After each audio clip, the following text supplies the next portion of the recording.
Chapter 187.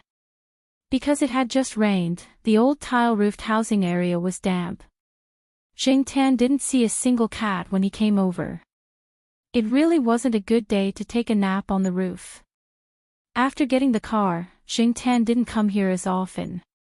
Occasionally, he would take a stroll to see Jiao Wei and the others play with their model cars and planes. Jumping onto a relatively tall tree, Tan looked around the area and excluded the few tile-roofed houses that were often occupied by students.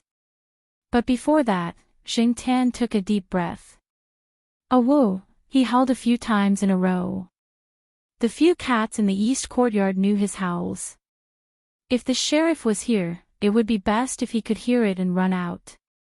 Although the possibility wasn't high, it was still worth a try. After he finished howling, he didn't hear the sheriff's response. Instead, a few students who were holding some kind of activity in a tile-roofed house pushed open the window and cursed. F***ck, which psycho is howling in the middle of the day? They only thought that it was someone who was bored or playing a prank. They didn't associate it with a cat at all. Tan didn't have time to argue with those students. He didn't see the sheriff, nor did he hear its howls. It was either because it wasn't here, or it couldn't hear, or it couldn't move. It was 50-50. If there was a possibility, he had to try. And he had to hurry. With the cat in the west courtyard injured, Tan didn't dare to wait any longer. Although the rain washed away a lot of the smell on the ground, he could still smell something when he was near the old tile-roofed houses. After eliminating some parts, Tan began to search one by one.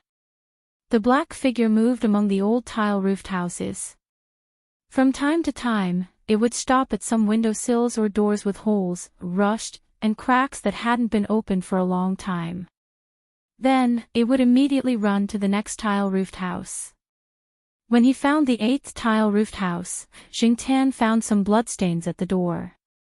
The ones further away were probably washed away by the rain, but there were obvious bloody cat footprints at the door.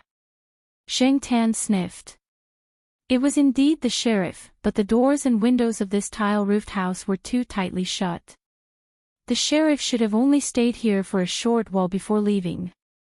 However, following these sporadic bloodstains and faint smells, Tan found another tile-roofed house not far from here. The door of this tile-roofed house was a wooden door. There was a gap in the lower right corner of the door. There was blood around the gap. Judging from the smell, it was the sheriff. Tan gave it a try and was able to squeeze through the gap. There were some old tables, chairs, and cabinets in the old tiled house. They were probably discarded from the cafeteria and some teaching buildings. They had been locked here for a long time and had not been touched for a long time. They were covered in dust, and there were many cobwebs in the corners. Moving his nose, Tan followed the smell and found the sheriff lying under a table. Tan did not know what the wounds on the cat in the west side courtyard looked like, but he could tell from the sheriff's body that the fight last night was very fierce. What made Tan relieved was that the sheriff was still alive, but his condition was not very good. He raised his paw and gently pushed the sheriff. There was no response, but his ears moved slightly. Next to the sheriff, there was a rat with a broken body. It looked quite fresh. It probably bumped into the sheriff's mouth last night. It was only because it had replenished some energy that the sheriff was able to maintain his current condition. It seemed that the sheriff could not move around on his own. Tan could move him out, but he could not carry the sheriff all the way to the pet center, right? Not to mention the headlines, it would take a lot of time to carry him all the way to the pet center. Also, he did not know if the sheriff could be moved around in his current condition. He had to find someone to help him. Tan moved the sheriff out a little. The gap in the door was still too small, and Tan could not move the sheriff out in this small gap. After jumping out and looking around to make sure that there was no one around the tiled house, Tan jumped up and lifted his foot to kick the door. He did not kick at the door lock, but at the gap. After a kick, a piece of wood fell from the gap, and the hole became bigger. He moved the sheriff to the side of the door, but did not move him out. The wind outside was a little strong. Jing Tan did not know if this guy could be exposed to the wind now, so he left him behind the door to be safe. He checked the sheriff's condition again. His breathing was not strong, but it was not bad either. He had just made a slight sound, but he was still not very awake. He still had to hurry and send him to the pet center for treatment. After Jing Tan came out of the door, he ran to the building of the Institute of Biological Sciences. At this time, Jiao Wei was in class, Jiao Ma was at work, and Mao was not at home. Recently, he had been very active. After thinking about it, the best thing to do was to go to the Institute of Biological Sciences to find a nanny. Axian copied the organized slides into a USB flash drive in Jiao Pa's office. She picked up the printed materials, got up, and was about to go to the conference room. There was a report, and today, the dean came to personally host it. As soon as her hand touched the door, Axian heard the sound of the window opening. She turned around and saw the boss's black cat jump in. Before Associate Professor Jiao went abroad, he had a meeting with his graduate students and told them about some unexpected situations at home. Among the graduate students, Axian was the one who knew Jing Tan's habits the best. Therefore, when Jing Tan stretched out his paw and pulled his trousers out, Axian felt that something must have happened. When Jing Tan was carrying the sheriff, there were some bloodstains on his clothes, which scared Axian. For a moment, she forgot to call Jiao Ma and ask for details. Seeing Jing Tan running out of the window, she quickly put down the things in her hands and rushed out of the building. Jing Tan, who was waiting outside, soon saw Axian riding a small motorcycle out of the building. Jing Tan led the way in the front, and Axian followed behind. The old tile-roofed housing area was not too far from the building of the Institute of Biological Sciences. Jing Tan ran fast and chose a path that was easy for the motorcycle to take. At this time, there were not many people on the main road of the campus, not to mention the remote area near the old tile-roofed housing area. Therefore, Axian rode a little faster. He was also anxious. What if something happened to the 3 members of the Zhao family? But soon, Axian found that the cat was taking him to the old tile-roofed housing area, which he rarely came here. When Jing Tan pushed the sheriff out of the door, Axian was embarrassed. The sheriff's pants were torn by the cat's claws, and he was absent from the important report hosted by the dean.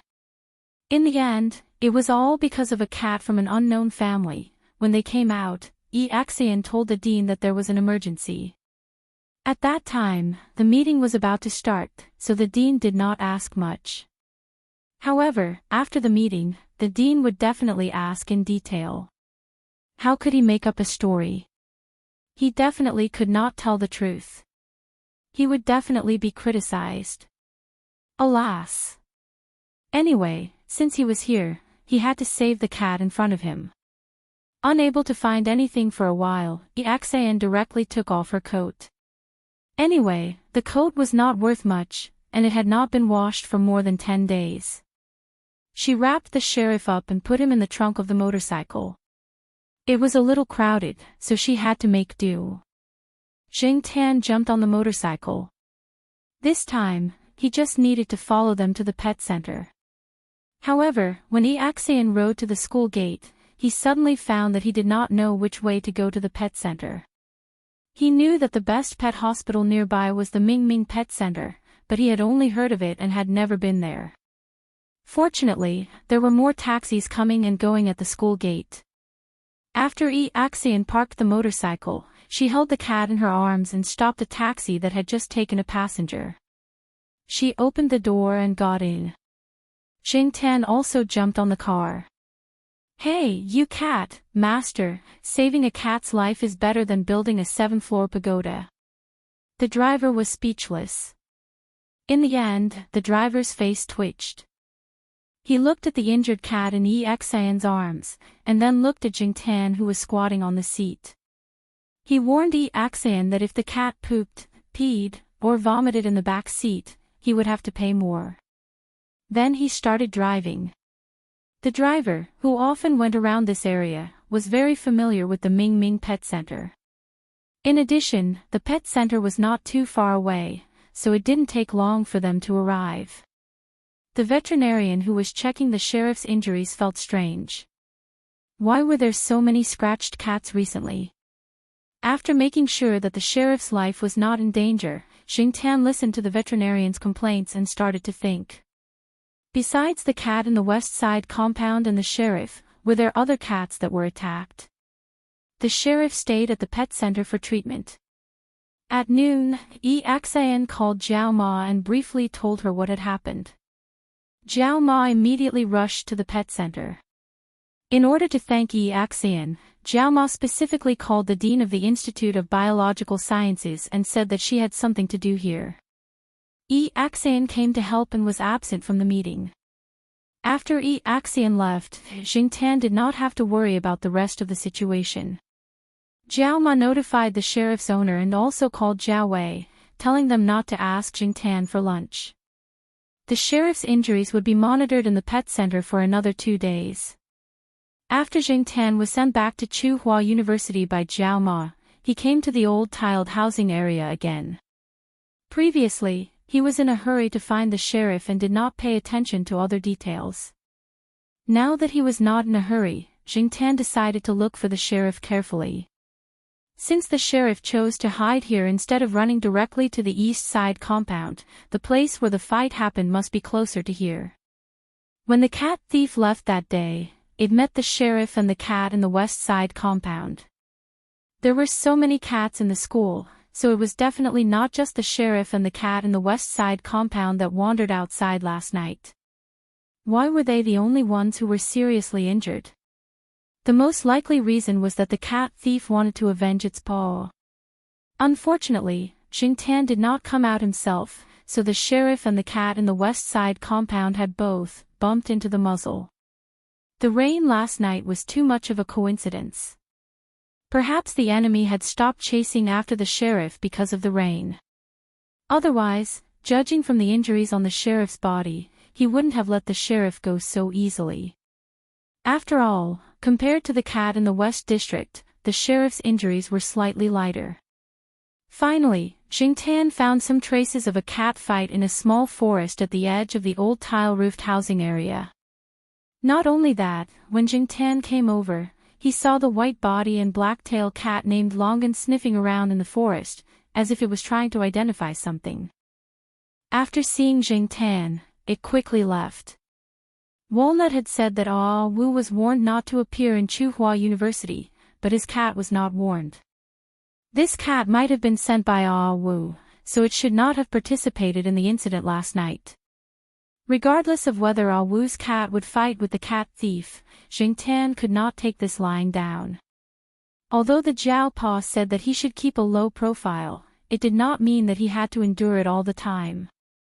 It was his own territory, so he had to vent his anger personally. Since they did not manage to stop him last night, those cats would definitely come again. Since they were here, they could not leave. Xingtian stood up and sharpened his claws on the thick tree trunk, scratching off a few pieces of bark. Chapter 188. Jiao Ma hadn't been in a good mood for the past few days, but she didn't have to worry about her 2 children. They went to school from Monday to Friday and rested at home on weekends.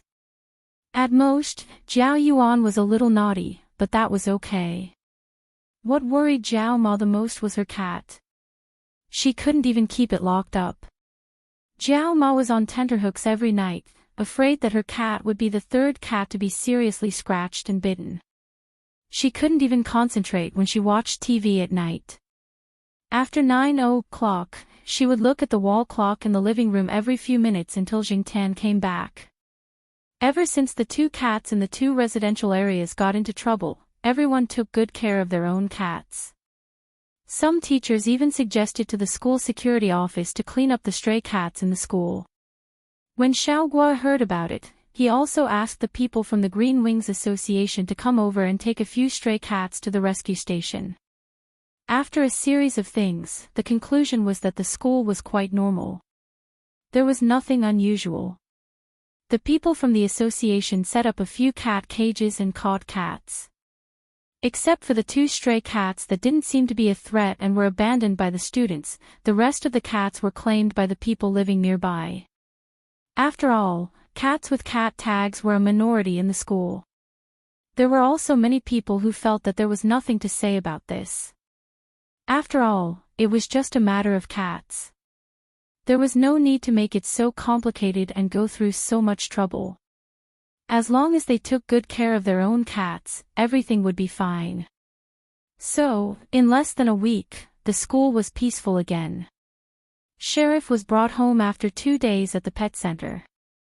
The day before yesterday, when Jingtan went for a walk in their building, he saw him lying on the balcony with an Elizabeth collar around his neck. It wasn't because he was castrated, but probably because he was afraid that he would lick the wounds on his body. Fortunately, Sheriff couldn't understand the complicated words people were saying. Otherwise, he would have been depressed.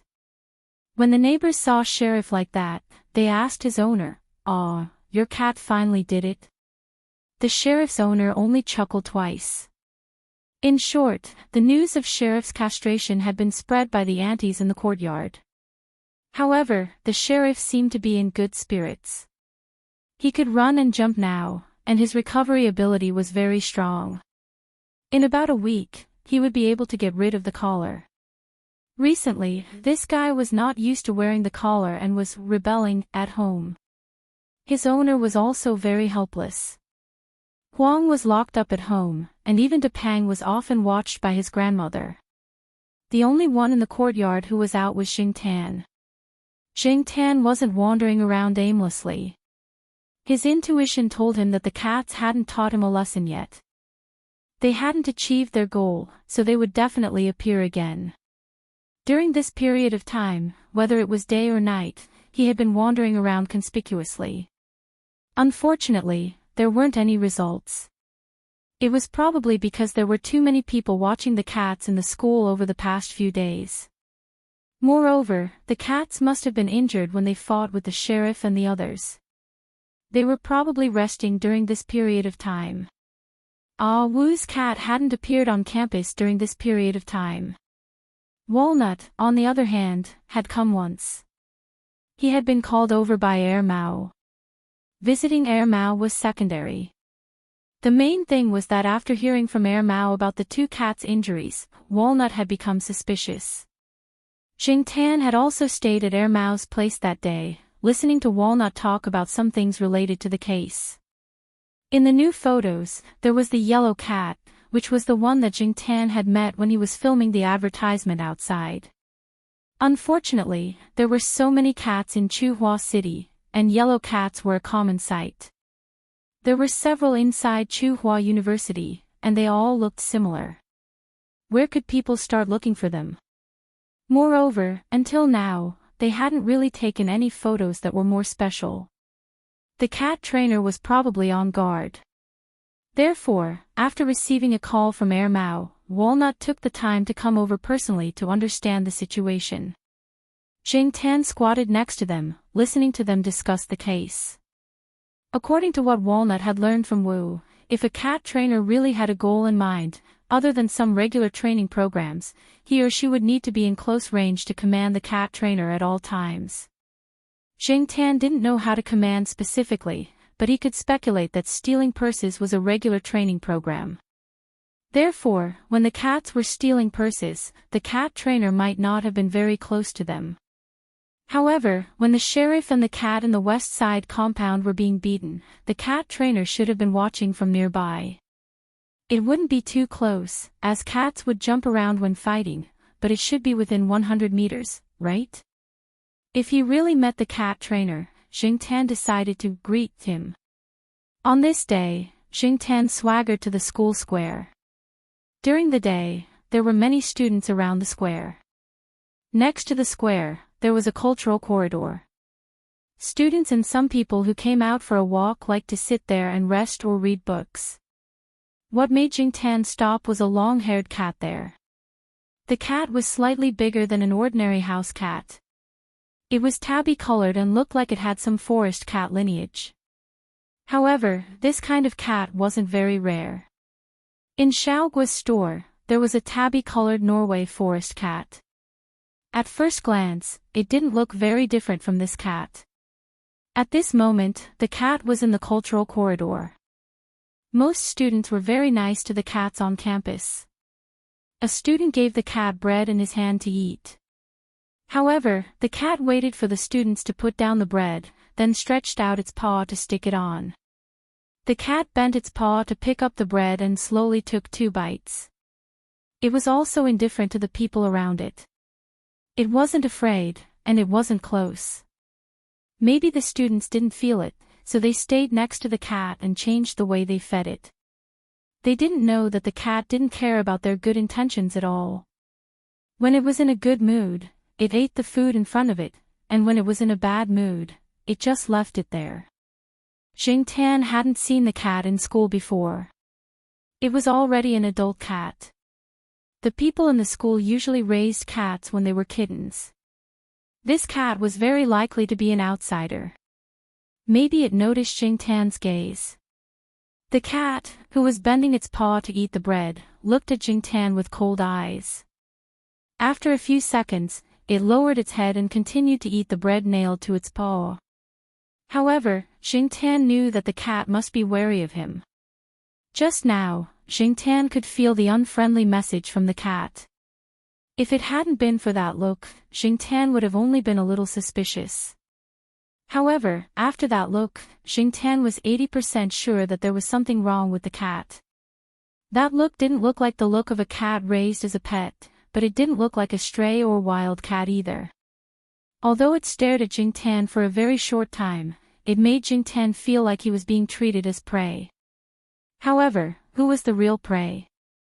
It was still uncertain.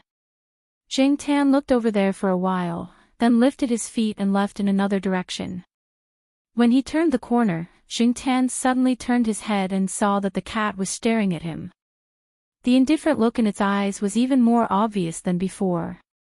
It was completely different from the one in Xiaoguo's shop. Jingtian raised his chin provocatively in that direction, hooked his tail, and then walked away with his head held high and his chest out. Not long after Jingtian left, the cat threw away the piece of ham that it had just nailed to its paw. It turned around and left, ignoring the fawning students. A boy was about to reach out and stop it, but the cat scratched him with its paw, leaving a long bloody mark on his hand. Blood immediately dripped down. Before the boy could angrily kick it, the cat ran away and disappeared from the sight of the students. Jiao family.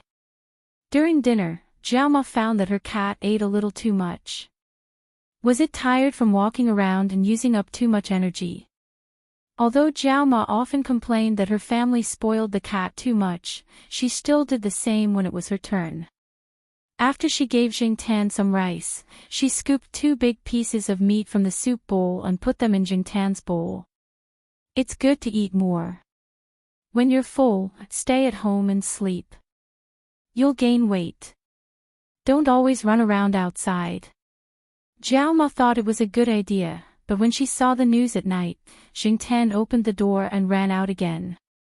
Jiaoma was so angry that she almost threw the remote control in her hand.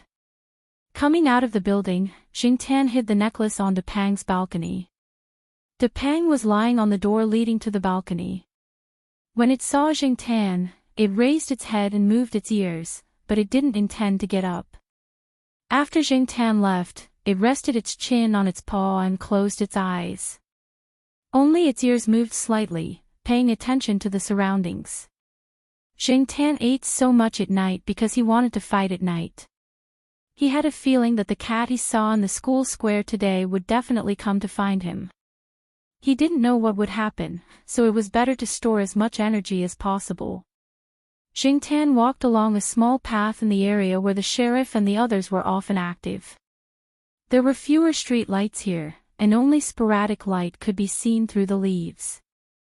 The moonlight was blocked by clouds, and the night breeze seemed to carry something different than usual. Jing Tan's nerves were a little tense. After 2 years of experience, Jing Tan's intuition had sharpened. Although he didn't really smell anything, he felt that he was being watched.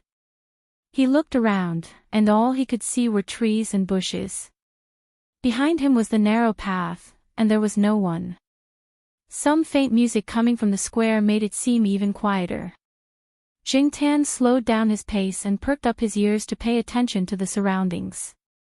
Suddenly, a soft sound came from the bushes in front of him, followed by a few bird calls and the sound of flapping wings. It was similar to the situation when the cat traffickers came out of the cages. The tip of his tail moved, and Jing Tan looked in that direction for a while. He lifted his feet and walked in that direction. There was a trap there, but he couldn't lure those fellows out even if he didn't go. The sound of flapping wings was getting closer and closer, but Jing Tan stopped when he was about 10 meters away. He didn't continue forward. The flapping sound came from behind the bushes planted at the edge of the forest.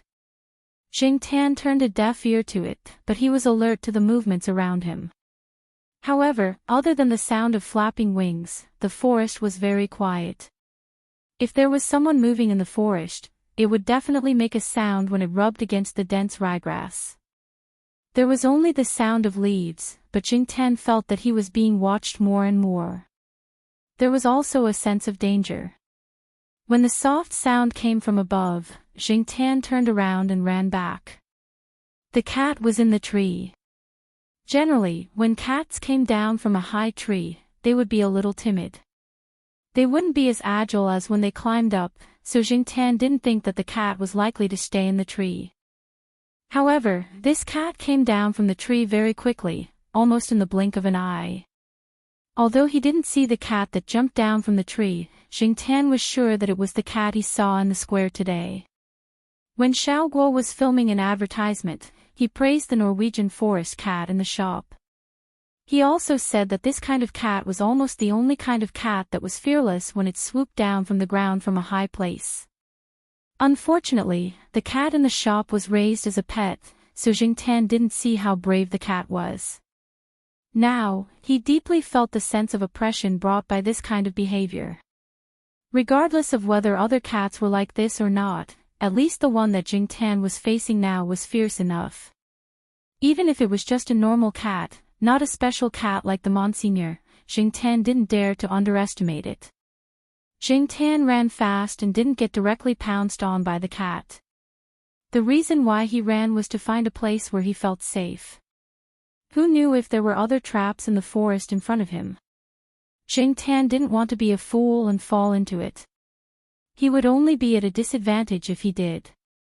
There was a forest not far from here, and Jing Tan was very familiar with it. She had walked by it when she went back for dinner this afternoon. At that time, she did not feel any danger. Presumably, no one had set a trap there, so it was best to solve the problem in a place she was familiar with. It was safer than here.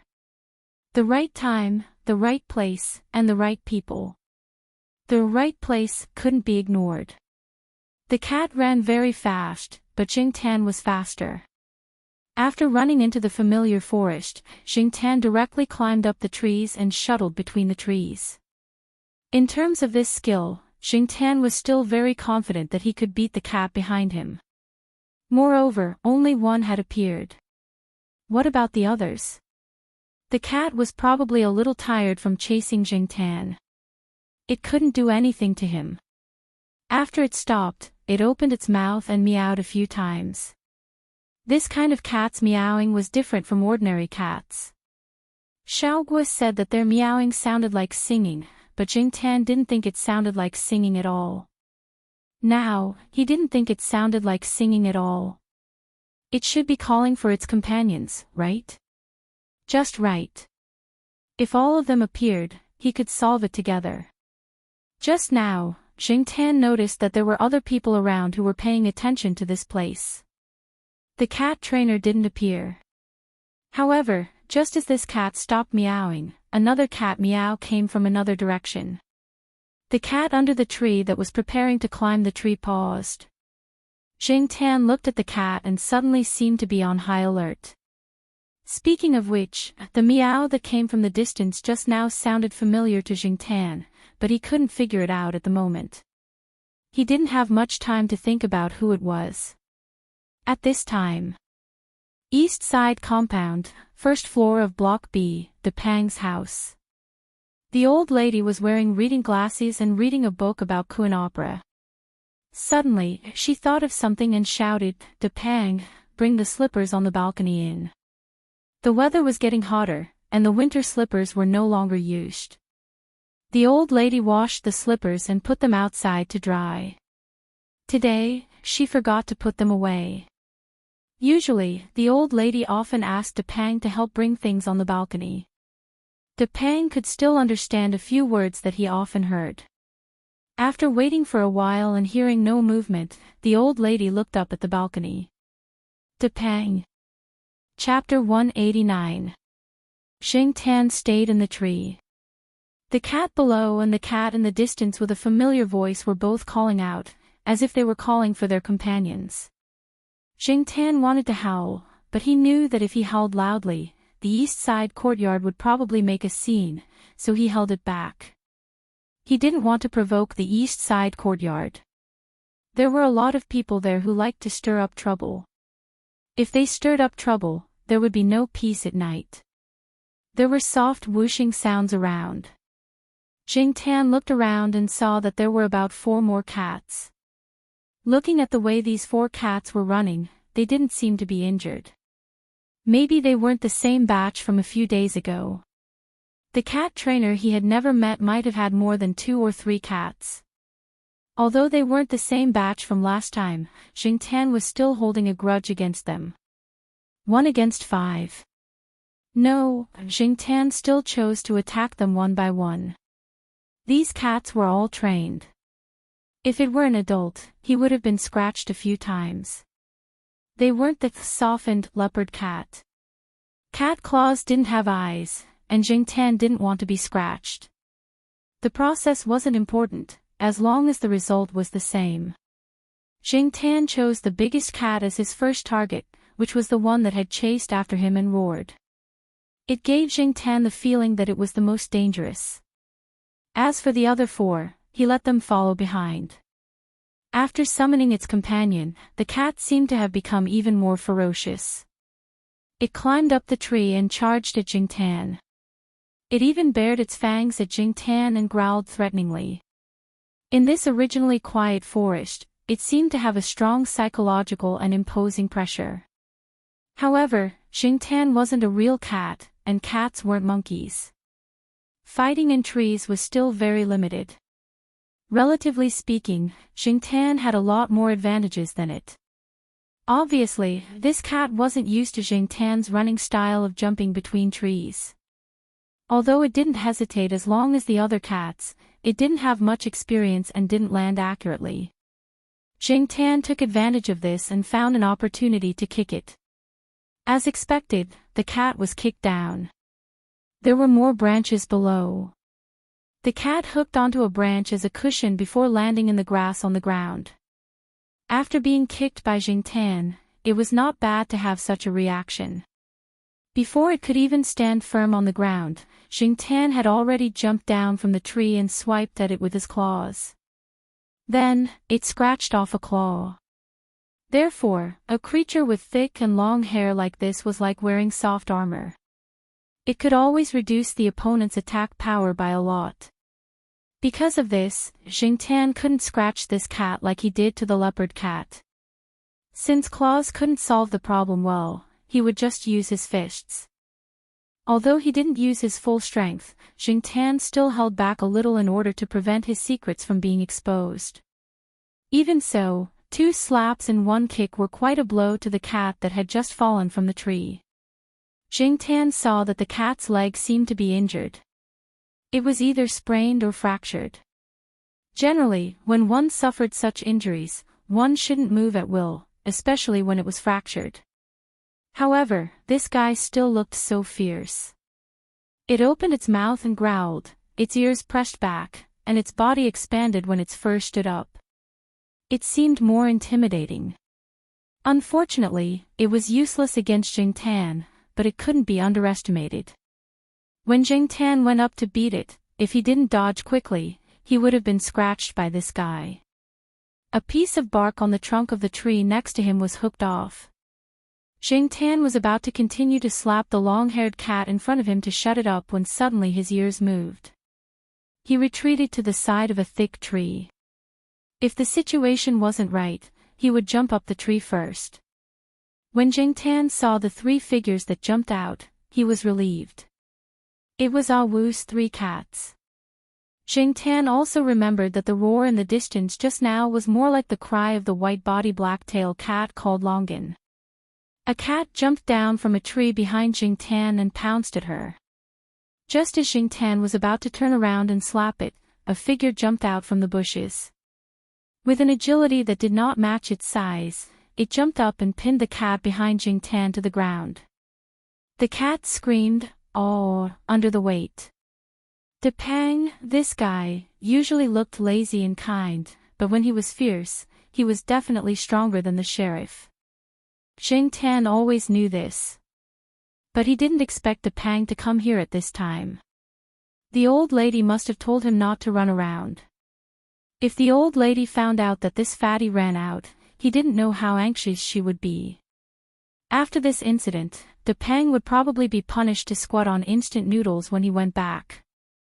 Depang ran here probably because he heard Longan's roar, but Jing Tan was still very touched that he could come over. It could be seen that Depang wasn't in the camp of Longan and the other two cats. The cooperation between the three cats was too good. Depang didn't have the intention to join them. The reason he came over was most likely to help Jing Tan. As expected of the cat brothers. How loyal. Although Ah Wu wasn't nearby, looking at the cooperation between Longan and the other two cats, it was obvious that this wasn't the first time they encountered this kind of thing. Just like the basic skills of the cat thieves to steal their own wallets, Longan and the other two cats were also very skilled in fighting together.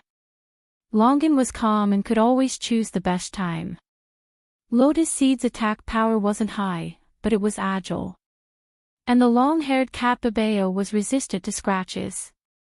This guy's temperament was a bit like the sheriff's. It belonged to the type that became fiercer the more it fought. With the other two beside it, it wouldn't be too arbitrary. Seeing this scene, Jing Tan could only say that this was indeed trained by Ah Wu. It wasn't as lazy as the sheriff and the other cats when they usually fought. When cats PK with cats, not only would they run around, but they would also make low growls or other sounds. Jing Tan didn't use this method, so it was still considered quiet earlier. But when there were more cats, the quiet little forest became lively. This place wasn't too far from the eastern courtyard. If it was during the day, the people in the eastern courtyard might not have noticed the movements in the forest. But now it was night time, and this area was very quiet at night. When the cats on both sides fought, they made different sounds. In addition, Babeo was probably too excited to fight just now, so it roared loudly, causing the other cats to roar as well. There was also the cat that was beaten down by Jing Tan and couldn't get up to walk. Although it didn't continue to roar like this, the cats in the courtyard heard it. In the eastern courtyard, Mao was taking a bath when it suddenly heard Black Rice's loud roar.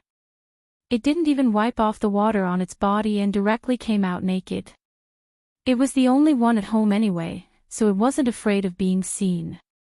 When Mao came out, it saw Black Rice standing on the balcony railing and shouting in a direction. It was so scared that it quickly ran to the balcony and carried Black Rice indoors. Luckily, it was late at night, so no one was paying attention. Otherwise, they would definitely notice that there was a naked man here. When Black Rice was screaming, the sheriff and Huang were both at home, yelling and scratching at the door. Unfortunately, they were watched tightly and couldn't go out. Suddenly, the eastern courtyard was noisy again. The cats were meowing, and the dogs were barking at the top of their lungs. Every time this happened in the courtyard, it was either a thief or a cat trafficker. So when the security uncle heard the commotion this time, he notified the school security office. The most anxious ones were Jiao Ma and Depang's old lady. The neighbors couldn't persuade them to stop. Before the security office people came, they went out with flashlights to look for the cats. Mao put black rice in the pet bag, carried the bag, and went out with Jiao Ma and the others. Chu Xiangyang, who lived next door to the Jiao family, helped to look after the children again. Other than that, the fourth floor of Block B was also noisy. "Let me out! Let me out!" Jiang Jun's toes clanged on the iron fence. "You're blind when you go out at night."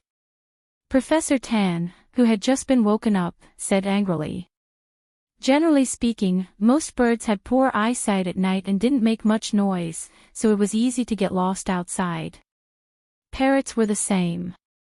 At night, they would quietly hide. Because of this, many parrots liked to crawl under people's blankets. Jiang Jun used to crawl under people's blankets, but ever since he pooped in his blankets, Professor Tan threw him out to sleep in a cage. Jiang Jun was a special case among parrots.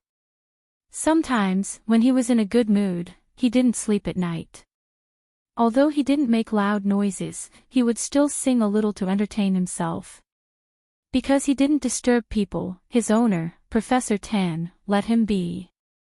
Hearing Professor Tan's scolding, Jiang Jun paused for a moment, then continued to step on the iron fence. He stomped even louder and shouted like he was singing, "Let me out, go to sleep." At the same time, Jing Tan's situation was very good. Although Jing Tan could deal with these cats by himself, since he had a helper, Jing Tan could spare some time to find the cat trainer earlier. Another reason why Jing Tan chose this small forest was that the terrain and the layout of the forest made it convenient for him to find the cat trainer behind the scenes. At this time, the cat trainer was hiding behind a statue and observing with night vision goggles. He wasn't having a good time recently. The police were watching him closely, and there was another cat trainer, Wu, waiting behind him. It wasn't easy to hear that Wu wasn't allowed to get close to Tsinghua University, so he chose to attack Tsinghua University. He didn't expect to fail here. Last time, he didn't send out Boss and was seriously injured. This time, he decided to take revenge and replaced a group of healthy cats with Boss leading the team. But he didn't expect that in a university, there were so many cats that were good at fighting. Shouldn't the cats in this kind of campus be more docile? But the fact was, last time, the 4 cats that he had trained could only be said to have won a Pyrrhic victory against the 2 cats. This time, the boss was defeated at the beginning, and the cats that came later weren't gentle characters. Plus, Wu's 3 cats were here. The cat trainer's mind was full of twists and turns, but before he could figure out the reason, he realized that the cat that had easily beaten the boss he had trained with great difficulty was actually running straight towards him. What the F***CK? The cat trainer didn't care about the cats in the forest anymore. He turned around and ran. His own cat in the forest was being beaten up, so it couldn't spare time to help him. Plus, he had trained cats for many years, so of course, he could tell which cats were easy to mess with and which weren't. Against this cat, it was better to run first. While Jing Tan was chasing the cat trainer, Mao took the old lady and Jiao Ma to the small forest according to Black Rice's reaction. De Pang heard the old lady call his name, and bit the cat that was being pressed down by him again. Then, it ran out of the forest and jumped into the old lady's arms. The old lady's hands trembled as she asked Mao to use the flashlight to check on her cat's condition. De Pang's mouth was still stuck with cat fur from an unknown cat. Anyway, judging from the color, it didn't belong to De Pang. The light wasn't good, so the small injuries weren't easy to see, but she didn't see any major injuries. The old lady was relieved. Chapter 190. Jing Tan actually heard the shouts of the Jiao Ma and the others, but he didn't stop. It wasn't easy to catch this cat trainer, and he couldn't let all his efforts go to waste. Although the cat trainer looked a little embarrassed and was surprised by Jing Tan's sudden pursuit, Jing Tan could tell from the cat trainer's escape route that this guy was fully prepared and had a good understanding of the layout of the surrounding area. He wasn't just running around with his head in a mess. This guy ran very fast and didn't look very strong. Jing Tan didn't expect him to run so fast and react so quickly. Almost as soon as Jing Tan rushed over, the guy turned around and slipped away, jumping over railings and some obstacles with ease. Jing Tan chased after him, but he didn't let down his guard. The guy's running route wasn't the main road of the campus, and there were no cameras installed in these places. No wonder the people in the school security office didn't find any clues from the surveillance cameras. The cat trainer glanced back when he jumped over a fence. With the help of a nearby street lamp, he saw the black shadow that was chasing after him. He cursed in his heart.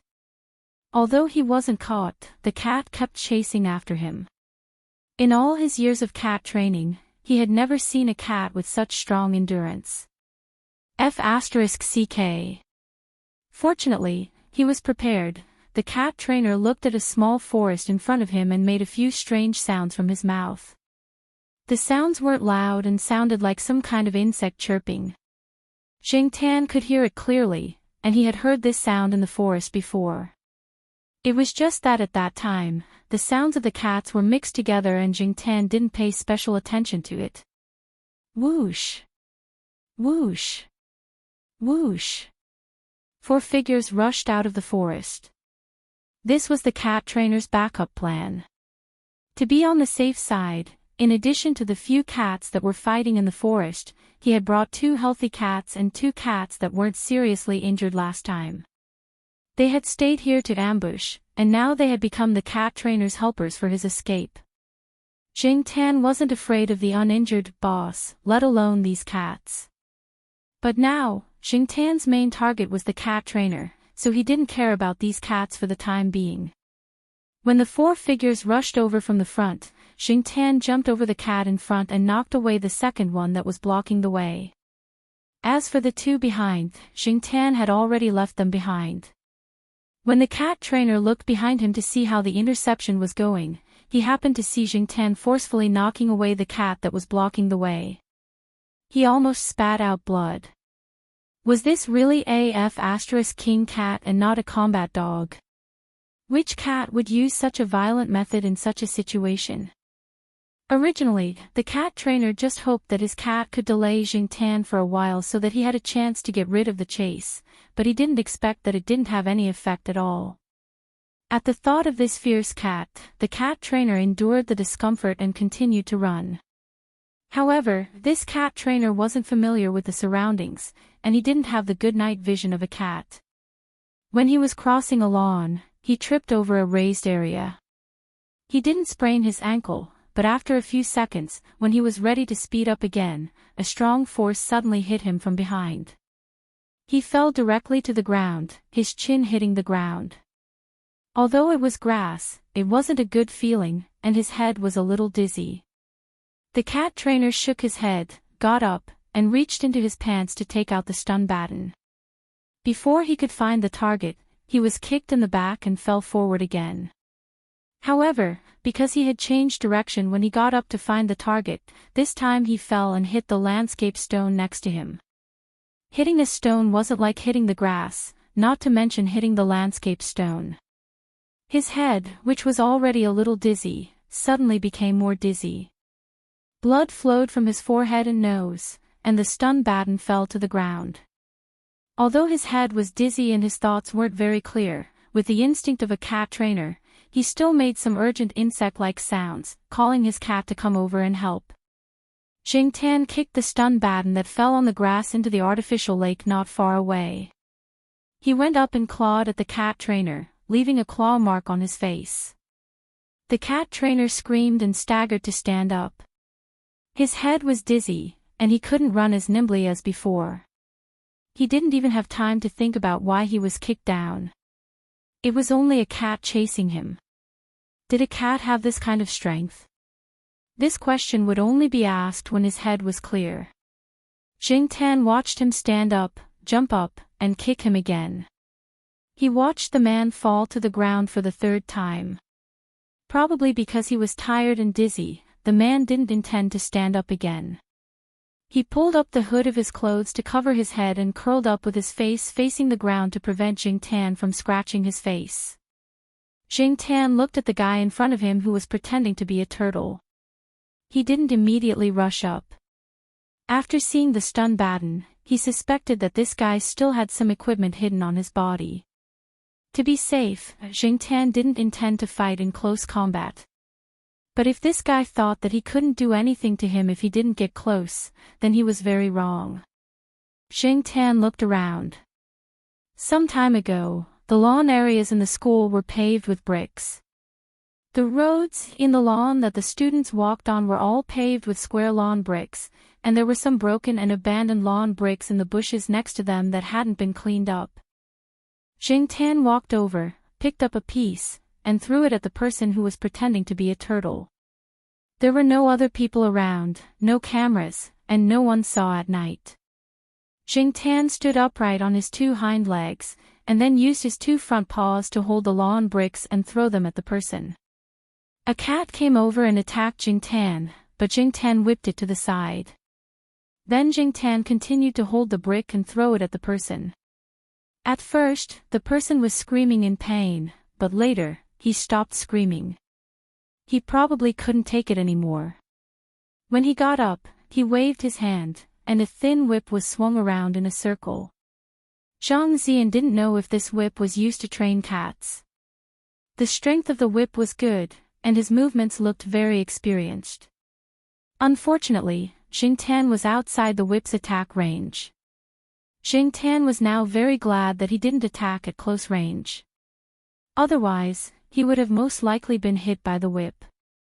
After the person swung the whip around a few times, he found that he didn't hit the target. Instead, he was a little unsteady. He planned to walk to the side of a tree to lean on, but suddenly, he felt a pain on his face. He had just woken up a little, but now he felt confused again. After throwing the brick, Jing Tan saw that the person fell to the ground again. He wondered if he should go over and take a look, and then scratch a few times to help the sheriff and the others take revenge. Then, he heard the sound of someone running over. It was Mao. There weren't many street lights here, and only a vague shadow could be seen. Mao turned on the flashlight and looked over. He saw a half-dead person on the ground, and the black cat that Zhao Ma was anxiously looking for was squatting on a landscape stone. It looked very calm. Black Coal, hurry up and go back. Your cat mom is anxiously looking for you. Leave this to me, Mao said to Jing Tan. Seeing Mao, Jing Tan didn't want to continue arguing with this cat trainer. Before he left, he had stepped on the cat trainer's body.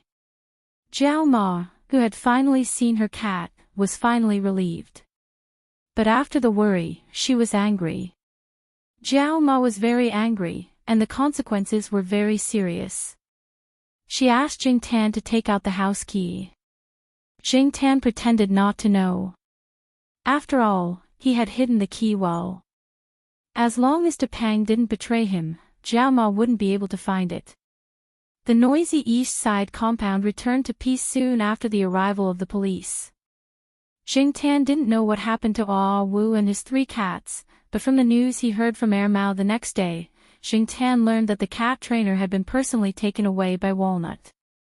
He had also taken away a few cats, including the boss that had been beaten up by Jing Tan. Wu's cat had been taken away by himself. Walnut and Mao didn't plan to publicize the fact that they were cat trainers. Otherwise, not only the cats in the school, but also all the cats in Chuhua City would be hated by people, especially those who had their wallets stolen. It didn't matter if they had been stolen by a cat or not, they would all vent their anger on the cat. There would also be people who were hostile to cats who would pour all kinds of dirty water on the cat. Walnut and Mao didn't want people to think of a thief when they first saw a cat. Also, the cat-friendly event hadn't been held for long. Now that it was exposed, it would be a slap in the face. It was better to keep it a secret. They had also discussed with the school's higher-ups. They wouldn't make the incident public. They would just say that they had caught a thief in the middle of the night. It was true that they had caught a thief, so it wasn't considered hiding the truth. They didn't go against their conscience. Xing Tan stayed at home. He didn't go out that day, and he wouldn't go out for the next few days. At most, he would wander around the building, at least for the time being. Xing Tan didn't hand over the door key, so he consciously stayed at home to reflect on his mistakes. When Jiao Ma calmed down one day, Xing Tan would go out for a walk. When he was sunbathing on the balcony, Xing Tan saw a familiar car parked in the compound. It belonged to Depang's cat father. It seemed that Depang should be at home eating instant noodles. The old lady couldn't bear it, so only the cat father came to supervise. Xing Tan thought about it. What would happen if Jiao Pa was at home? In the end, he couldn't think of the most likely scenario. Jiao Pa was too unpredictable. He couldn't be compared to ordinary people. What angered Xing Tan the most was that little Pomelo wouldn't let him sleep on the bed. For the past 2 days, Xing Tan had been sleeping on the cat tree. The more he thought about it, the angrier he became. Xing Tan fished out a small piece of soil from the flower pot next to him and threw it towards the 4th floor. It hit the iron net. General, who was listless and thinking about something, heard the noise. It immediately flapped its wings and ran over, looking left and right. Xing Tan wasn't in the mood to pay attention to the bird. After rolling around on the balcony, he decided to go online and read some gossip. This time, Xing Tan didn't go to the pet forum. Instead, he went to Tsinghua University's forum. The most popular posts were all about the incident. The cat was gone, and so was the cat trainer, but people's discussion didn't stop. In fact, it was getting weirder and weirder. The aunties in the East Courtyard had exaggerated the story and spread it out, saying that the cats and dogs in the courtyard had helped to catch the thief this time. With the previous experience, this time the story was even more exaggerated. However, most people outside the courtyard only took it as a joke and did not take it seriously. In contrast, the students' discussion this time was unusually popular. That night, the cats in the forest fought and ran in a wider area. When they got close to the student dormitory in a certain district, some students who didn't sleep at night heard the scary cat calls. These calls lasted for a long time, and it sounded like the temperature had dropped a few degrees. The next day, they heard the news that the school caught a thief, so they started to talk about it. Xing Tan couldn't help but complain. These students thought too much. They even came up with demons and ghosts. Chapter 191. For Xing Tan, the days of facing the wall at home could be summed up in one word: boring. 2 days ago, he could go online to pass the time and watch the commercials he had filmed. Other than that, he could only sleep at home. Celestine came once, but in order to avoid being scolded by Jiao Ma, Celestine only went to Air Mao's place on the 3rd floor. Xing Tan went to listen to them talk about the follow-up of the incident. The cat trainer was sentenced. Celestine didn't say the details, but Xing Tan learned that the cat that had been beaten up by him was taken away by Ah Wu. It was said that the cat was very fierce and aggressive. Especially after it was beaten up by Xing Tan, its temper became worse. Some people even suggested to Walnut that it should be euthanized directly, as it was too dangerous to let such a cat out. Later, Wu said that as a reward for this incident, and also to solve the problem of boss, Walnut was happy to give the cat to Ah Wu. When the news that Ah Wu was not allowed to get close to Tsinghua University was released by Walnut himself, in order to lure the snake out of its hole. Obviously, his goal was achieved. No wonder Xing Tan could see Gue Yuan at school during that time. After the incident subsided, no one knew where the person and the cat went. In general, Xing Tan spent most of his time at home. For Xing Tan, who liked to walk outside, it was very uncomfortable to hold it in. Every day, he lay on the balcony and looked outside sadly. Finally, one day a week later, after breakfast, when Jiao Ma took Jiao Yuan and little Pomelo out, Xingtian tried to follow behind them. As he walked, he looked at Jiao Ma's face. Little Pomelo glanced at Xingtian, pursed her lips and didn't say anything. Jiao Yuan grinned and snickered. Xingtian followed them all the way to the door on the first floor. When the three of them went out, Jiao Ma didn't say anything, so he shamelessly rushed out before the door closed. He then looked at Jiao Ma's expression.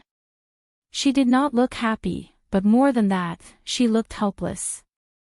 Don't cause trouble and don't meddle in other people's business. If you encounter a thief in the future, don't rush up on your own.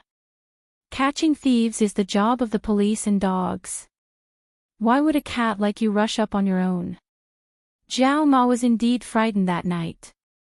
Otherwise, she would not have been angry for so long. Although this was a reprimand, at the same time, it also meant that Jiao Ma had temporarily acquiesced to Xingtian going out. If it weren't for Jiao Ma watching, Xingtian would have jumped up and done a few somersaults in excitement. Somersaults were not difficult for cats. After sending little Pomelo to the affiliated primary school, Xingtian watched Mama Jiao and Jiao Yuan leave until they were out of sight. Then, he ran to the lawn at the side, jumping up and down. For the past week, he felt like his whole body was going to rust. He had been holding it in for so long, but now that he was running, he felt much better. After flirting with a few gray magpies, Xingtian walked along the flower bed. When he arrived at the teacher activity center, he heard a familiar voice. Xingtian jumped onto a windowsill and looked inside. He saw the B*TCH bird standing on a towel rack, swaying its head and singing kunku opera with the retired teachers. No wonder this bird's accent was weird and it always sang opera. It was learning from these old men and women. De Peng's grandmother was also inside. De Peng was squatting next to her. General would occasionally run up to her and flirt with her, but he would be slapped away. Xingtian did not understand the opera and was not interested in it. He didn't go too far in the morning. He walked around the school and decided to go outside in the afternoon. Some people wanted to go further after being locked up for a long time. Xingtian belonged to this category. He chose the old street where Jiao Yuan School was located. The furthest he walked along this road was around Uncle Lame's house. Today, Xingtian decided to go further. The pace of the city's construction was speeding up. After not seeing it for a while, Xingtian felt that there were some changes. When he arrived at Uncle Lame's old neighborhood, Xingtian thought for a moment. He jumped over the wall and came to the front of the building. Swish, at the familiar window, the window was pulled open. An unfamiliar face appeared and there was some conversation. There were also some potted plants on the balcony, not the cardboard boxes from before. This place must have been sold to someone else. Since he didn't know anyone, Xingtian didn't stay any longer. He walked out of the neighborhood and walked forward according to his plan. The further he walked, the more obvious the difference between the old street and the old street. Whether it was the shops or the wall, there was a vitality of the new era. When there was no wall, Xingtian walked along the side. Occasionally, people would look at him, but most people were in a hurry and didn't bother to pay attention to a cat that didn't look special. After walking for a while, Xingtian saw a bridge in front of him. There were a lot of pedestrians on both sides of the street. There was no path that satisfied Xingtian, so Xingtian didn't want to go any further. However, he didn't want to turn around and go back immediately, so he decided to walk on the bridge. Ignoring the sounds of cats around him, Xingtian walked up the stairs by himself. There were fruit sellers at the corner of the stairs. Some people were bargaining. When he came to the bridge, Xingtian looked around. It was quite rich. Other than a few fruit sellers, there were also people selling cakes and small toys. Were there no law enforcement officers here? Standing on the bridge, there was an endless stream of traffic below him. On one side of the bridge, there was a street full of old buildings. Many of the buildings would be marked with the word demolished. On the other side, there was a more colorful and prosperous world. The tall modern buildings showed the atmosphere of a metropolis. Looking away, Jingtian looked around the bridge. Finally, his eyes fell on the middle of the bridge. There was an old man with white hair, wearing old grayish-blue clothes, sitting on a simple folding stool. His back was leaning against the railing. Next to him was a cane for the blind. Above his head was a large black umbrella. The handle of the umbrella was open to block the sun. The handle of the umbrella was tied to the railing. The old man was holding an arrow in his arms. Next to his feet was a small wooden box. Inside the box were some coins and small bills. A performer. And a blind one. While Jingtian was looking around, the people around him were also looking at the black cat curiously. They had been selling things on the bridge for some time. This was the first time they saw a cat walking up alone. It didn't seem to be afraid of people at all. It was very calm and didn't pay attention to the teasing of passers-by. Originally, some people were just looking at the black cat curiously. Then they started to call out to the passers-by who wanted to buy things. However, when they saw the black cat walking towards the blind old man in the middle, some people couldn't help but stop shouting and pay attention to the old man. Jingtian was purely curious. He had heard some things from Mao and the others. For example, there were some popular scammers. Many people pretended to be blind and pitiful to gain sympathy from people. The money they earned in a day was not necessarily less than some office workers. However, this old man didn't beg for money from passers-by. Second, he didn't write on the ground or write on the cushion to make people sympathize with him. Third, Jingtian felt that this person was a bit strange, but he couldn't tell what was strange. Was this person really blind? Jingtian walked closer and stopped half a meter away from the old man. He squatted and tilted his head to look at the man who was sitting there with his eyes closed as if he had fallen asleep.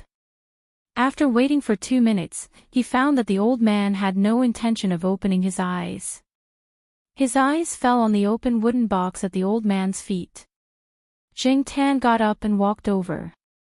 He looked at the coins in the wooden box, then looked at the old man who was leaning against the railing with his eyes closed. Then he looked at the box again. Then he raised his paw and fished around. He bent his paw and hooked a coin up and put it down again. The coin fell and made a ding sound when it touched other coins. When Jingtian put the coin in the box, he paid attention to the old man. When the coin made a ding sound, he noticed that the old man's ears moved. Among the people that Jingtian had met, there weren't many who could move their ears. It was rare to see someone who could move their ears. Jingtian's bad taste after a week of holding back at home came back again.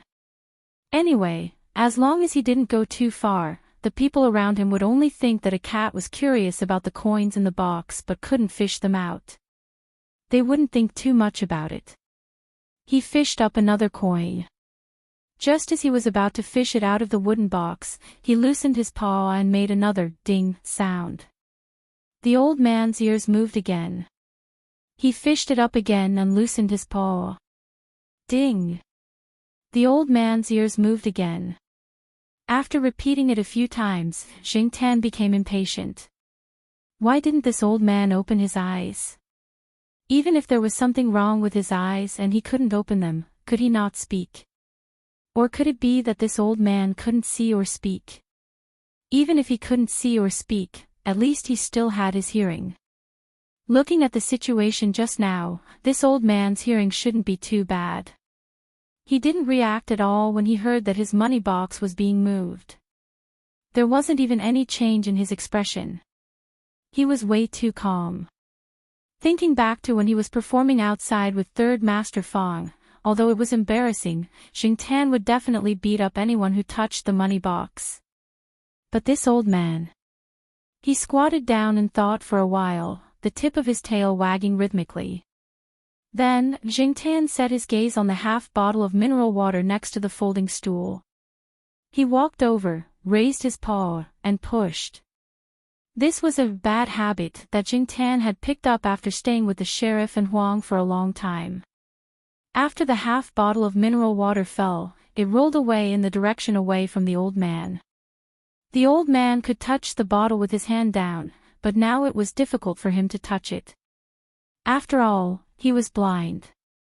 The people around who saw this scene all had the same thought in their hearts: this cat's character is really King bad. Jingtan didn't care about what others thought. Looking at the person who was still sitting there, he cursed in his heart, this person is just a block of wood, right? Other than moving his ears, what else can he do? Boring. After harassing for a long time, there was no response. Jingtan rolled back the half bottle of mineral water that had rolled away. Although he didn't make the bottle stand up, he still pushed it in the same place, where the old man could touch it with his hand down. Just as he was about to leave, Jingtan noticed that the beard on the old man's chin was quite long. When the wind blew, it swayed on both sides. Thinking that the old man didn't respond for a long time, Jingtan's bad taste rose again. He jumped up and stretched out his paw to touch the old man's long beard. Then, there was still no response. Jingtan felt that if those naughty kids were to grab his beard, he would definitely be angry and flip out. He really didn't know how the old man could tolerate it. If the old man could give some other reaction other than moving his ears, Jingtan wouldn't be interested in teasing him. But the old man just couldn't sit still, which made Jingtan stubborn, persevering to grab his beard again and again. Not far away, the dark-skinned uncle who was buying mangoes saw this situation and opened his mouth wide, revealing a mouthful of white teeth. He even forgot to reply to the passerby who asked for the price. He sighed in his heart, this cat must be looking for trouble. Jingtan was busy making the old man angry, so he didn't notice the change in the faces of the stall owners around him. Chapter 192. Recently, Audjean had reached a bottleneck in his creation and was in a very bad state. His teammates suggested that he go out for a walk. Maybe he would get some inspiration, but he should not be impatient and should not be too burdened. He should maintain his passion for music. Therefore, when he was not performing, Audjean would walk around Chuhua with his guitar on his back. During this time, Audjean played in the underground passages and some squares. He also slept in the park at night. It was as if he had returned to the time when he was a vagabond singer. His impatient mood gradually calmed down. Today, Audjean had originally planned to sing in the central square. In fact, there were some talented young people performing in many large squares in Chuhua at night. In the past 2 days, Audjean had met many of them in the other 2 places, and he had gained a lot during the exchange. However, Audjean did not expect to meet Jingtan here. Audjean was grateful to Jingtan, and he also had some awe that he could not explain. Sometimes, Audjean felt that it was incredible that a cat could have such a great impact on him and the band. If there was no black cat, where would he and his teammates go? He did not dare to imagine that he had almost given up at that time. Therefore, Audjean and his teammates had always been grateful to this cat, which could be seen from their black cat team badges. Speaking of awe, perhaps this was the only famous cat that Audjean had ever met. After all, this was a cat that even Yi Hao, the big boss of the night building, dared to show displeasure to him. Audjean did not know where Jingtan lived. In fact, he did not even know Jingtan's background. He only knew that this cat was very familiar with several big shots and that every time he went to the night building, he would go with several big shots. Therefore, when he first saw Jingtan, Audjean was not sure. However, after looking at him for a while, he matched the famous cat with the black cat in front of him. Perhaps, there was no other cat that dared to bully a blind old man in such a place in such an atmosphere. Black charcoal. Audjean shouted. He was very happy to see Jing Tan. This was their band's lucky star. Jing Tan had just plucked a strand of the old man's beard when he saw the old man's face twitch. There was no other reaction. Jing Tan was about to pluck 2 more strands to see how long the old man could endure when he suddenly heard someone calling his name. Idiot! Why did he call her by her name? Jing Tan cursed in his heart. When doing bad things, the biggest taboo was to expose one's true identity. Originally, this was Jing Tan's first time here, and no one knew who Jing Tan was. Who would be able to find him if he took a stroll and left with his tail wagging? But now, Jin directly called out his name. Jing Tan hesitated. Should he pretend that he had been mistaken for someone else? As he was thinking, Jing Tan looked up at the old man sitting there and found that the old man had opened his eyes. His eyeballs were turbid gray and white, and he was looking at where Jing Tan was. Jing Tan was so scared that he jumped back reflexively. It was not that Jing Tan was timid, but it was too sudden. The old man had not opened his eyes for so long, but now he suddenly opened them. However, he was really blind. Not only did the old man open his eyes, but he also moved. As soon as the old man moved, Jin hurried over, afraid that the old man would hit Jing Tan with his cane. The other people who had set up stalls around were also thinking about how the old man would deal with the cat. Although the old man usually did not talk much, did not communicate with others, and did not argue with anyone, that was because no one provoked him. The current situation was that the cat was courting death. Even Jing Tan thought that the old man would teach him a lesson. The cat still had a strand of beard in its claws. So he was ready to slip away. Unexpectedly, the old man moved, adjusted his sitting position, and began to play the arrow. Jing Tan had seen the old woman in Zhao Pa's hometown play the arrow. Now that he heard the old man play it, he felt that he should not be inferior to the old woman. Moreover, the old man was blind. It was too rare. At the same time, Jing Tan had to admit that the old man had a good temper. He was still in the mood to play the arrow even though he was pulling his beard. Although Jin did not know much about the arrow, he was very sensitive to music. Jin felt that the old man did not seem to be angry. Instead, he sounded like he was in a good mood. There were many people who played the arrow, and most of them had a sad and cold feeling. But now, the arrow tune played by the old man made people feel like they were on a sunset dam. Unknowingly, the tension just now had relaxed a lot. Jin judged the old man's mood by the arrow tune, while Jing Tan felt whether the old man had any malicious intentions through his intuition. Since the old man was not going to pursue the matter, Jing Tan could not continue to bully the blind man. Moreover, Jin was here. If he continued to cause trouble, more information would be inadvertently revealed by the idiot Jin. Since he did not intend to continue to bully the old man, Jing Tan simply squatted beside him and listened to the old man play the arrow. Jin was not going to leave immediately. He stood beside Jing Tan and leaned against the railing, listening to the old man play the arrow. Jin could see that the old man was an expert in playing the arrow. He was no worse than the teachers in the music academy. Listening to him for a while could also be good for his own composition. Another point was that Jin had heard a lot of arrow music, but he had never heard the song played by the old man. However, he was too embarrassed to interrupt and ask, so he stood quietly by the side and enjoyed it. The people who set up stalls around had long been used to the old man playing the arrow. Seeing that there was no fun to watch, they began to busy themselves with their own stalls. For them, a cat was not as attractive as money. Speaking of money, Jing Tan now understood why the old man had so much money in his wooden box. If one played the arrow well, passers-by would be willing to listen to it and like it. In addition, they sympathized with the old man, so they would give some money. Although most of the money was small change, it was enough to earn a lot in a day. For an old man, it was more than enough for his living expenses, and there was still money left to enjoy other things. In fact, there were more people giving money today than usual, and part of it was because of Jingtan's cat. This was also the reason why some performers liked to take children or animals with them.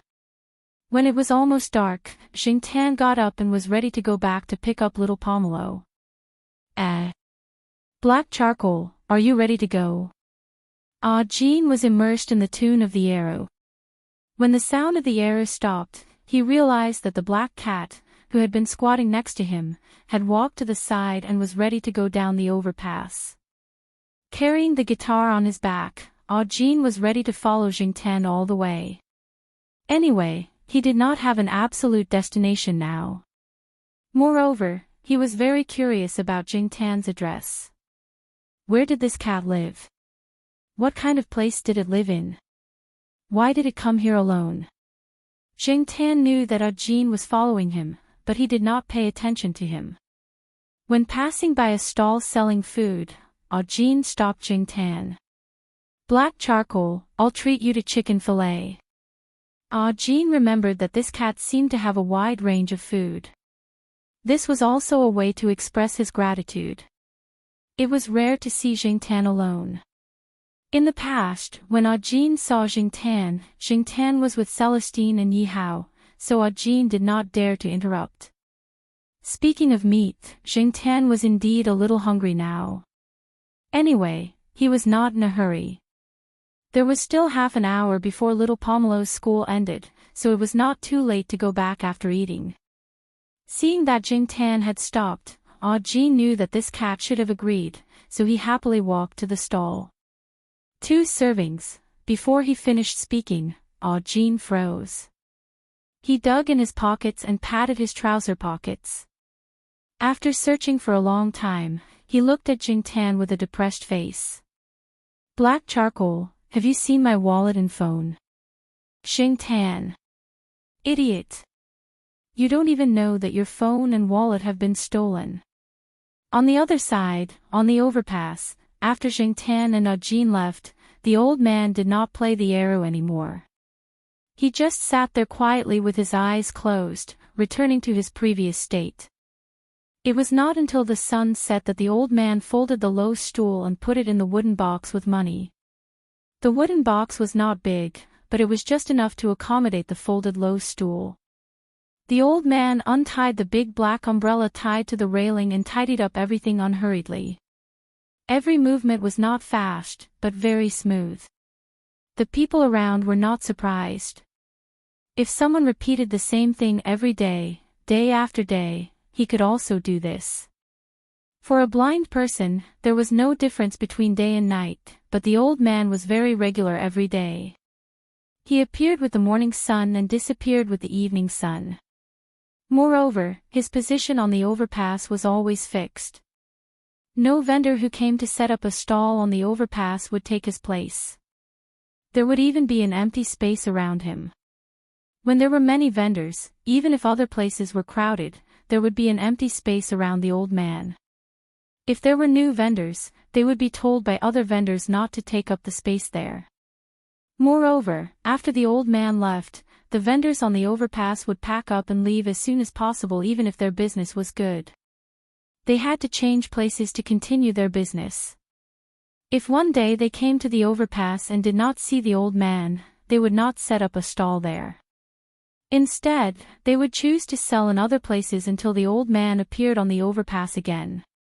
This was a rule that the vendors on the overpass had learned for a long time. When the blind old man was there, no one would come to the overpass to drive them away. This was one of the reasons why everyone treated the blind old man with a special attitude. As for the other reason, these vendors had only heard about it. They had not seen it with their own eyes, so they could not make a conclusion.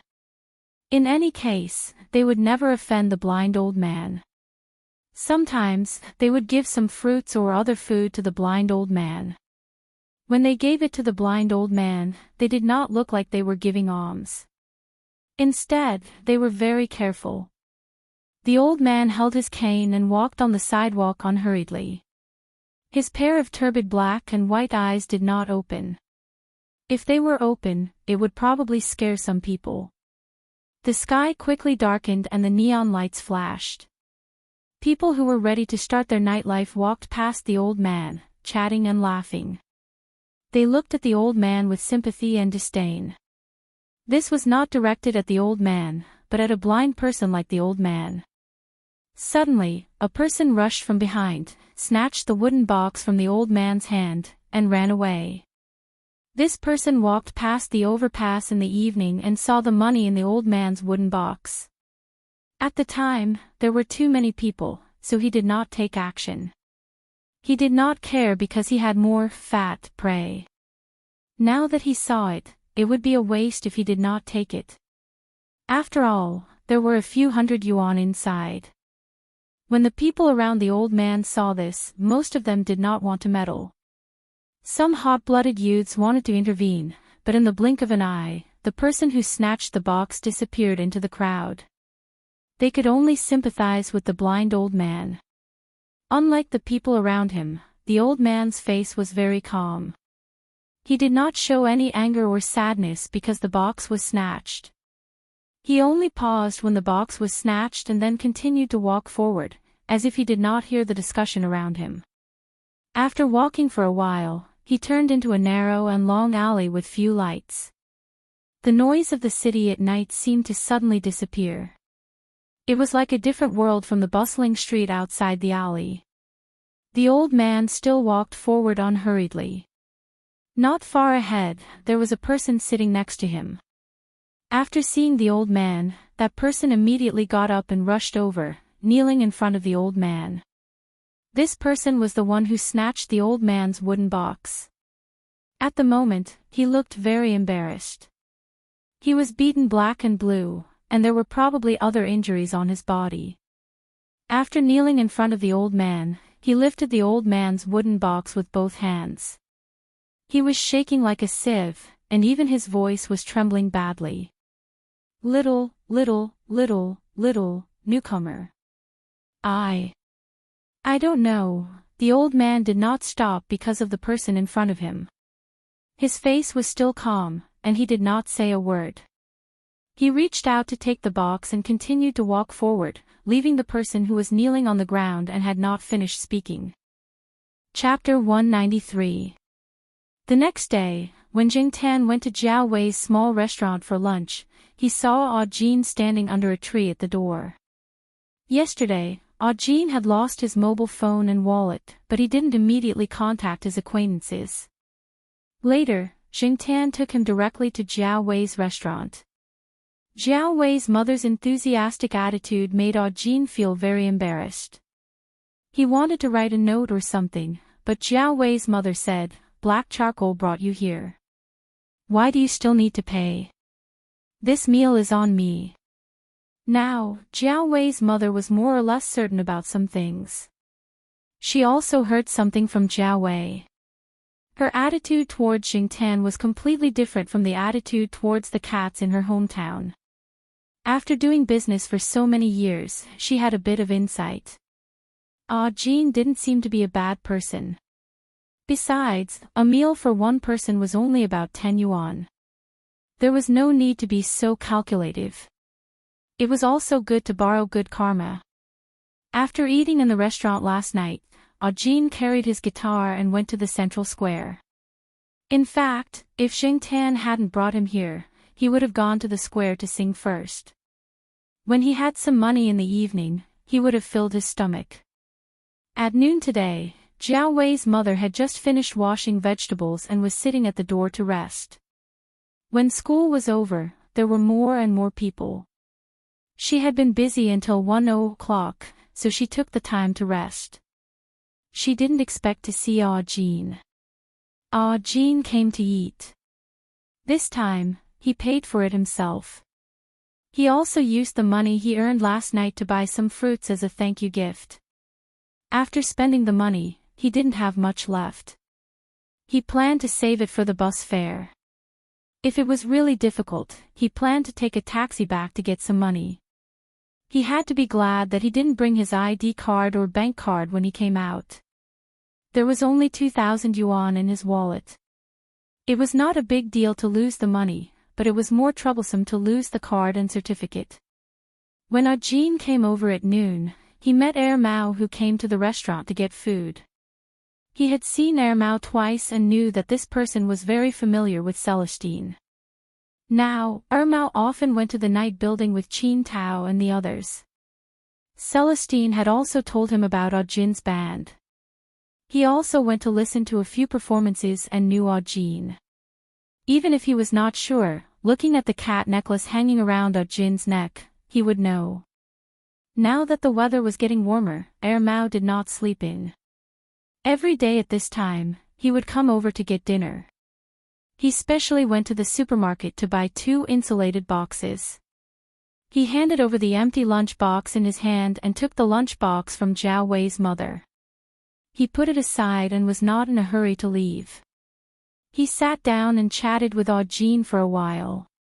Hearing that Ajin had lost his wallet and mobile phone, Mao expressed his thoughts. There were indeed many thieves on the road now, especially around the school and the commercial street. Ajin's situation was not uncommon. "Do you want me to lend you some?" Mao said casually. Ajin carefully refused. The last time he saw Mao, this person was with a few playboys.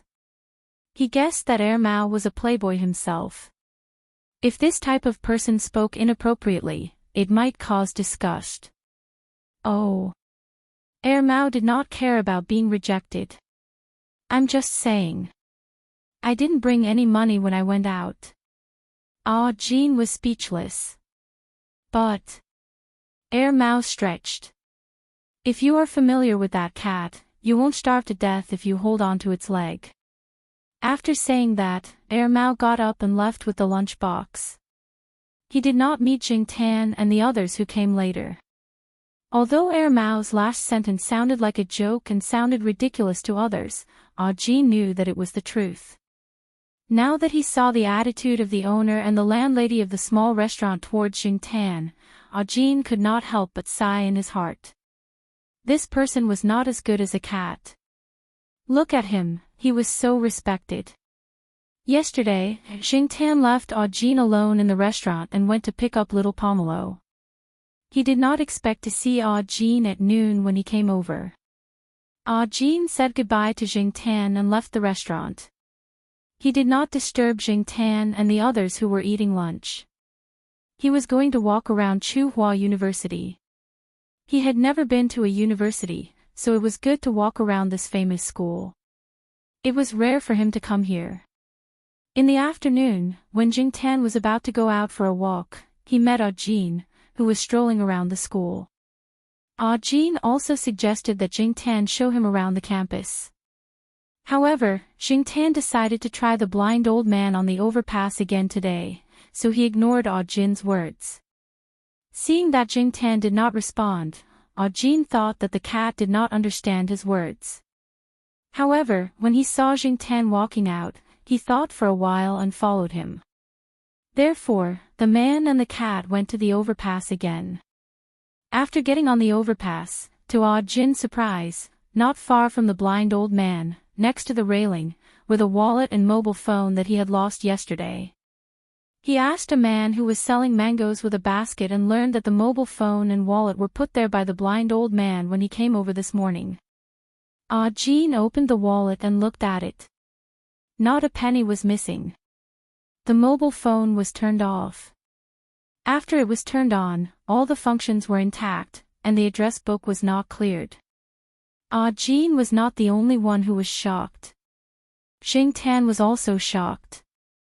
Could this old man really be a big shot? He had learned some things from Celestine and Yi Hao when they were chatting. Without any means, it was impossible to find the lost things so easily.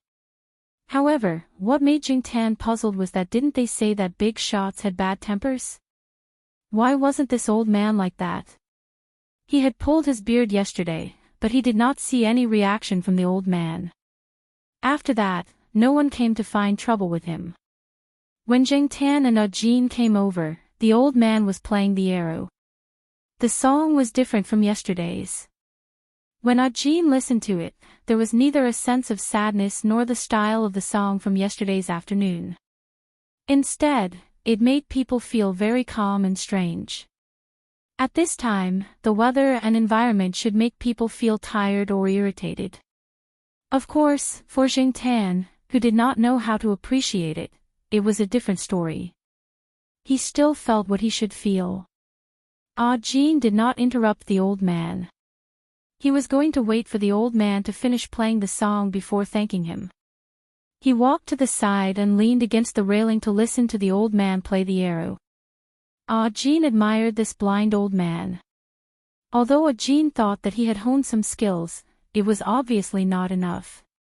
If he played and sang here by himself, he would inevitably be affected by the ear-piercing beeping of the cars coming and going under the overpass. Some impatient drivers would frequently honk or press the horn for a long time. Those who did not have such a mentality would probably be blocked by the horn after singing the first line while playing and singing. To put it simply, it was just a matter of mentality. However, it was not easy to do what the blind old man did. It was very difficult to maintain one's original state of mind and calm down. Of course, even if he could withstand the noisy horns under the overpass, Ajin would not play the guitar here. Although he did not quite understand why the surrounding peddlers treated the old man specially, he would not steal business here. This time, Ajin would not play here because of the old man's return of his wallet and mobile phone. Jing Tan did not know how to appreciate music. He walked to the old man and looked up to observe the old man's expression. It was still the same as yesterday. His eyes were closed, and there was no emotion on his face. Therefore, the long beard that swayed with the breeze was relatively conspicuous. However, after all, he had some scruples. Jing Tan decided to wait and see first. He did not pull out the beard for the time being. He squatted next to the wooden box that was already filled with some coins and change. Since he had nothing to do, he began to count how much the old man had earned today. While he was counting the money with his head down, a shadow suddenly shrouded him. Jing Tan looked up at the person standing in front of him. To be exact, the person was standing in front of the old man. His expression was slightly exaggerated and arrogant. Beside him was a young woman who was wearing revealing clothes and had an eye-catching figure. Some of the surrounding people's eyes fell on the woman's towering chest and her pair of long white legs. "Good job," the man said. Then he took out his wallet and took out a brand new 100 yuan note from it and threw it casually. Jing Tan looked at the money that fell on the ground. It was not half a meter away from the wooden box, but it was at least 40 centimeters, right? He looked up at the man in front of him again. The man did not seem to have any intention of picking up the money and putting it into the wooden box. Instead, he was waiting expectantly, probably to see who would come to pick up the money at this time. This kind of behavior was insulting. Some of the people who saw this scene planned to watch a good show. Although some of them could not stand it, they did not do anything. They did not want to offend this kind of person who was obviously not short of money. Ajin looked and wondered if he should come forward. Anyway, he had encountered this kind of shameful thing when he was a vagrant singer, so he was somewhat immune to it. However, when Ajin took a step forward, he saw the black cat squatting next to the wooden box walk over and pull back the brand new 100 yuan note that was about to be blown away by the wind. Then it put it into the wooden box with its two front paws. After putting it in, it stretched out its paws and pushed the coin on top of the note to prevent it from being blown away by the wind. During the whole process, in addition to paying attention to the development of the matter in front of him, Ajin also felt that there was a slight change in the song played by the blind old man. It changed from calm to austere, and then to gratification. However, when he listened to it again, Ajin felt that there was no difference from before. Could the same song have such a change? Ajin was doubtful. He did not know if it was an illusion. From the time the man in front of him threw the money to now, the old man did not stop playing the arrow, as if he did not know all this.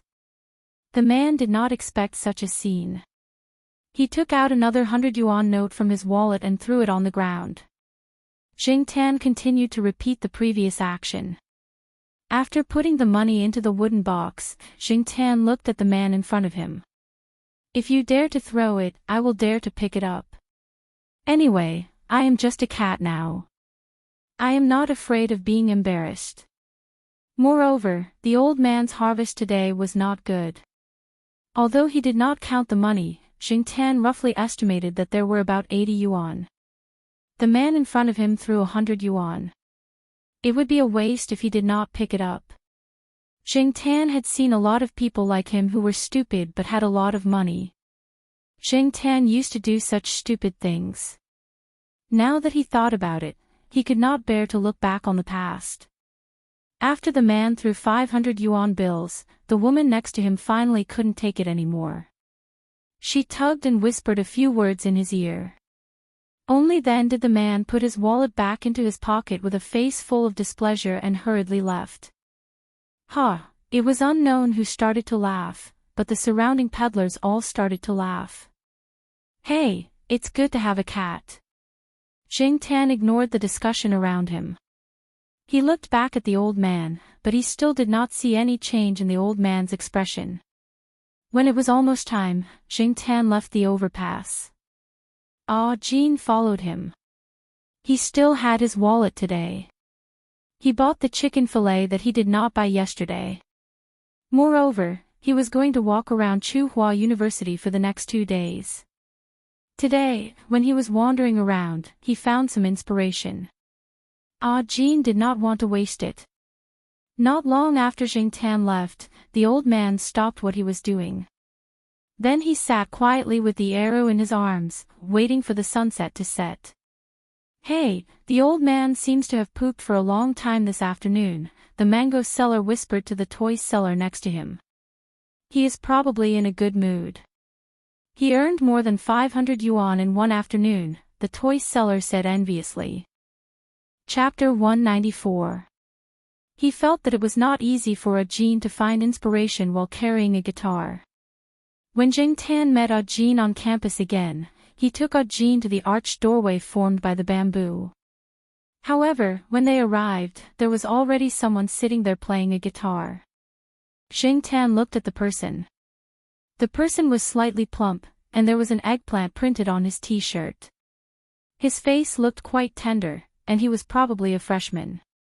Seeing Jean carrying a guitar, the person called Jean over to talk. When his gaze fell on Jing Tan, the person's face stiffened, but he did not say anything. Jing Tan, who was about to walk away, thought for a moment, then walked to the side and jumped onto a tree to listen to the conversation between the two. This person was called Zhang Qian, and those who knew him called him Eggplant. He was a freshman in the school's guitar association. The guitar association held a school performance in May and October every year, but not everyone had the chance to go on stage. Recently, the association was selecting people to go on stage. Zhang Qian planned to practice more and strive for the opportunity to perform on stage. However, compared to Jean, Zhang Qian was still a little inexperienced in playing the guitar. "Brother, you're not bad," Zhang Qian praised. He was a little regretful when he heard that Jean was not from his school. Otherwise, he could have joined the association. He also heard that Jean had played in the square and the underground passage. With a face full of admiration, he said, "In the past, every time I saw those street artists playing the guitar, I couldn't help but want to stay beside them. My classmates even thought that I was embarrassing. Speaking of which, most of those people played quite well, and the sound in the underground passage was especially good." After sighing with emotion, Zhang Qian talked about his guitar history. "At first, I couldn't hold the strings, but after the callus, it was much better. The process was still a little painful, but men can't be afraid of pain. Be more ruthless to yourself. If you don't practice like this, you won't be able to play the guitar." Zhang Qian raised his hand to show off the callus he had painstakingly practiced. Jing Tan glanced over. This little fatty was really easy to satisfy. After a while, Zhang Qian and Audjin exchanged phone numbers and asked Audjin to come to Tsinghua University next week when he was free. When the time came, he would take Audjin to see the Guitar Association's performance. After taking Audjin around the campus, Jingtan left him alone and went out to have fun. 3 days later, when Jingtan thought that Audjin had left Tsinghua University, he saw him again. Jingtan did not go out for a walk that day because the sheriff and Huang were rarely let out. De Peng was also chased out by his grandmother so that it could exercise more. Thus, the 4 cats walked and stopped until they reached the old tile-roofed housing area. Jingtan thought that he could find a quiet place with some shade and take a nap on the roof. He didn't expect to hear the sound of an electric guitar before he even got close. The sheriff's ears twitched. He wanted to turn around and leave, but he saw that Jingtan was still walking in that direction. The other 2 didn't leave either, so he followed.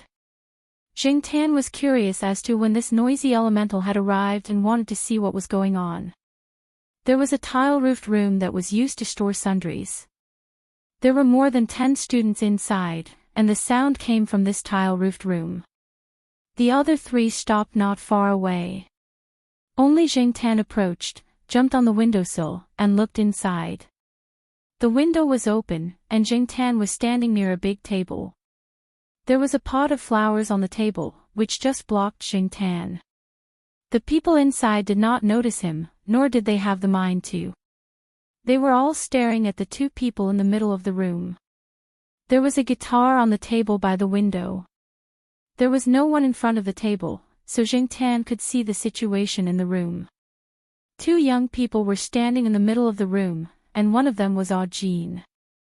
The other person was wearing a black vest and had dyed yellow hair. His hair was still a little long and was tied into a small braid. The 2 of them were playing the electric guitar. Jingtan did not know what it felt like to play the electric guitar, but seeing that the 2 of them were sweating, he guessed that it was not easy.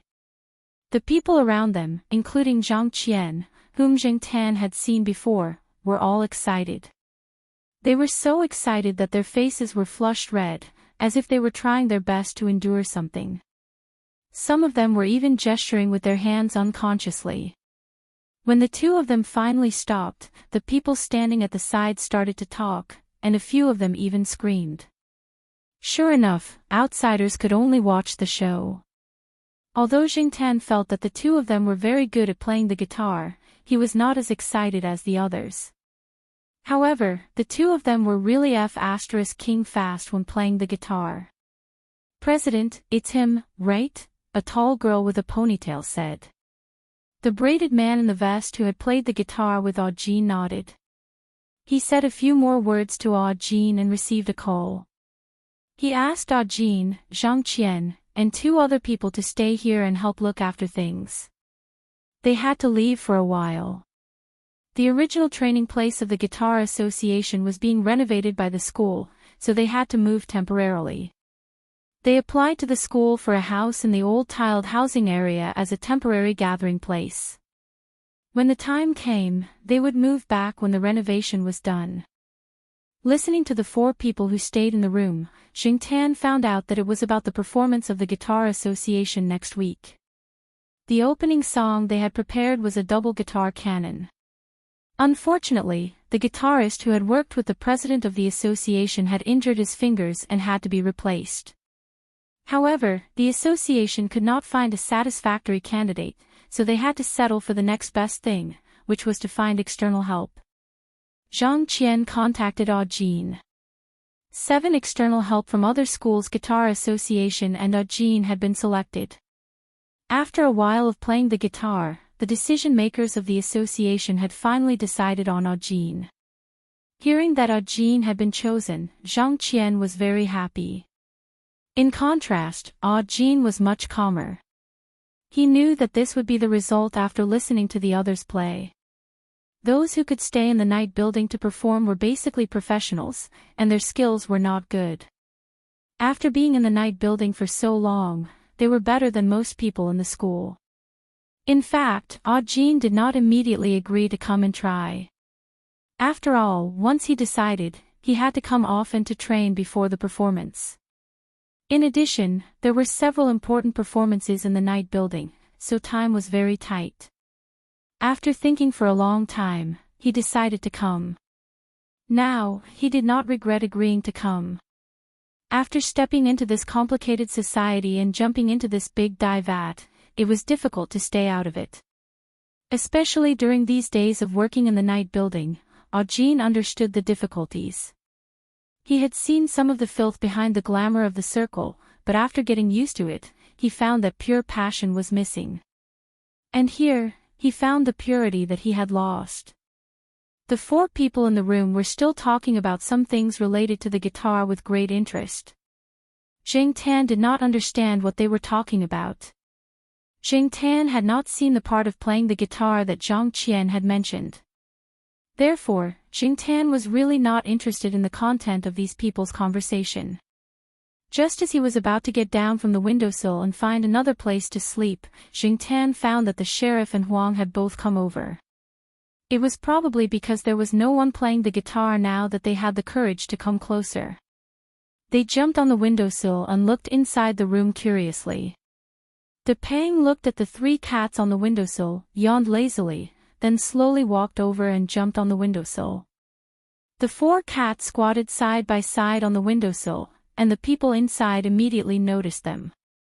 The one with the biggest reaction was Zhang Qian. When this guy saw the four cats, his first reaction was to immediately grab the cup on the table and put it into his arms. The three people, including Audine, were very surprised by Zhang Qian's behavior.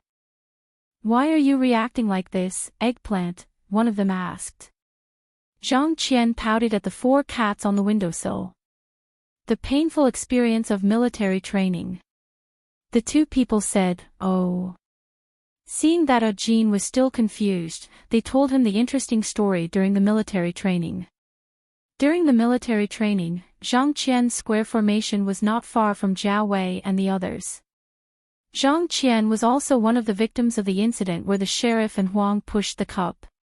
Zhang Qian's favorite kettle was pushed down the stairs by Huang, and a large piece of paint fell off. Zhang Qian was so distressed that he lost 2 pounds. While the two people were talking, the sheriff, who had been locked up at home for so long, was full of energy and had even more cheap hands. He stepped on the big table from the windowsill and came to the guitar placed there. The three people in the room looked at Audine. The guitar was Audine's. He had played it when he came to this tile-roofed house. After that, he played the electric guitar, so he temporarily put the guitar here without putting it in a bag. He had 3 guitars, and this one was the cheapest among them. It was more common and was similar to the ones used by some students in the association. He did not dare to carry the expensive ones around, but even so, it did not mean that he did not care. However, looking at the black cat squatting on the windowsill, Audine hesitated for a moment. If Zheng Tan were not here, Audine would have rushed to protect the guitar. Zheng Tan did not stop the sheriff. He was more curious about what the sheriff would do next. The 4 people in the room did not make a sound. They all stared at the sheriff. For a moment, compared to the white-hot atmosphere of the electric guitar 10 minutes ago, it was really in line with the silence of the old tile-roofed house area. The sheriff tilted his head in front of the guitar and looked at it. His tail swayed slowly, and then he raised his paw to hook a metal string on the guitar. The sound of the metal string vibrating made the sheriff jump back with his back arched. After the sound quieted down, he boldly went up to the guitar again. He seemed to be addicted to playing and continued to raise his paw to hook the metal string. He did not press the string, and the sound was just an empty string sound. To Zheng Tan, it was pure noise. Moreover, the sheriff's behavior was just a toy that he found out of curiosity. It did not have any sense of music or art. To Zheng Tan's surprise, Audine did not stop the sheriff from destroying his guitar. Instead, he immediately put down the guitar score in his hand, took out a small notebook and pen from the guitar bag on his back, and began to write something. Perhaps it was because he had a good time playing the guitar with others, but Audjin was now in a very good state. After he started writing, he had been immersed in his own creative world. Perhaps the noise of the sheriffs playing also entered his creative world. Zhang Qian walked over to take a look, and then his mouth was wide open. He quietly walked back to his original place and sat down. He mouthed to the other two people, "Compose." Jing Tan also saw Zhang Qian's mouth shape. Looking at the sheriff who was playing the guitar and making noise, and then looking at Audjin who was immersed in composing, Jing Tan could not help but wonder if he not only had no musical talent, but also had a distorted appreciation of music. However, when he saw Zhang Qian and the other two people's expressions, he suddenly felt that Audjin seemed to be really talented. Otherwise, how could he get inspiration from the sheriff's noisy playing? Someone once said that cats were the poets of the city's melancholy. They were born to be maverick wandering artists. Jing Tan had never thought so, but now it seemed that it might be true. It was just that he did not understand the art of cats. Chapter 195. Zhang Qian and the others gathered there, admiring Audjin for being able to compose under such circumstances. However, they had only glanced at what Audjin had just written and did not look at the score carefully. Without permission, they felt that if they looked at it rashly, they would be suspected of plagiarism. Therefore, during the discussion, they mainly talked about where Audjin had gotten his inspiration from. Was it really that cat? Jing Tan curiously went over to take a look. Seeing that it was Jing Tan, Audjin, who was about to close the book, stopped temporarily. He even handed the book to Jing Tan so that Jing Tan could read it. Zhang Qian and the others saw this and did not understand Audjin's behavior. Why was he so nice to a cat? However, they could not say anything. After all, they were not familiar with each other and did not need to care about everything. Jing Tan looked at it. Other than the name of the song, he did not understand anything else. He only knew that it was a simplified score that he had seen in a primary school music book. After looking at it, Jing Tan lost interest and returned to the windowsill. Audjin, do you like to use simplified scores when composing? A student asked. He was used to looking at guitar hexagons and had more contact with staves. He did not know how to react when he suddenly saw simplified scores. After all, many people felt that staves were more professional and presentable. As for guitar hexagons used to record fingering, because of the association itself, they used them more often. Yes, because I did not go to university, I did not receive any professional education in the beginning. I learned guitar skills from a small, unknown band. Later on, I studied more on my own. When I was trying to compose, I used simplified scores.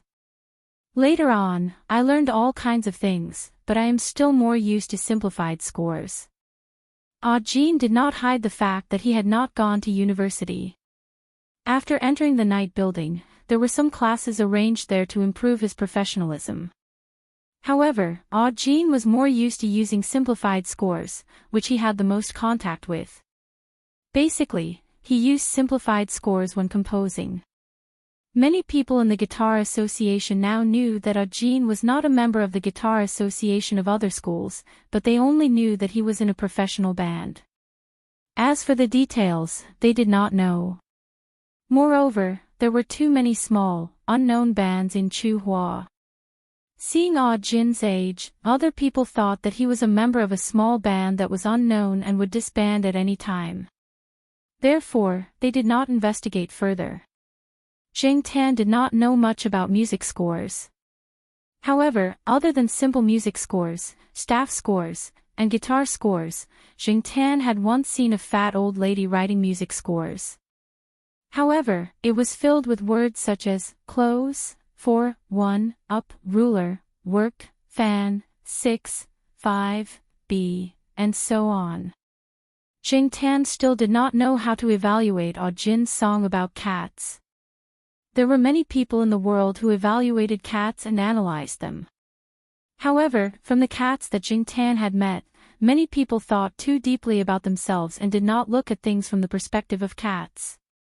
Even Jing Tan now found it difficult to understand the thoughts of the sheriff, De Pang, and Huang.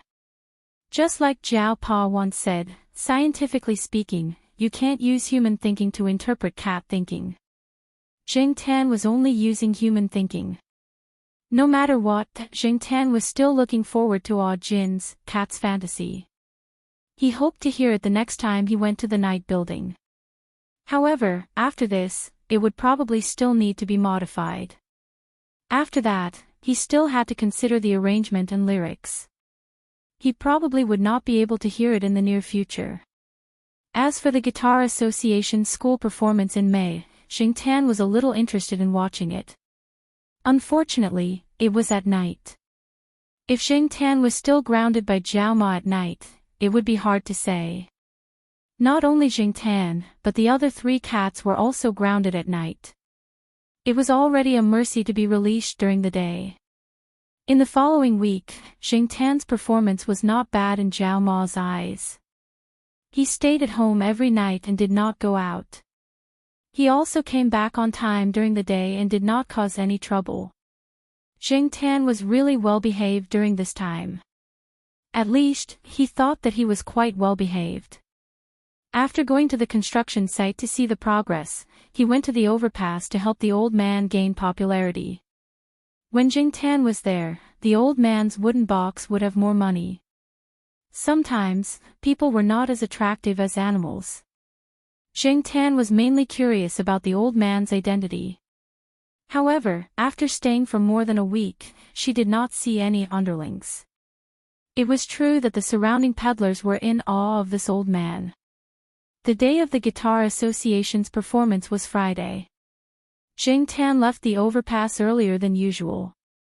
He was going to the school's main sports field to take a look.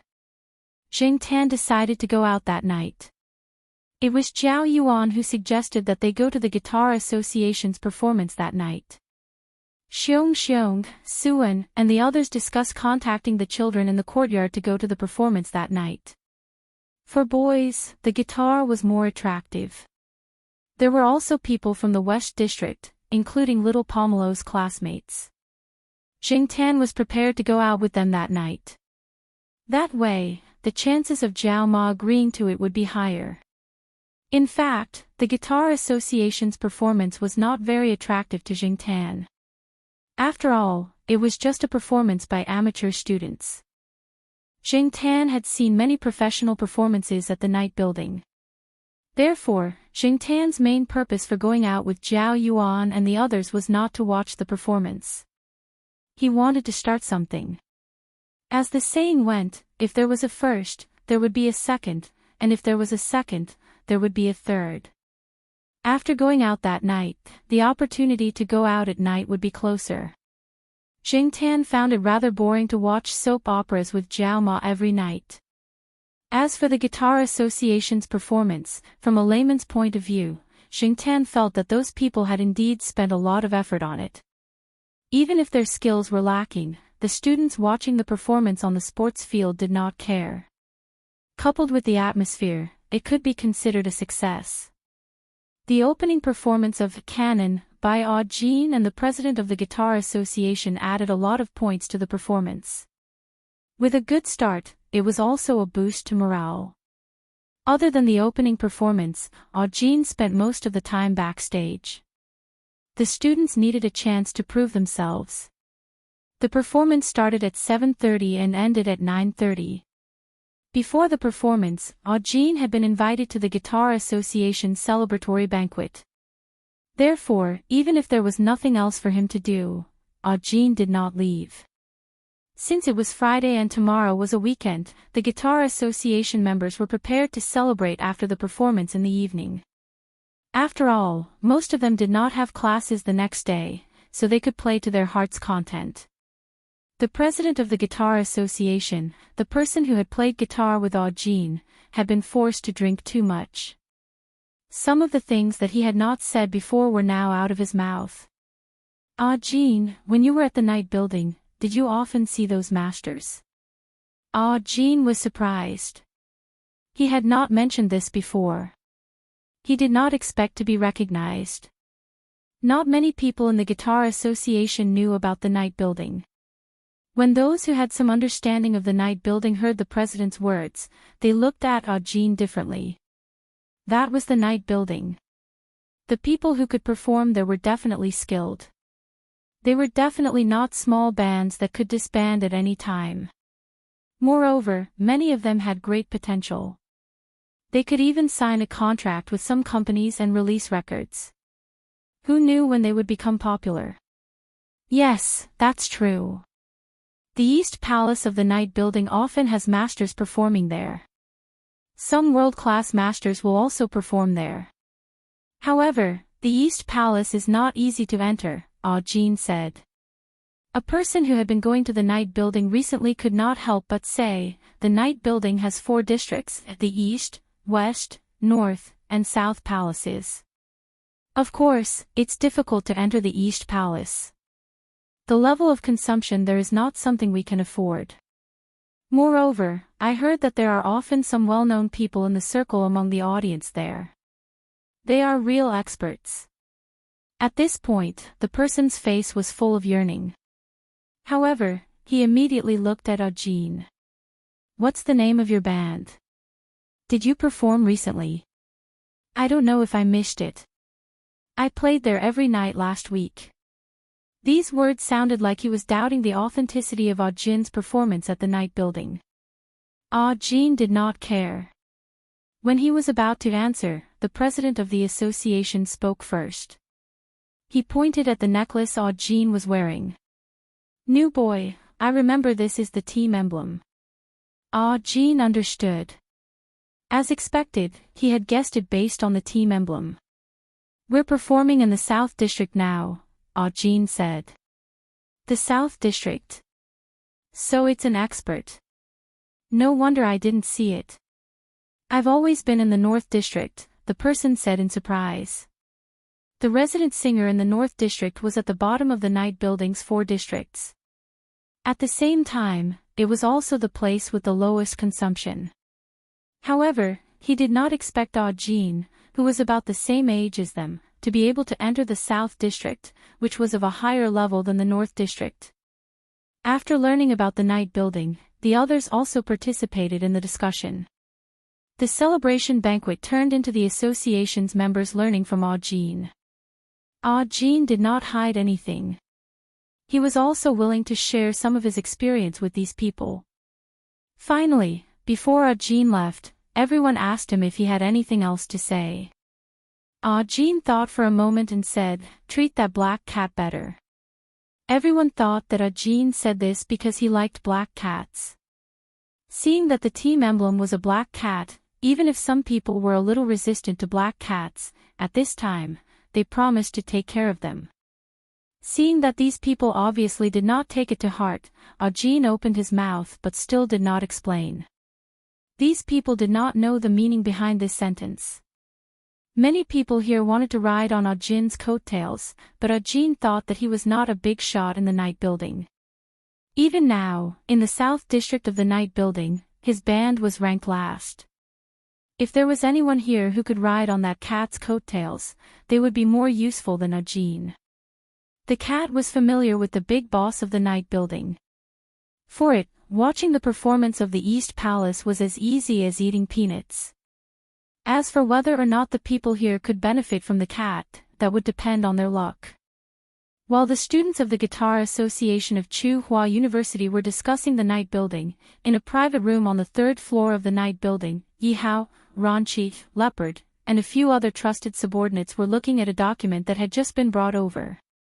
After digesting that huge amount of gold, Yihao had more projects to invest in, and there were still some troubles to deal with behind the scenes. In the past, he had always avoided conflicts, but now it was inevitable that he would directly confront them. Whether they would cooperate or be enemies depended on that person's attitude. Therefore, Yihao finally decided to pay a visit to that person who was contemporaneous with Master Tang VII. This time, he did not want to rely on his relationship with Master Tang VII. He planned to face it himself. When Yi Hao opened the latest investigation document with a cup of coffee in his hand trembled and the coffee in the cup spilled on his suit. Leopard and Ranchi next to him were puzzled. What could make Yi Hao, who was always calm and collected, show such a constipated expression on his face? Chapter 196. In the folder, there was a photo. The background of the photo was a bridge, and the subject was an old man sitting under a big black umbrella, holding an arrow. What made Yi Hao and the others uneasy was that in the photo, the black cat was squatting next to the wooden box and yawning with its mouth wide open, baring its fangs. The description under the photo showed that the cat was called Black Charcoal, and it was raised by an associate professor named Zhao from the Life Sciences Institute of Tsinghua University. In fact, even without the detailed description, Yi Hao and the others knew which cat it was. In this world, which cat called Black Charcoal could cause so much trouble? Ranchi wanted to bang his head on the coffee table. He wanted to express his thoughts, but Leopard spoke first. You can really see this guy everywhere you go.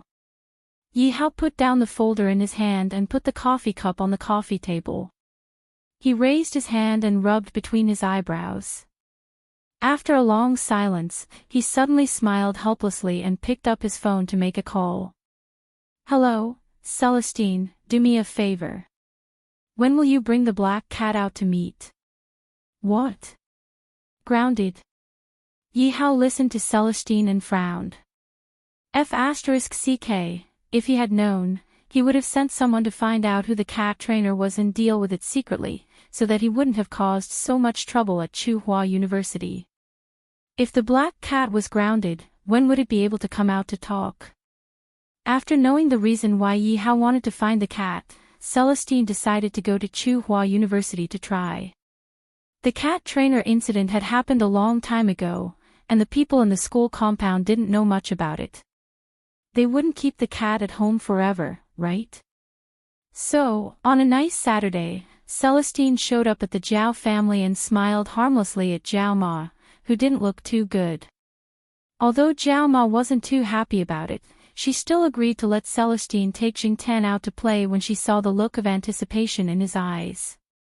Sigh, it was not easy to be cooped up at home for a period of time, but the moment he went out, he became wild again. Wei Ling heaved a sigh of relief when he heard Mama Zhao's agreement.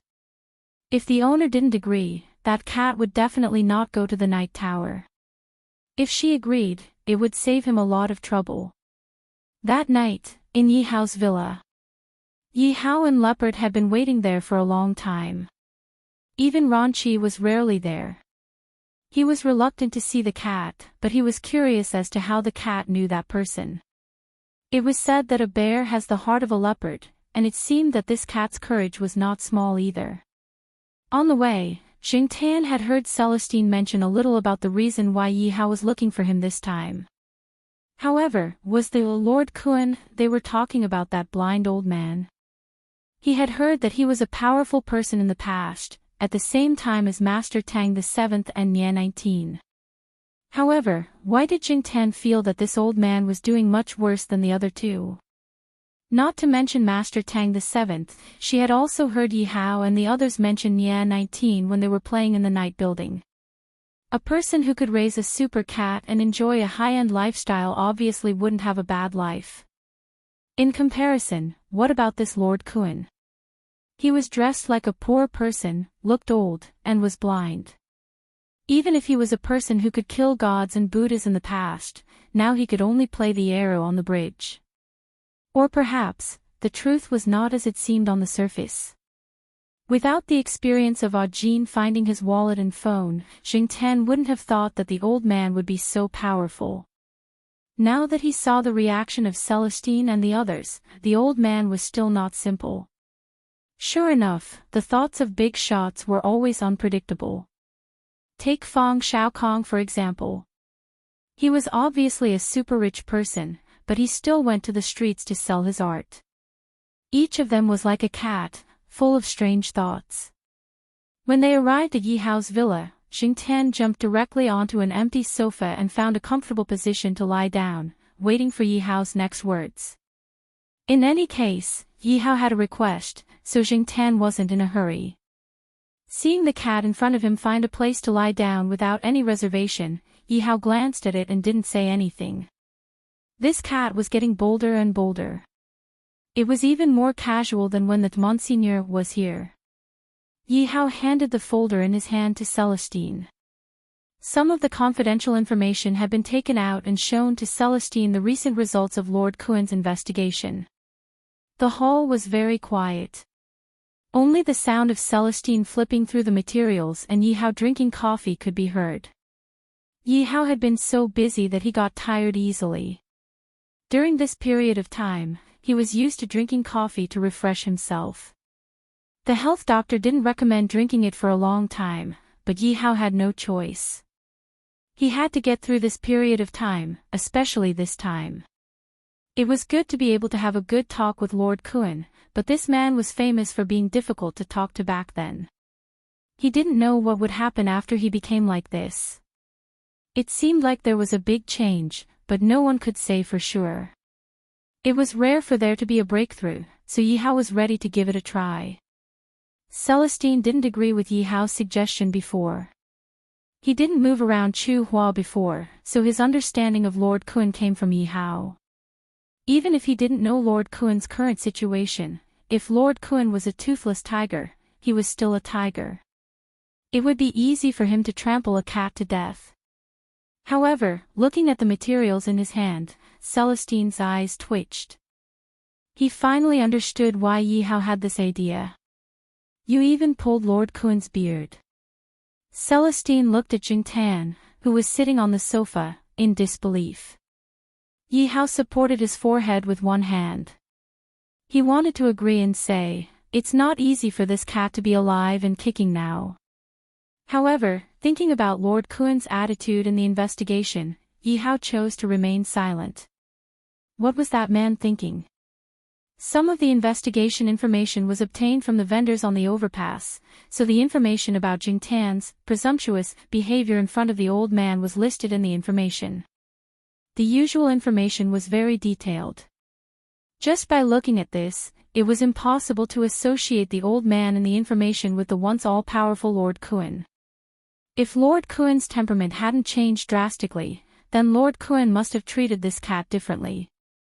Putting down the folder in his hand, Celestine leaned against the back of the sofa and tapped his fingers on the armrest.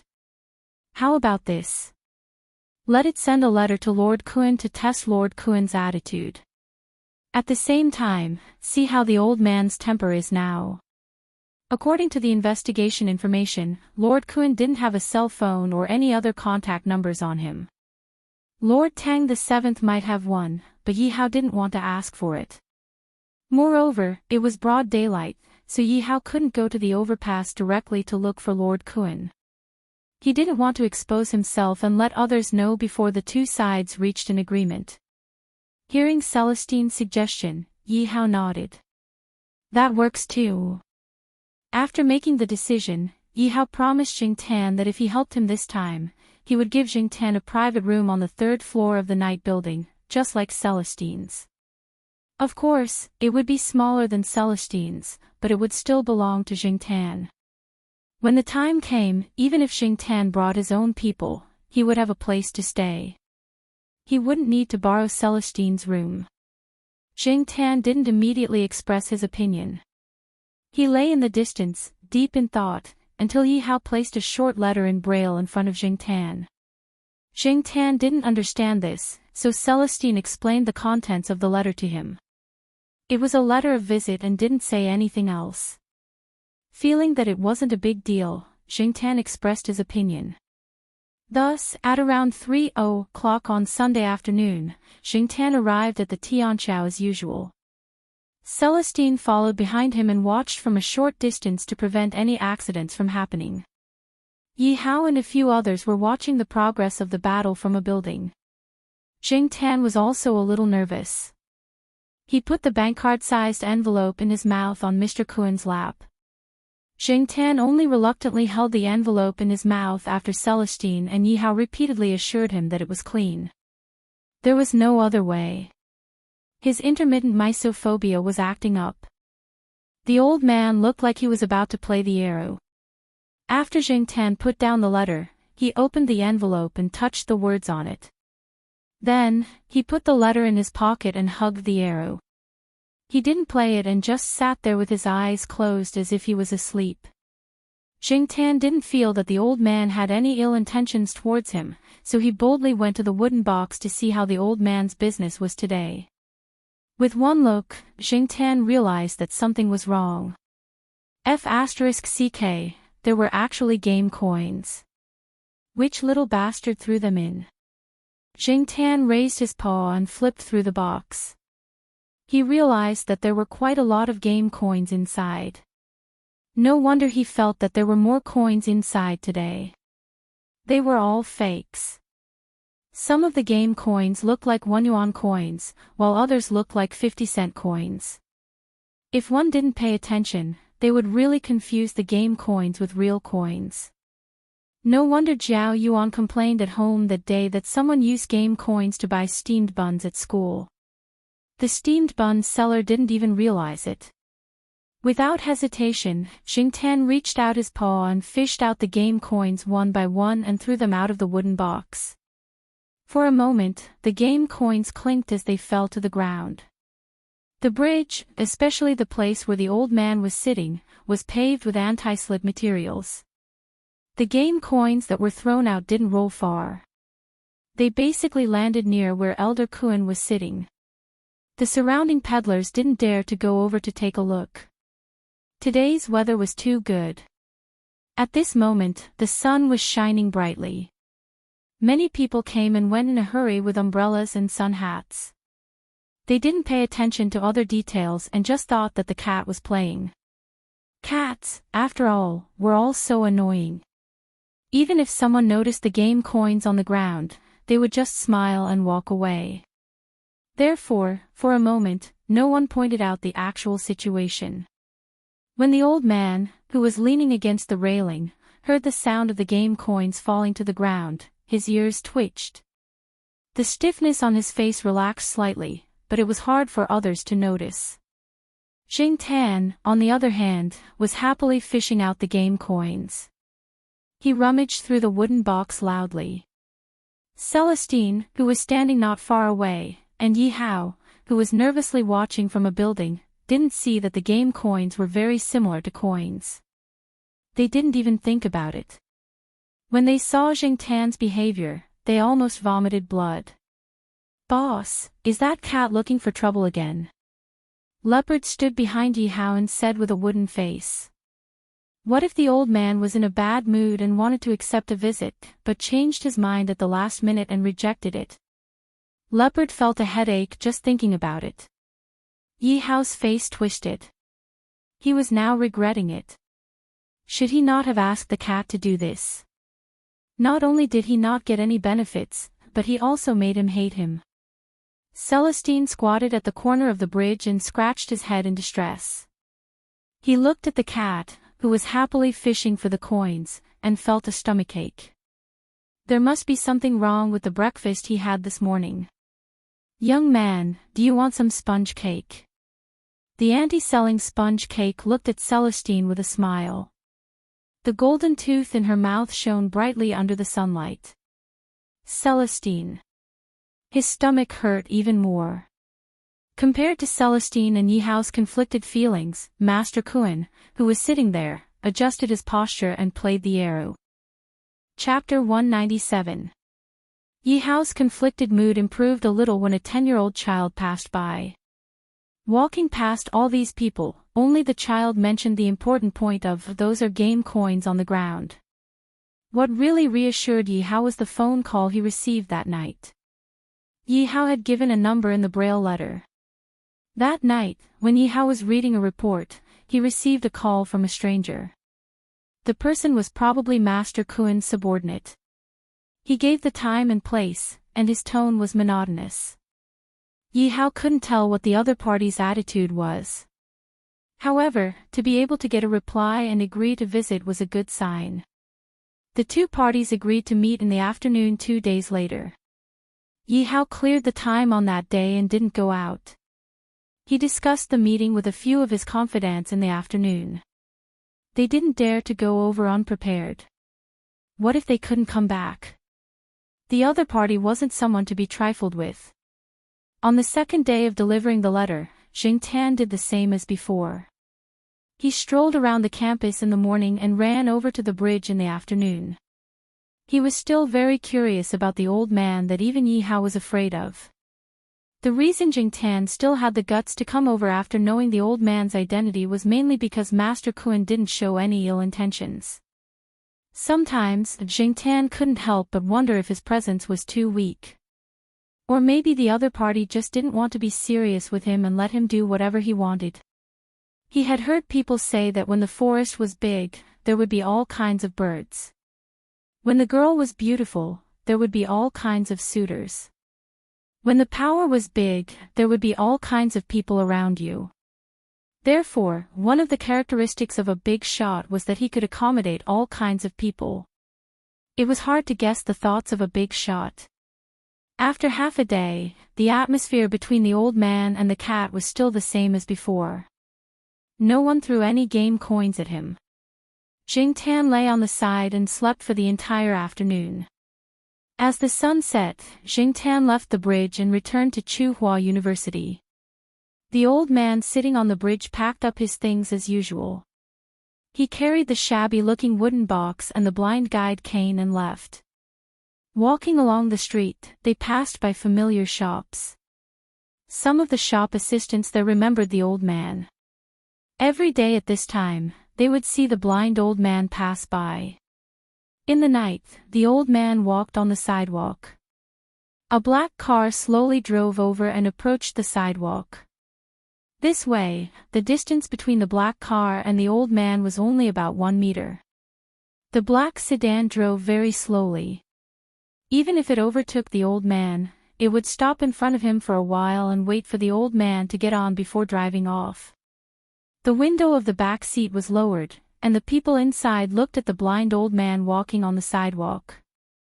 They were silent, as if they were thinking about what to say. The person sitting in the back seat was also an old man. However, compared to Lord Kun, this person looked like someone who lived a rich life. In the eyes of the bystanders, these two old men were people who lived in completely different social classes and were completely unrelated. When the old man in the car looked out of the window, there was a cat lying beside him that was obviously bigger than a normal cat. However, this cat was very well behaved. Although it looked out of the window curiously, it had no intention of jumping out, nor did it meow. This continued for 10 minutes before the old man in the car finally said, "It's time to get off work, old Huang." His tone was full of sarcasm and mockery. Lord Kun's surname was Huang. Back then, people called him the local tyrant because of his surname. Hearing the old man in the car, Lord Kun's expression did not change at all. It was as if he already knew that this person would say that. He did not reply and continued walking at his original speed. This was not the first time these two old men had such a conversation. The old man in the car retracted his gaze from the window.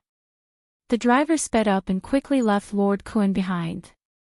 I really don't know why he made himself like this. Wouldn't it be better if he just enjoyed his life?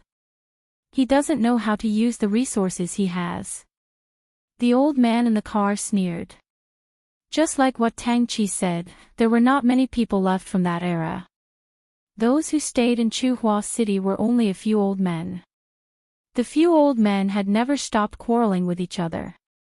However, no one purposely came to find trouble with Huang Kun. At most, they would say a few words or have some small fights to pass the time. They would not do anything serious here. Even Tang Chi was no exception. When Tang Chi retired behind the scenes, he had instructed Yi how to treat this Lord Kun well. Master 19, not everyone can enjoy life as much as you do, the driver in front said. Nia 19 liked people to praise him for enjoying life. His style was indeed like that. Therefore, in many people's eyes, Nia 19 was always dignified and glamorous. Many people envied him because he was old but still had young women by his side. Old but vigorous. This was a phrase that people often used when talking about Nie 19. However, when Nie 19 thought about Huang Kuan's attitude of ignoring him, he became angry. That old fart was so arrogant. The driver looked at Nie 19 in the back seat through the rearview mirror and continued, Lord 19, I saw Lord Kuan today. He looks old and clumsy. Is there a problem with his health? Nie 19 smiled sarcastically, that guy's life is tough. When the fight was at its peak, everyone thought that this guy was dead for sure. Anyone could be lucky, but this guy definitely wouldn't be let go. But he's alive and well now. The driver heard Nie 19's tone. It didn't seem like he was angry at him. Based on his understanding of this boss, he should be thinking the same thing as him. He was just saying that. Therefore, the driver continued, although he's alive, he's been blind for so many years. I remember that he's about the same age as you, right? But looking at him today, he doesn't have the arrogance of the Lord Kuan. And isn't the one in charge of that area now Lord Kuan's godson? Speaking of which, Lord Kuan is just a retired emperor with no real power. In the driver's opinion, in this circle, even blood-related people could kill, let alone people who weren't related by blood. That was even more unreliable. No real power. Humph. Nie 19 snorted and didn't explain. However, the driver felt a chill run down his spine. He knew that his boss was really angry this time. He quickly shut up and didn't say anything else. After a while, Nie 19 teased the cat lying next to him. He put his finger into the cat's mouth. The cat hugged Nie 19's finger and bit it. The cat's teeth, which had been bitten by dogs, gently scraped Nie 19's finger. However, it didn't bite down. It didn't dare. This cat is very obedient. Even if I put my finger in its mouth, it wouldn't dare to bite. Although Nie 19's words sounded calm, the driver felt his scalp tingle. He didn't dare to say a word. Perhaps, if Lord Kuan had died back then, his boss would be more relaxed now. Lord Kuan's existence was a thorn in his boss's throat. Yet, he couldn't pull it out. He didn't dare to pull it out. Zheng Tan didn't know about the meeting between Yi Hao and Lord Kuan. Celestine and Yi Hao didn't mention it to him. Zheng Tan didn't want to get involved either. Anyway, those people were all people who did great things. It was better for his cat to think about how to pass the time. Therefore, on the afternoon of Yi Hao and Lord Kuan's meeting, Zheng Tan came to the overpass as usual. He happened to see the old man packing up his things. He found it strange that the old man was packing up so early today. Unexpectedly, when the old man passed by Zheng Tan, he said, "If you're curious, you can come and play with me." Zheng Tan stood where he was, wondering how the old man knew he was here. He didn't have the chance to fish for the coins in the wooden box today. The sound of his footsteps was also very soft, but the old man could still accurately identify his location. Seeing that the old man had already gotten off the overpass, Zheng Tan didn't think about the problem anymore. Then, he was puzzled. Did the old man mean for him to go over and take a look? If he followed him, he might be able to find out more about the old man. It was rare for an important person to make a tactful invitation. At least, in Zheng Tan's eyes, it was an invitation. He quickly followed him. Then, he realized that this was the first time he had heard the old man speak. He followed the old man through the bustling street and turned into an alley. After walking for a while, they arrived in front of a house. Without the old man knocking, the door was open from the inside. Zheng Tan saw a young man with a very serious expression. He was respectful to the old man. However, when his gaze swept past Zheng Tan, he didn't seem surprised to see a cat here. He only paused for a moment before following the old man inside. Zheng Tan looked around and followed him in. The outside of the house looked very shabby. He didn't expect the inside to be okay. It was just okay, nothing special. Some rich and powerful old men liked the layout of the house with a classical charm, while some old men liked the modern style. However, Jingtan didn't know which style it belonged to. Overall, the layout was very simple. Obviously, the owner didn't care about the materials that were used to keep up appearances. Thinking that the old man was blind, Jingtan felt relieved. Moreover, if he only looked at the back, Jingtan couldn't tell that the old man was blind at all. No one helped him, and the old man didn't stumble. His steps were still calm, and when he walked, he accurately placed the wooden box, the big black umbrella, and other things in the right place. He didn't let anyone help him at all. Further inside, there was a small living room. Yi Hao, Ron Qi, and the others were inside. Seeing Master Kun come in, Yi Hao quickly got up.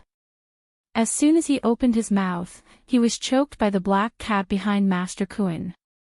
Not only Yi Hao, but Ron Qi and Leopard also felt like a herd of alpacas were running over. Ron Qi looked at Leopard and said with his eyes, "Boss didn't inform this cat, did he?" Leopard, "Definitely not." Today's plan was indeed very good. They had considered many ways to deal with different situations. They even analyzed various psychological tactics in depth. However, no one had considered this cat. In Ron Qi's opinion, cats were always an uncertain factor, let alone this cat. Who knew what would happen with this cat present? What did Master Kun mean by this? Jingtan looked at the expressions of Yi Hao and the others. He pulled his ears and walked to the side. "Dislike my ass? Do you think I care?" They chatted among themselves. Jingtan didn't want to join them. He planned to find a place to lie down. He was a little tired from walking all the way here. When he came, Jingtan thought of many possibilities. However, when he really came, he didn't feel the pressure he expected. He also didn't feel any malice or danger around him. Although he couldn't let his guard down, at least he was mentally more relaxed. Jingtan saw a wooden table by the window. It was more than 3 meters away from them. There was also a vase with rich bamboo. It was perfect for lying down and sleeping. Therefore, he got up and jumped. Chapter 198. Ron Qi had been using the corner of his eye to look over there, wondering why Elder Kun had brought the cat over. The next moment, he noticed the situation over at the table. His heart also swayed along with the vase on the table. Only when the vase stabilized did he let out a sigh of relief. Yi Hao, of course, also noticed it, but he didn't show it on his face. In Yi Hao's mind, cats were not human beings after all, nor were they well-trained warriors. They would not listen to you and restrict your words and actions. Perhaps they would bark wildly when they shouldn't, or mess around with things they shouldn't do, which would cause a planned and arranged thing to collapse directly. If it were other cats, it might be a small problem, but Yi Hao knew how capable this black cat was from the day he met it. Yi Hao took a deep breath and sorted out his emotions. He continued to talk about the cooperation with Elder Kun. It was said that the first spurt of energy, the second spurt of energy, and the third spurt of energy. It wasn't easy to be fully prepared to face Wang Kun, who used to be a big shot, so he couldn't appear weak. He had a few projects under his control, such as the small commercial plaza near Tsinghua University that was under construction. When the time came, he would definitely come into contact with the people here. It would be better to discuss it in advance before things went wrong. That way, it would be easier for everyone to resolve any problems. Conflicts of interest were always the most important conflicts. However, how to distribute the benefits was the reason why Yi Hao was sitting there under pressure. However, just as Yi Hao was talking about the distribution of benefits and was about to start psychological warfare, there was a shattering sound. The somewhat tense atmosphere was fiercely impacted. The veins on Yi Hao's forehead popped. He forced himself to remain calm on the surface, but he was already cursing in his heart. Can't this damn cat know its place? Jing Tan looked at the broken vase and the mess on the table. He then looked at the expressions of the people over there. Other than Elder Kuan, the others, including Yi Hao and the people around Elder Kuan, couldn't help but have some other emotions in their eyes even if they didn't show it on their faces. He pulled his ears and jumped down from the table. It was better to find another place to lie down. The atmosphere here was not suitable. Jing Tan really didn't do it on purpose. He was lying on the side and was about to fall asleep. Then, a green bean fly came out of nowhere and kept buzzing in his ear. When Jing Tan raised his paw to chase it away, he used a little too much force. Plus, he was stronger than the average cat, so he didn't restrain himself and knocked the vase down. Jing Tan tried walking around, but he didn't see anyone stopping him. Lord Kuan didn't say anything either, so he walked out of the hole. At this moment, the person standing behind Elder Kuan also walked out and followed behind Jing Tan. Ron Chi and Leopard quickly looked at each other. They couldn't help but worry. Although they didn't like the cat causing trouble here, they didn't want anything to happen to the cat. Not only was the cat familiar with Celestine, Air Mao, and Fong San, but it had also helped them a few times. This time, they were the ones who had dragged the cat into this matter. Lord Kuan. Yi Hao was obviously afraid that Lord Kuan would really send someone to kill the cat silently. He was about to say something, but just as he opened his mouth, Lord Kuan raised his hand and stopped him. He picked up the teacup and drank some water. He started to talk about his opinion on the distribution of benefits proposed by Yi Hao. He didn't want to listen to Yi Hao at all. The broken vase and bamboo were lying on the ground, but Lord Kuan didn't ask anyone to clean it up. Jing Tan, who was walking out of the hall, heard someone following behind him. He turned around and saw that it was the person who opened the door. This person had been following Lord Kuan since he entered the house. Was he following him now to spy on him? When he passed by a room, Jing Tan stopped in his tracks. The door of the room was ajar. It seemed to be a study. Jing Tan tried to take 2 steps in. Seeing that the person behind him didn't have any intention of stopping him, he walked in. The study wasn't much smaller than the living room. There were some paintings hanging on the wall. There was a long table by the side with some gypsum carvings on the table. There were also some in the corner. The gypsum carvings were of different sizes. The taller ones were about 1 meter, such as the ones in the corner, while the shorter ones were only about 20 centimeters tall. There were people and animals carved out. Compared to those masters, there was no doubt that there was a gap. However, if these were carved by a blind old man, then it was rare. Moreover, no one mentioned that Lord Kuan was a sculptor. Even a person with normal eyes might not be able to carve as good as Lord Kuan. After looking at the gypsum carvings one by one, Jing Tan's gaze landed on the paintings hanging on the wall. Jing Tan had seen some ink paintings at Professor Lan's house. Other than fiddling with flowers and plants, Old Man Lan also painted ink paintings. His paintings were quite elegant. Even if he didn't know much about painting, Jing Tan could tell that Lord Kuan's painting was far from Old Man Lan's. However, he couldn't be too harsh on a blind person's painting. However, overall, it looked good. Jing Tan admired it from the bottom of his heart. There was a piece of calligraphy beside the painting. Relatively speaking, the calligraphy was much better than the painting. It was also very imposing. There was once when Jing Tan went to Professor Lan's house. The old man was practicing calligraphy. When he saw Jing Tan, he became addicted to teaching again and talked about calligraphy. He remembered that Old Man Lan said that a work without momentum would be dull and lacking in spirit. Those with momentum would have the momentum of wind and clouds when splashing the ink. Those with momentum would have the momentum of wind when splashing the ink. Jing Tan didn't know much about art, but he felt that the calligraphy in front of him definitely reached the standard that Old Man Lan had mentioned.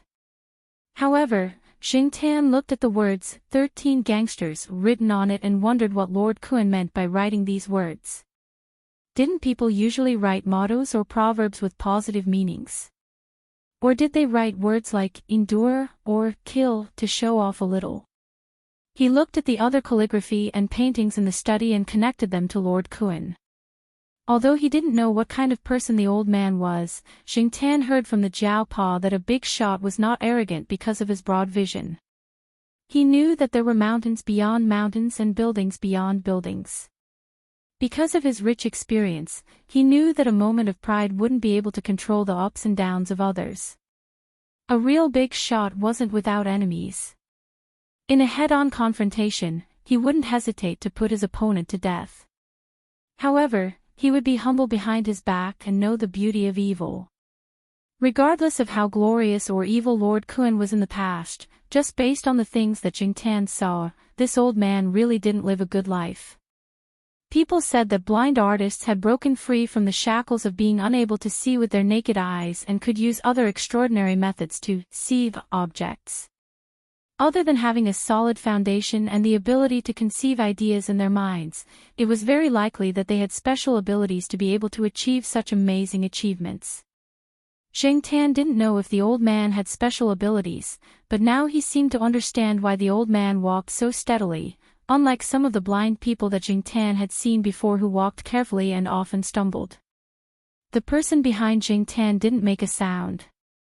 If he hadn't heard this person respectfully greet Lord Kun when he first entered the room, Xingtian would have thought that this guy was mute.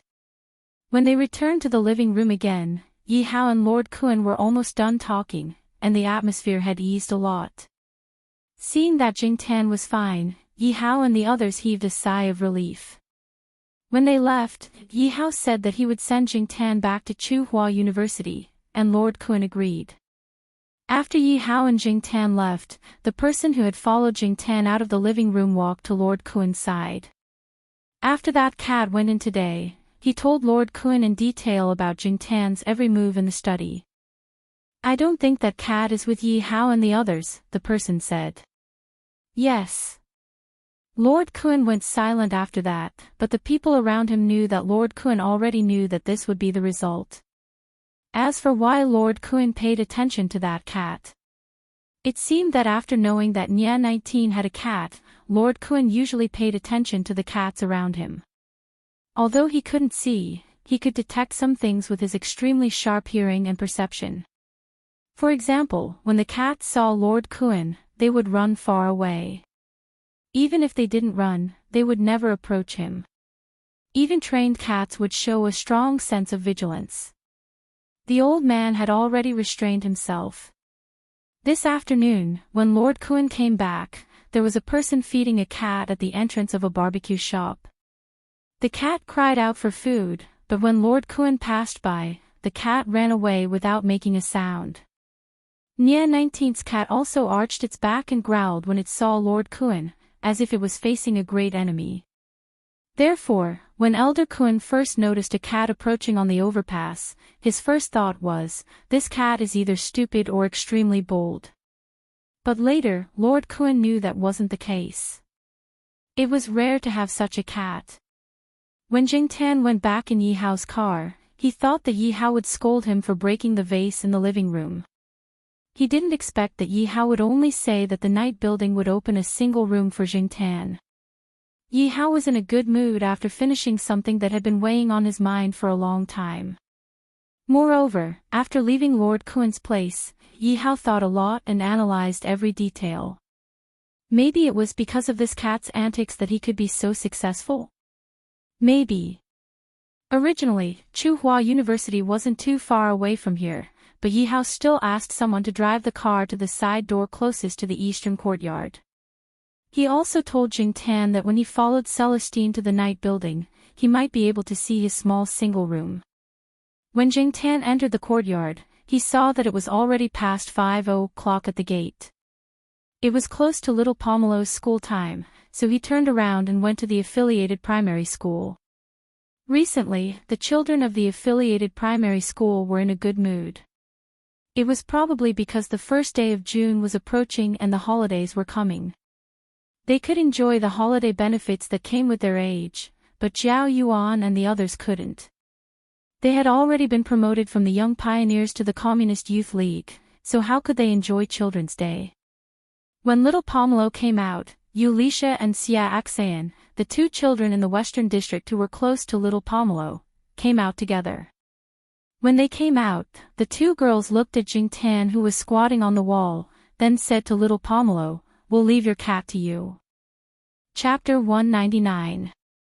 Important people had their own attitudes towards life, while ordinary people had their own way of living. Jing Tan felt that her cat preferred the life in the courtyard. It was relaxed and comfortable, and she didn't have to worry about breaking a vase. She didn't have to get involved in any of the major events that were going on under the surface.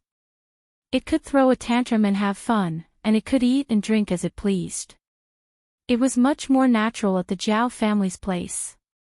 However, Jing Tan's good mood was ruined after dinner. A mythical beast.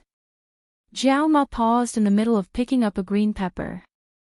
She then asked little Pomelo, "Why did you ask Black Charcoal to go there?"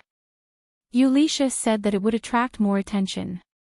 She said it's called. Little Pomelo thought about the word. Yeah, she said it's called a gimmick. Zhao Ma was speechless. Even this little kid knew how to make a gimmick. Little Pomelo stuffed rice into her mouth. She didn't want to let Zhao Ma know that she had something to say. Yulisha, who was the vice class monitor of the 4th grade class 3 and also the organizer of the show, had said that the first part of the show was to compete for rewards. She heard that the top 3 performers would receive generous rewards, and the outstanding performers would also receive awards from the school. These awards would be recorded in the files, and they would be useful for the class committee members at the end of the semester. It would be easier for them to apply for class committee positions in middle school. The second part of the show was to show their filial piety to their parents. This way, it would be easier for them to get pocket money in the future. They might even be able to take them to the amusement park during the holidays. What's the gimmick? Zhao Yuan fully demonstrated his lack of vocabulary.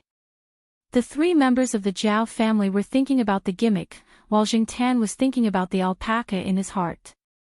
Damn it, why did you ask me to act as a mythical beast? For the students of Tsinghua University's affiliated primary school, June 1st meant that they could watch a cultural performance. In the past, it was basically just each class having fun on their own.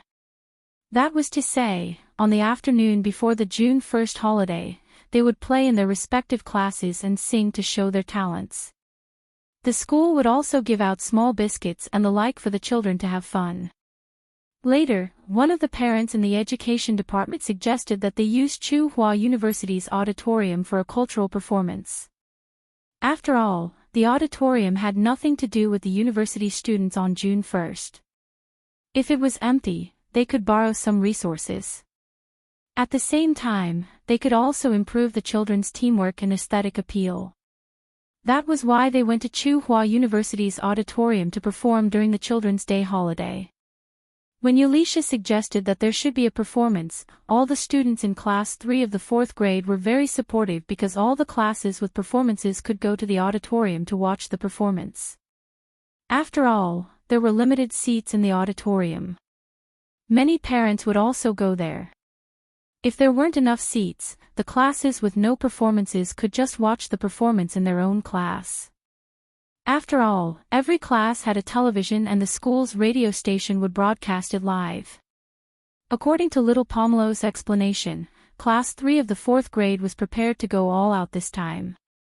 Those who were good at crafting started to make some simple props, while those who knew how to play musical instruments started to practice. The story they were going to perform was a story written by Yulisha herself. A filial son traveled through mountains and rivers to save his bedridden mother. He went through all kinds of hardships, passed through all kinds of obstacles, and defeated all kinds of monsters. In the end, he obtained a snow lotus from a mythical beast on a snowy mountain and went back to cure his mother. Jing Tan felt that this story was very familiar. He felt that many TV dramas, movies, and even one of his commercials used this story. However, when it was a children's performance, the audience didn't care about the story. They just wanted to see their own children perform. The story was secondary. They just wanted to see it for the fun of it. Before they decided to let Jing Tan play the mythical beast, Class 3 of the 4th grade had rehearsed many times. The props were almost done and they even had a pre-show. After all, there were too many classes who signed up for the performance. The auditorium's performance time was limited, so they had to eliminate a batch of students. There was no ranking for the pre-show. Only the last class who could perform in the auditorium were notified. From the pre-show, it could be seen that there were too many outstanding performances and there was too much competition. Just like little Pomelo said, they had to use something different. Thus, Jing Tan was on the list. Many people in Fu High Elementary School, especially those in little Pomelo's class, knew that her black cat came to pick her up after school every day and was very obedient. Thus, Yulisha turned her attention to Jing Tan. Little Pomelo actually didn't agree to let Jing Tan go, but there were too many classmates who came to persuade her. Yulisha and Xia Axayan had mentioned it many times in front of her. Only then did she decide to ask Jing Tan's opinion. If Jing Tan didn't want to go, she would reject it tomorrow. Although playing the role of the mythical beast didn't make Jing Tan happy, he didn't want to make things difficult for little Pomelo. In class, Yulisha and Xia Axayan had helped little Pomelo a lot. Jing Tan wanted to help this time as a way of thanking her. Moreover, this child didn't like to talk and was easily alienated from others. If this went well, little Pomelo could mix better in class. The next day, at about 10:00 in the morning, Jing Tan didn't go to other places and went directly to Fu High Elementary School. Little Pomelo and the others' last class in the morning was physical education. Because of the performance, Yulisha asked their physical education teacher to let them prepare for the performance during this class. The physical education teacher also knew about the performance and didn't think much about it and agreed. Little Pomelo and the others rehearsed in a corner of the field. Fu High Elementary School wasn't big, so Jing Tan was familiar with it. He didn't go through the front door, but went outside near the field and then climbed over the wall to see them. When the rehearsal was about to start, Jing Tan saw that they were standing in a formation with Yulisha directing. More than 10 children held a piece of paper in front of their chest. On the paper were the names of the characters they were going to play. Little Pomelo was one of them. Jing Tan looked at the paper that little Pomelo was holding. It was written Red Bud. The other children standing there were holding papers with the names of plants written on them. These children were the background characters who didn't need to say a word after going on stage. Thinking about it, little Pomelo usually gave people the impression that she was too serious and cold. She wasn't good with words. If she was going to act, this kind of character was more suitable. Jing Tan wondered what would happen if they put on props. When the time came, they would have to put on props. Now, they only used paper to replace props for rehearsals. They were afraid that they would break the props and leave them for the performance in the auditorium. A student saw Jing Tan standing on the wall and pointed at Jing Tan and said to little Pomelo, "Gu Yuzi, your mythical beast is here." A mythical beast is here. Quite punctual. The others echoed. Jing Tan. You guys are mythical beasts, your whole family are mythical beasts. He pulled his ears unhappily and didn't jump down the wall. He just stood there and watched the children rehearse. The performance time for each performance was about 20 minutes, so if there was too much content, it had to be compressed. The main character was the class sports committee member. This child's appearance wasn't the most outstanding in the class, and his acting skills were mediocre, but his advantage was that he could somersault. Moreover, Jing Tan watched their performance. Every time he made a move, he would somersault first. He didn't know if this was the gimmick that Yulisha mentioned. The scope was to attract people's attention. There were also a few who acted as the villain monsters. They were so engrossed that they were even more energetic than the main character. Jing Tan originally thought that these children would be more repulsed by the villain role, but now it seemed that they were enjoying it. When it was almost over, Jing Tan, the mythical beast, was about to appear. Yulisha pulled a weed out of nowhere and handed it to Jing Tan. Last night, little Pomelo told Jing Tan what to do, so Jing Tan knew what to do next.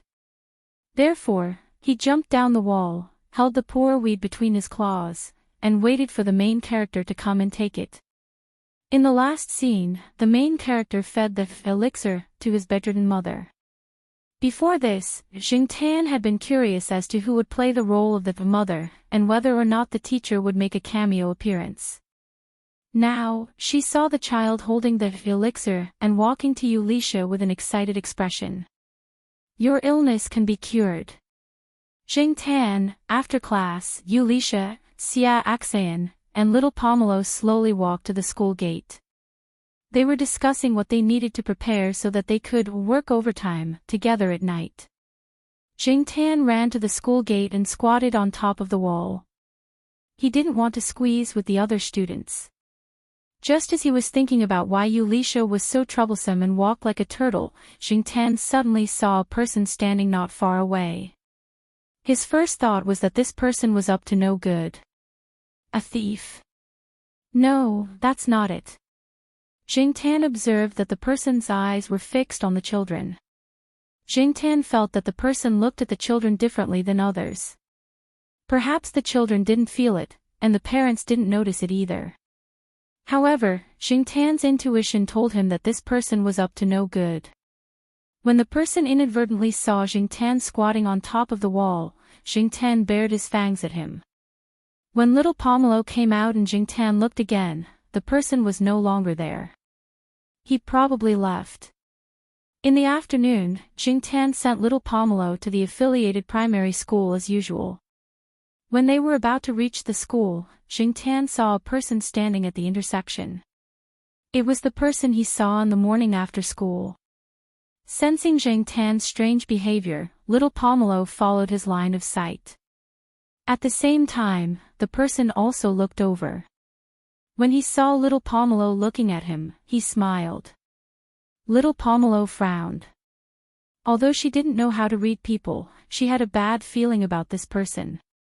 Therefore, she quickened her pace and walked towards the affiliated primary school. Jing Tan followed behind little Pomelo. He turned his head to look at the person standing at the intersection and narrowed his eyes. If this person walked over to little Pomelo and said, "Little girl, uncle will take you to see the goldfish," Jing Tan would immediately beat this person up until even his mother couldn't recognize him. Then, he would find a chance to throw him into the lake and feed him to the fish. Just as Jing Tan was wondering if the man would kick him with his left or right leg first, and whether he would kick his face or his manhood first, the man looked away. The person didn't continue to stare at little Pomelo. Instead, he looked at the other children who came to school, especially those who didn't have an adult accompanying them. Jing Tan didn't feel that there was much lust in his gaze, but it made him extremely uncomfortable. Chapter 200. Jing Tan watched little Pomelo walk into the school and ran back. When he came to the intersection just now, he found that the suspicious person was no longer there. Jing Tan looked around the area, and when she reached the man-made lake, she saw the man. The person was sitting on a bench by the lake, talking on the phone. There was no one around him. At this time, most of the students had gone to class. Those who had no class were taking a nap in the dormitory, so looking around, there was no one walking around the artificial lake. Jing Tan quietly approached from behind and went under the bench, intending to listen to what the person was talking about. "Why did you suddenly change your mind?" "I haven't finished my inspection yet. I was warned. Those people are still meddling in other people's business." "Okay, I know they have the final say here.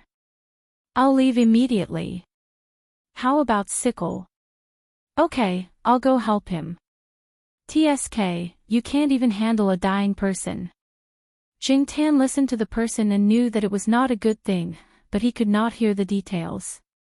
He could not hear the voice on the other end of the phone clearly, but he could roughly feel that the person on the other end of the phone was not in a good mood. It was good that the person wanted to leave. It was better not to leave such a potentially dangerous person here. However, before he left, the person sitting on the bench finished the phone call, looked at the surrounding scenery, then got up and walked to the lake. He had just found that there were many fish in the lake, and these fish were very brave. They were probably used to being watched. Even if there were people standing by the lake, they would still swim around calmly. Jing Tan looked around and made sure that no one was coming. No one would pay attention to this side. When the person walked to the lake to watch the fish, he rushed over and kicked the person's back. When the man walked to the lakeside, he had been paying attention to his surroundings. When he didn't notice anyone approaching, his vigilance was lowered. Just as he was leaning forward to look at a large red carp swimming towards him, he suddenly felt a force from behind and fell into the lake. Because it was the school's artificial lake, for safety reasons, it was not very deep. It was just that after a long time, the silt at the bottom of the lake was thicker. After the man fell into the lake, he struggled a few times. When he stood up, the lake water only reached his waist, but his whole body was soaked. He was still holding his phone in his hand, and it looked like his phone was broken. He looked around angrily, trying to find out who was behind this, but unfortunately, he couldn't find anyone nearby. Instead, there were people further away who heard the commotion and looked over. After Jing Tan kicked him, he immediately ran into the forest to hide. The trees here couldn't hide a person, but a cat could still hide very well. Then, Jing Tan saw the man quickly come out of the lake, his trousers full of mud, and leave with a gloomy face. For the next few days, every time Jing Tan wandered around Fu Elementary School, he would pay special attention to the surroundings. Indeed, he did not find that person. At most, there were a few people who looked like thieves walking around. That was a common occurrence, so Jing Tan did not pay much attention to it. Compared to that person, Jing Tan felt that thieves were less of a threat. Because he had seen human traffickers before, Jing Tan felt that the man was different from human traffickers. He did not know what kind of business he was involved in, but he was sure that he was not a good person. The night before the performance in the auditorium, Jing Tan was lying on the sofa, thinking about what would happen the next day. The performance started at 2 in the afternoon, and Jiao Ma had already asked for leave. Jiao Yuan had a small test, so Jiao Ma rejected his request. However, Jiao Ma borrowed a DV from Chu Xiangyang, who lived next door. She wanted to film the performance and show it to Jiao Yuan. Although Fu Elementary School also had its own live broadcast, it was only on a general level. Jiao Ma only wanted to film little Pomelo and Jing Tan. She was currently fiddling with the DV to familiarize herself with it. "Hey, Mom, what do you think is wrong with black charcoal these days? He looks like he has a lot on his mind," Jiao Yuan asked as he nibbled on an ice popsicle. Jiao Ma's attention shifted from the DV to Jing Tan. She looked at him and said, "Maybe it's because of tomorrow's performance. He's going to be the first cat to perform on the stage." Jiao Yuan nibbled on his ice popsicle. "Hasn't he already filmed a lot of commercials? What's there to worry about?" Jiao Ma said. "Who knows what a cat is thinking?" Jing Tan listened to their conversation, but his ears moved. He was too lazy to do anything else. 2 days ago, he had been thinking about the man he had kicked into the lake. Although that man had not appeared around him, and perhaps he had no more interactions with Jing Tan still felt a chill when he thought about the man's gloomy eyes when he got up from the lake and left. As for today, he was just thinking about tomorrow's performance. He was not worried about anything. He had already filmed a lot of commercials, so he was very thick-skinned. The next day, those who had performances in the morning skipped class and went to the auditorium to rehearse. They wanted to get used to the stage in advance, and they also wanted to do a preview. Usually, when they rehearsed, they didn't notice anything, but when they put on the props, the feeling came immediately. Many of the props were made by the students themselves. At most, their parents helped them. The parents of the students who were standing on the sidelines were watching from below. They held the boxes of instruments in their hands and looked at their children with smiles on their faces. They were proud of their children. Generally speaking, the preview was good. No one made any mistakes. The overall feeling was okay. However, when Jingtan appeared, some people were surprised for a while. However, the official performance in the afternoon was much more stressful. The audience would be full, which was very different from the empty stage in the morning. Little Pomelo's class performance was the fifth. Among the first 5 performances, 4 of them were singing and dancing. Their performance was the first drama. She didn't know if the club would give them more money. The people who had changed their clothes sat in the dressing room. Some were memorizing their lines, and some were chatting casually. Jingtan looked at little Pomelo next to him. She was sitting in a chair with props next to her. When she appeared later, she would be wearing a cylindrical paper shell. There was a large background board attached to the back of this shell. The board had purple Chinese redbud painted on it. It looked very heavy, but for these students, it was still bearable. After all, it was only made of paper. When it was made, the weight was considered. Even so, during the rehearsal in the morning, Jingtan felt sorry for them. On such a hot day, they had to wear such a big shell. It was really hard for these children. In fact, Jingtan himself wasn't much better. He was wearing a silver plastic shirt. When he appeared later, he would have to wear a stupid mask. He didn't know if the mythical beast in these children's hearts was this stupid image. Little Pomelo, who was sitting there quietly, had a slightly serious expression. She pursed her lips and held the hem of her shirt tightly. After all, it was her first time on stage. Moreover, it was a performance in the auditorium. Even if she was just standing in the background, there was still psychological pressure. Previously, there was a first-grade child who cried before going on stage. Her makeup was ruined by crying. Later, she didn't change it and just went on stage with that face. Jingtan walked over and patted her hand, indicating that she didn't need to be too nervous. Little Pomelo's expression softened. She let go of the hem of her shirt and tidied up the stupid shirt on Jingtan's body. Feeling that little Pomelo's mentality was adjusted well, Jingtan looked at the other students in the room. Especially the protagonist sitting in the corner, the sports committee member. The child didn't feel nervous at all. He crossed his legs and picked his nose while reading his lines. Jingtan looked at this guy who was digging happily. After picking his nose, he looked around. Seeing that no one was paying attention to him, he rubbed the finger he used to pick his nose on the sword and continued to dig. Jingtan. This kid is actually rubbing his nose on the sword. Damn it, I can't let little Pomelo touch that sword. At this moment, the door opened. The chief planner, Wuxia, who had gone out to observe, strode in. The others quickly asked about the performances in front of them. The scores and rankings would be announced after all the performances. Even if they didn't know the rankings now, they should be able to see the general situation. It's just a so-so. Wuxia briefly explained the first 3 performances. Now that the 4th performance was in progress, it was their turn next. The 5th grade's performance of the peacock dance was pretty good. Xia Axian said. What's so good about it?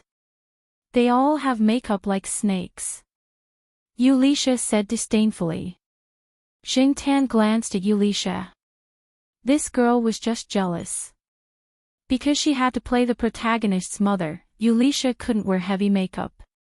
She also had to wear a silver wig and use a walking stick to act as a sickly old lady. In fact, Jingtan felt that she could play the protagonist's grandmother. While Elisha was being jealous, the sports committee member who was picking his nose bumped into the muzzle of the gun. "You're actually picking your nose. Disgusting," Elisha said with a look of disgust. The sports committee member who was caught didn't feel embarrassed at all. "Didn't you read XXX magazine? 1/4 of the people pick their nose once a day, 1/5 of the people pick their nose 5 times a day, and 1/4 of the people are suspected of suffering from nose-picking obsessive-compulsive disorder. They spend up to 15 minutes picking their nose every day. What's with that expression? Don't look down on me. To be honest, we all ate boogers when we were babies. But I have a question. Why is booger salty?" Xingtan, the surrounding students, just as everyone looked embarrassed, and some of them were thinking, a young but steady and serious voice sounded. "Because there is a layer of lush cilia and mucus attached to the nasal cavity. They can intercept harmful substances in the air. Mucus is mainly composed of mucin and inorganic salts, and the latter's main components are potassium and sodium. They taste salty, so it's obvious that booger is also salty." The surrounding students, Xingtan looked at little Pomelo, who still had a slightly serious expression on her face, and talked with the alpaca for a while. Then he thought, does Zhao Pa at home subscribe to too many popular science magazines? It sounds so profound. The sports committee member nodded and wanted to ask some more questions, but Elisha hit him with a prop crutch. "Hurry up and memorize the lines. Don't forget them and talk nonsense. It's almost our turn. It's just a few lines. Besides, these kinds of lines can be freely expressed at the last minute." The sports committee member didn't care. Because of the sports committee member's interruption, everyone's nervous mood eased a little. In addition, when they entered the arena, the head teacher who was waiting there cheered them on and promised to give them a few bonus books. This also raised the morale of these easily satisfied children. In just 20 minutes, the applause and laughter did not stop, especially the protagonist's student. The applause from the audience made this child seem like he was injected with chicken blood. Originally, he only needed to do one somersault before making a move, but when he was excited, he did several somersaults in succession. There were even parents who shouted, "Good!" There was also a student who played the villain monster in a dinosaur suit. Before he fell to the ground, he improvised a little and died more skillfully. It was probably because he saw Ultraman beat up the little monster. The judges sitting in the front row laughed. They are all promising talents. After Xingtan appeared, it also triggered a discussion. "Hey, there's an animal too. Is it a monkey or a cat?" "I think it's a cat. Its tail is black, and it has cat ears." Zhao Ma, who was sitting in the audience, was even happier. She said to a few parents who she knew, "That mythical animal is also my family." Chapter 201. As expected, little Pomelo's class won first place in the program. There were 3 programs in first place, a song and dance, a skit, and little Pomelo's drama. The judges gave a very high evaluation. This program trained the students' hands-on skills and teamwork. From the props to the background music, everything was done by the students. It also fully demonstrated filial piety, bravery, and harmony between humans and animals. Such comments directly increased the program's score. Harmony between humans and animals was obviously referring to Xingtan's performance in the program. Xingtan blushed as he listened to the praises. Those people were getting more and more exaggerated. That little girl Elisha really catered to his interests. She knew that the school wanted to use a program as a role model. In the end, her class's program really became a model representative. The awards and the school's June 1st gift pack of food made the group of children very excited. In addition, it was June 1st, tomorrow, and the students of the affiliated primary school would have a day off. It would be strange if they were in a bad mood. After the afternoon performance, they returned to the courtyard. Some parents who sat further away from Zhao Ma in the auditorium saw Zhao Ma with little Pomelo and Jingtan. They asked Zhao Ma, "Hey, the one who acted as the mythological beast was your family's black charcoal, right?" This kind of question never stopped. From the moment Jingtan left the auditorium until now, his ears were pulled like an airplane. Looking at him, one could tell that he was in a very bad mood. Jingtan didn't know if the people in the courtyard who were familiar with Jingtan would see him and say, "Look, mythological beast." Damn, just thinking about it made his mood worse. In order to avoid being called mythological beast, Jingtan didn't leave the building the next day, which was June 1st. It was a Wednesday. Zhao Yuan had to go to school and Zhao Ma had to go to work. Yulisha rented a CD and asked Xia Axayan and little Pomelo to watch an idol drama together. Only Jingtan was at home. Little Pomelo wanted to bring Jingtan along, but Jingtan didn't want to go out, and he felt too bored at home. Leaning on the balcony, Jingtan listened to the singing of the birds on the 4th floor. Suddenly, his ears twitched. He listened carefully and then ran to Mao's door on the 3rd floor. As usual, Mao's door was left ajar. Jingtan pushed the door open and entered. In the room, Mao and Qin Tao were each holding a bottle of beer and talking nonsense. Qin Tao must have skipped work to come here to play. As long as there were no important matters that needed to be signed and followed procedures, he would just stay in the company and come out to play when he had nothing to do. Seeing Jingtan come in, Qin Tao asked Mao, "Why didn't this guy go out for a walk today? Don't you usually run around outside at this time?" "Maybe he's afraid of being called a divine beast." Mao laughed. "Oh. Tell me about it." Qin Tao was very curious about this name. Mao told him what happened yesterday. Qin Tao also laughed. "Isn't it good to be called that? Why are you shy?" "Shy my ass." Jingtan should be glad that the term divine beast was still more proper at this time. Qin Tao sat on the chair and crossed his leg. The leg that was crossed was not wearing a shoe. Jingtan looked at the shoe on the ground and then looked at the balcony 2 steps away. He raised his paw and hooked the leather shoe and threw it out. The leather shoe drew an arc in the air and then went over the railing of the balcony and fell down. Mao was speechless. F***ck. Qin Tao jumped to the edge of the balcony and looked down. His leather shoe was already lying on the ground below the building. Stepping on the slippers, he ran down to pick up the shoe. Qin Tao complained, "Cats are all narrow-minded." He was a little short on funds recently. Some time ago, he was scolded by his father for not doing his job properly and even had his pocket money deducted. Therefore, it was better not to spend money recklessly. If it was 2 weeks ago, he would not pick up the leather shoe that fell down the building. He would buy a new one directly. "Hey, I advise you not to say too many bad things about it," Mao said. "Why?" Qin Tao put on the shoe that he had carelessly wiped to prevent it from being thrown down again. "I heard that there is a single room for this guy in the night building. An exclusive room. When I go there to play, even if I can't find my senior, I'm counting on this one," Mao said.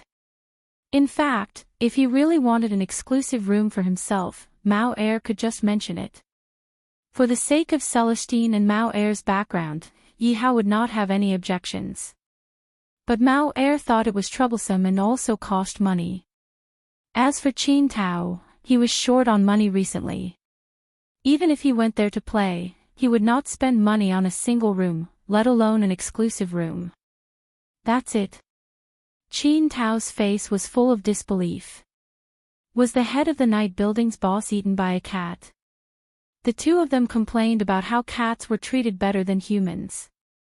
Then Qin Tao mentioned black rice. "Why does your black rice feel so quiet? Is it sick? You're not a good father," Qin Tao said. Jing Tan thought about it and walked to the balcony to take a look. There was a winter cushion on the balcony. Black rice was lying on its side and sleeping with its eyes closed. It did not curl up into a ball like before and looked lazy. Mao Er did not care much.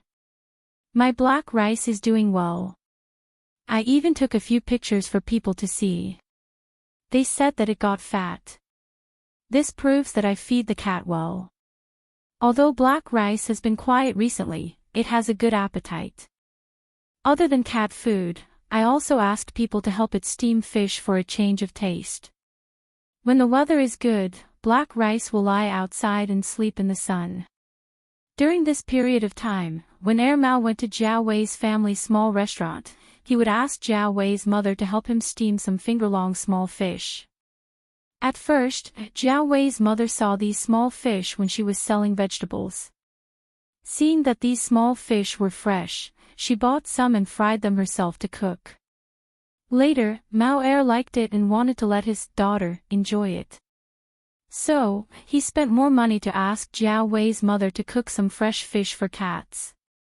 Now, when Mao Er went to get food, there would be another small lunchbox with steamed fish for black rice to adjust its appetite. It is indeed a little fat. Qin Tao stood at the door and looked at black rice lying there. He thought about it and said in a joking tone, "Don't tell me it has kittens." Bullshit. Mao Er was angry. It took off its shoe and threw it. How is that possible? Then, Mao remembered that black rice had not been hanging out with the other cats in the courtyard recently. He had been keeping an eye on it when it walked around the courtyard, so he said with certainty, "I've been keeping an eye on it." How could there be a kitten? Jing Tan stood at the door and looked at black rice. When she turned around, she saw Qin Tao and Mao staring at her suspiciously like they were looking at a strange uncle. Jing Tan. F***ck. I'm not a beast to the point of sleeping with a cat. Although it was a cat now, a cat had a human heart. Jing Tan couldn't get over the psychological barrier of a cat. It wasn't bad to fantasize about big-breasted girls. Jing Tan originally wanted to listen to the two gossip, but now he didn't have the mood to stay. He decided to come here less in the future. Otherwise, if anything happened in the future, he would be blamed for it and it would be hard to explain. When he went out, Jing Tan saw the automatic feeding machine in the living room. Mao Er was a lazy guy. It ate black rice whenever it wanted. It wasn't strange that it got fat. However, Jing Tan still felt that something was wrong. 2 days later, after dinner, Jing Tan was lying on the sofa with Jiao Ma watching a melodramatic soap opera. Mao Er came over. After a simple conversation with Jiao Ma, it found an excuse to drag Jing Tan away. Jing Tan was still a little confused. When he went downstairs, he felt that Mao Er, who was walking in front of him, was emitting a dark and oppressive aura. When they reached the 3rd floor and entered the house, Mao Er squatted down facing Jing Tan. It gritted its teeth and said, "Tell me the truth, you really didn't." Mao Er scratched its head. "Black rice has kittens. Are they yours?" Jing Tan. F***ck. She really did have them. If yes, waggle your tail. If no, waggle your tail sideways. Jing Tan decisively wagged his tail sideways. He wagged his tail sideways a few times. F***ck, this water can't be poured on me. It's not you. Mao Er frowned and stared at Jing Tan. It seemed to be trying to determine if Jing Tan's denial was true. If it's not you, then who is it? Mao Er sat on the floor and scratched its head, trying to figure out which bastard cat it was. It turned out that Mao Er had nothing to do today. It remembered that Qin Tao said that black rice had gotten fatter recently. It felt uneasy and decided to bring it to the pet center for a checkup and a bath. Mao Er had been lazy recently. Even black rice hadn't been bathed for a few weeks. At most, Mao Er would wash its paws. When it was brought to the pet center for a checkup, the vet told Mao Er that the cat was about 4 weeks pregnant. To Mao Er, this was a bolt out of the blue. Then the vet told Mao Er some things to pay attention to. He told Mao Er that the kitten would be born in a month and to be prepared in advance. Another bolt out of the blue. A month? So fast. Don't they say 3 cats and 4 dogs? How can it be born in 2 months? Mao Er asked. The vet calmly put a booklet on the care of pregnant cats into Mao Er's hands. You misunderstood. Cats and dogs give birth in about 2 months. As for 3 cats and 4 dogs, some say that cats give birth 3 times a year, while dogs give birth 4 times a year. Some say that cats and dogs have different timings. But these are not important. What's important is that you know that your cat will give birth in a month. You have to be more careful. At that time, Mao Er was only focused on listening to the vet's advice. Its mind was still thinking about how to make trouble for the cats in the courtyard. Its mood was really a mess. After buying several types of cat food recommended by the veterinarian, Mao brought the cats back. It sat on the sofa with the book the veterinarian gave it and struggled for the whole afternoon. In the end, it couldn't help but go upstairs and call Jingtan down. From Mao Er's point of view, Jingtan was the biggest suspect. As a cat's father, it always felt that its own cat was the best. Black Rice would definitely not like a cat of poor quality. Among the cats in the courtyard, Black Rice was the best. Now that the cat denied it, Mao Er believed that the cat in front of it wouldn't lie to it.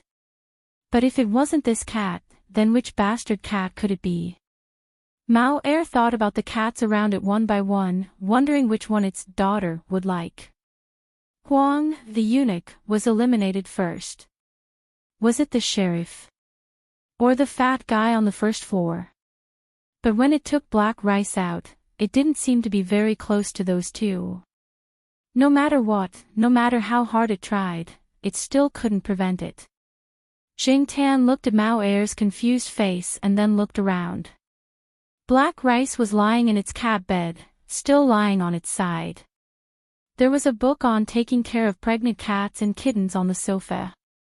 It seemed that Mao Er would be very busy in the future. Leaving Mao Er there confused, Jingtan quickly ran away. He didn't want to get into trouble. After all, he didn't do it, so no one could blame him. Chapter 202. Ever since Jingtan was called over by Mao for questioning, Jingtan didn't go there again. In order to make the people in the villa complex forget about the mythical animal, Jingtan didn't go out much for the next few days. Jiao Ma sent the recorded video to Jiao Pa so that he could watch it and have some fun. Later, during the international video call, Jiao Pa mentioned it, saying that their cat was originally a mythical animal, and that Monekiniko was also a mythical animal. During the international video call, Jiao Ma also mentioned that she was going to take the 2 children and a cat to the countryside to play during the summer vacation.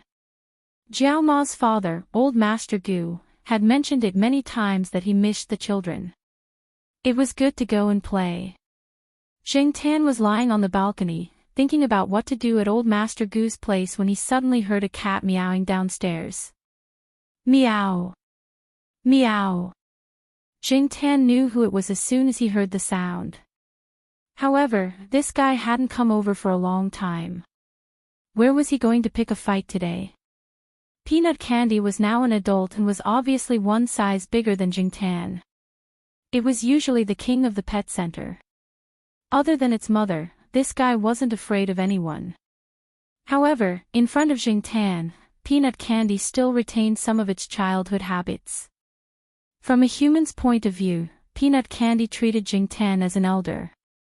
As for other cats, this guy didn't give them any face at all. Jingtan was about to go downstairs to see who this guy was going to pick a fight with when he heard a cat meowing from the balcony on the 3rd floor. The 2 cats were meowing at each other. Jingtan felt that something was wrong. He stuck his head out from the balcony and looked down. Black Rice, who had been lazy for the past few days, was sticking its head out of the balcony and meowing downstairs. Jingtan looked at the cat's head on the third floor and then at Peanut Candy, who was meowing excitedly downstairs. F***CK. It can't be. When did these two hook up? Not only did Jingtan understand, but Mao also figured it out. A month ago, there was a salon at the pet center. Mao took Black Rice to the pet center for a bath and participated in the salon. He even successfully hit on a pretty girl. Since Black Rice didn't usually run around, it would come over as soon as Mao called for it. Plus, the pet center had security measures to prevent cats from running out, so Mao wasn't too worried at that time. Perhaps that was when they hooked up. Or perhaps even earlier. When Mao went to look for the great aunt, he had left the Black Rice at the pet center. Perhaps they had known each other at that time. Although animals' estrus was mainly affected by hormones, sometimes they had to look at each other. Some people raised a male and female cat for a few years, but they just couldn't get along. Mao looked at the cat downstairs with a gloomy face. He remembered this cat. It was from the pet center. It was called Candy Peanut. He heard that it had replaced its mother as the overlord there. He couldn't just let the cat keep meowing. It wouldn't be good to disturb the people around. Mao went downstairs and unlocked the door. Jingtan watched Candy Peanut go downstairs. He hesitated if he should go up to the third floor to see what was going on. However, when he thought about how he almost got caught, Jingtan got angry. It was rare to catch Candy Peanut, so he had to teach it a lesson. Translator, Endless Fantasy Translation Editor, Endless Fantasy Translation. On the third floor, when Peanut Candy climbed upstairs, Black Rice was already pacing back and forth in front of her house. The moment the two met, they were very affectionate, rubbing against each other. Seeing this, Mao felt even more depressed, and because of this, it found Peanut Candy even more unpleasant. It took out the fishing rod that it usually used to play with the cat and waved it threateningly at Peanut Candy. Candy Peanut saw this and bared its teeth at Mao. Its fur stood up and it growled aggressively. "I'm telling you, get out of here after you're done watching. Don't ever come here again, or I'll beat you to death." Mao waved the plastic rod in its hand and pretended to hit it. Candy Peanut growled even louder.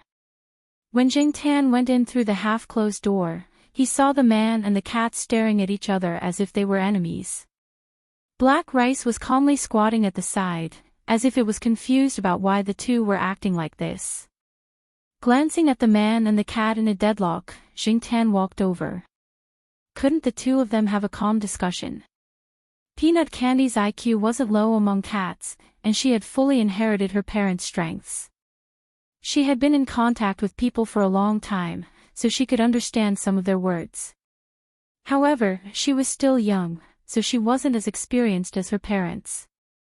Otherwise, she wouldn't have directly confronted Mao here. Seeing Jingtan come in, the deadlock eased a little. Candy Peanut walked to Jingtan's side and meowed. Jingtan narrowed his eyes and slapped Candy Peanut. This kid's good deed almost got him into trouble. Candy Peanut was a little confused by this slap. Its eyes were full of innocence. "Meow, meow my ass. You're still pretending to be innocent." Another slap. Candy Peanut dropped its ears, shrunk its head, closed its eyes, and obediently squatted there to be slapped. In fact, Jingtan had held back a lot when she slapped Peanut Candy. At most, she had used a little more force than when the sheriff and the others were playing around. With Peanut Candy's tolerance, this little bit of force was nothing to it. Perhaps it also knew that the black cat in front of it, who had watched it grow up, wouldn't really hurt it. Seeing the situation in front of it, Mao was even more depressed. He didn't close the door just now because he wanted to threaten and scare this naughty cat to test its courage. It would be best if it could back off and never come back again. He didn't expect this guy to be so fierce. It wasn't afraid of him at all and even looked like it wanted to fight. At first, Mao sighed in its heart. No wonder its daughter liked this guy. He was brave and manly enough. But in the blink of an eye, this guy seemed to have changed. It didn't even dare to fart after being slapped by black coal upstairs. Even its claws were retracted. Was this AF * king illegitimate child? Black coal, is this guy your son? Mao sat on the sofa in the living room, twirling the plastic stick in its hand as it asked. Jing Tan glanced at Mao angrily. Bullsh * T. Why are you blaming me for everything?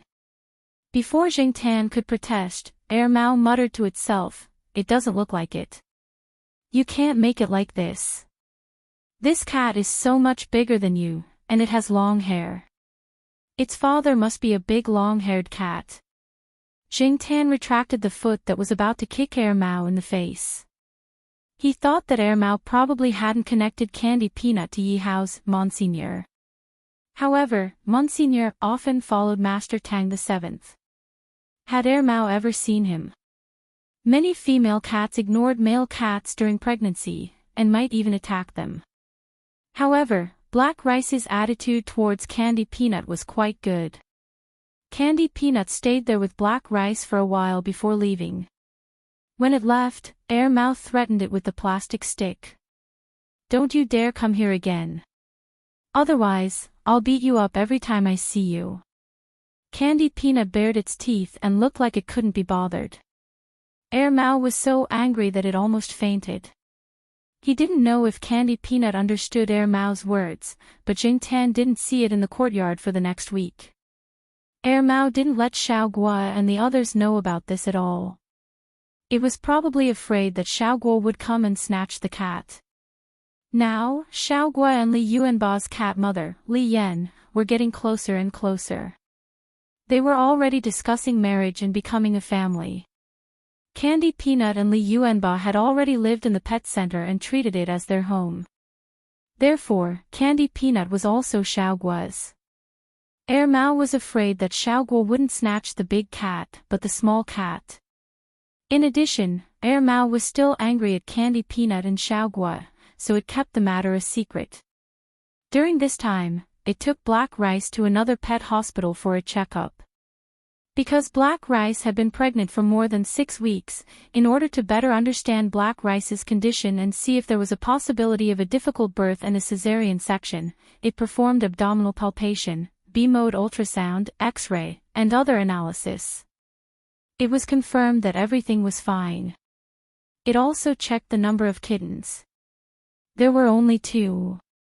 It was said that when a cat was pregnant, it should be avoided to take it to other places. Even if it was in an animal hospital, the virus that might exist there could be very dangerous for it. Mao decided not to take Black Rice out for a while. The veterinarian saw Mao's hesitation and comforted it. It was just a cat giving birth, not a human. There was no need to make it so complicated. Most female cats could solve the birth problem by themselves. At most, they could help by the side. After asking about some things to pay attention to, Mao decided to behave before the kittens were born and not run out often. Mao also called Celestine, Qin Tao, and his brother Wang Bin, one by one to inform them. Don't come to my place if there's nothing important. If there's anything, just call me directly. According to the recommendation in the brochure, Mao bought a nest with a roof. This kind of nest could block out the light and make the cat feel safe in a dark environment. But Black Rice didn't like it and still wanted to stay in its original nest. Mao moved Black Rice's nest to the study room. The study room in the house was not used much anyway. The second bedroom was full of the landlord's things and the door of the second bedroom was basically never opened. Mao usually used the study room to store food. Now, it simply cleaned it up. When the curtains were closed, it was still dark. Black Rice looked at it and didn't object. One day, when Jing Tan was walking outside, he met Mao, who went to Jiao Wei's restaurant to get food. Mao mentioned it to him. Black Coal, you see, there are only 2 kittens. I thought there would be more. I used to know a person whose cat gave birth to 6 kittens. Mao sighed and felt lucky at the same time. It was better to have fewer kittens. Hearing this, Jingtian couldn't help but remember that Li Yuanba only gave birth to 1 kitten, Peanut Candy. Was it because of the Monseigneur's special genes that he couldn't give birth to too many kittens? However, quality was more important than quantity. Jingtian believed that with the special genes of the Monseigneur, even if it had been diluted for 2 generations, it wouldn't be too bad. Besides, Li Yuanba was so strong, and black rice was not simple either. This family of 3 generations of cats, were they going to dominate Chuhua City in the future? Hey, Black Coal, what do you think the 2 kittens should be named after they come out? Mao said as it grabbed the leaves of an unknown plant in the flower bed. Name? Jingtian thought for a while. Black Rice, Peanut Candy. Just call them peanuts. Mao also thought of peanuts, but it felt that when it mentioned peanuts, it would think of the 2 kittens' father, Peanut Candy, and it didn't feel good. We can't call them peanuts. Just call them Demi and Xiaomi. I just don't know what the kitten's fur color will be. I hope it will be more like black rice. Mao looked expectant. Chapter 203. Jingtian was lying on the bamboo mat sofa in the house. He yawned, turned around, and looked at the calendar hanging on the wall in the living room. It was July today. Little Pomelo and Jiao Yuan were busy with their final exams. Summer vacation was coming soon. In order to have a better summer vacation, they were all working hard to get good grades. As for the college entrance exam, it was already over. Jingtian saw Zhong Yan at the construction site when he went out for a walk 2 weeks ago. Zhong Yan seemed to be in a good mood, so he must have done well. Perhaps this was the first time he had taken the exam so easily. He didn't have to hide his abilities or worry about other things. He just had to do his best. At the end of June, the college entrance exam results were out. Jingtian didn't go far these days. He was basically hanging around the school. A few families in the building knew that Mao's black rice was going to have kittens. However, cats were not like dogs. They were very cautious of people. Nobody went over often.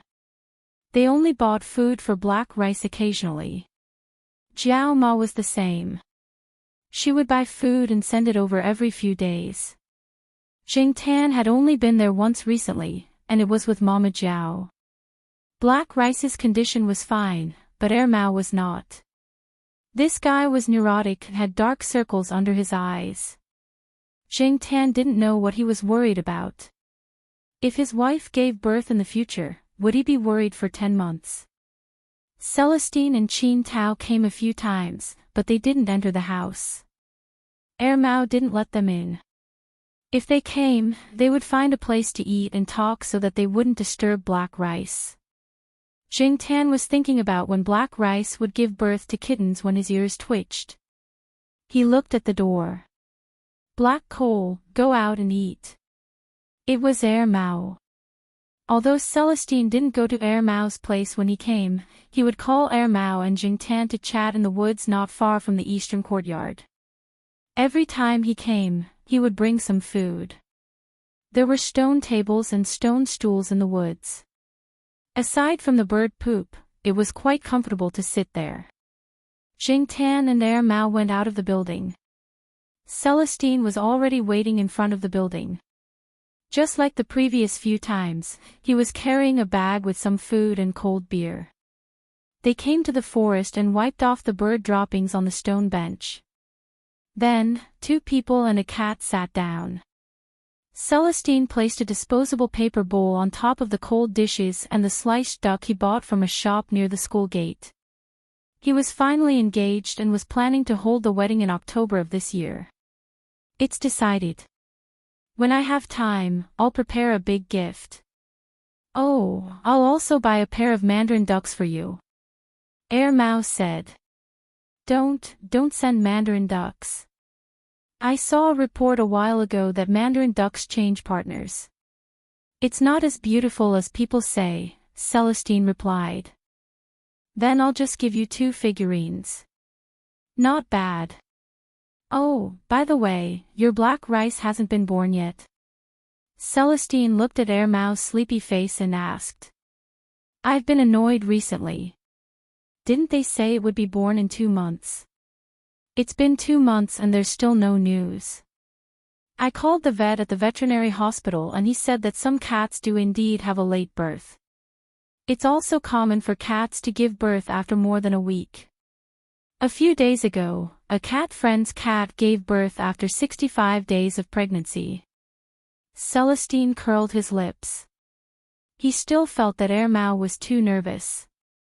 It was just a cat. Did it have to be so nervous? Don't be happy. When your wife gives birth, you might not be better than me, Mao said. That's my wife. Of course I'm nervous. Is that your wife? Look at you. If other people knew about this, they would be so shocked that their eyeballs would fall out. I didn't know you liked cats so much. After a pause, Wei Ling added, you've become a cat slave.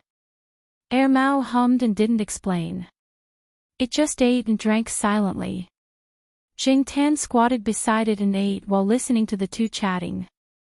Speaking of the kittens in the future, what should they do when they grow up? Should they be sent away or kept? Mao hadn't decided yet, but it definitely wouldn't sell it or give it to the people at the pet center. It would wait and see. If Black Rice wants to kick the kittens out of the house when they grow up, then we'll see. If she doesn't, then I'll keep them all. Tisk, in your small place, you want to keep 3 cats. Don't you think it's troublesome? Celestine didn't think that was a good idea. Besides, not every cat was like the black cat in front of him. If the 3 cats quarreled, it would be troublesome for Mao. After eating and drinking, the afternoon sun was still hot. Celestine went back to the company. He had something to do in the neighborhood today, so he dropped by to have a chat. Knowing that Black Rice's due date was approaching, the Zhao family's most anxious person was Zhao Ma. She asked about Black Rice every day. Jing Tan also listened to the movements on the 3rd floor when he was at home. If it was the same as usual, then it probably wasn't due yet. As the days passed, Mao became more and more nervous. Every once in a while, it would go to the study to check. It didn't even have the mood to surf the internet. It called the veterinarian several times a day to ask about Black Rice. It even asked a veterinarian to come over to check on Black Rice. However, when the veterinarian stood at the door, Mao immediately pushed him out of the house. However, the veterinarian was also a real doctor. Although he didn't observe Black Rice for long, he could tell that there was nothing serious.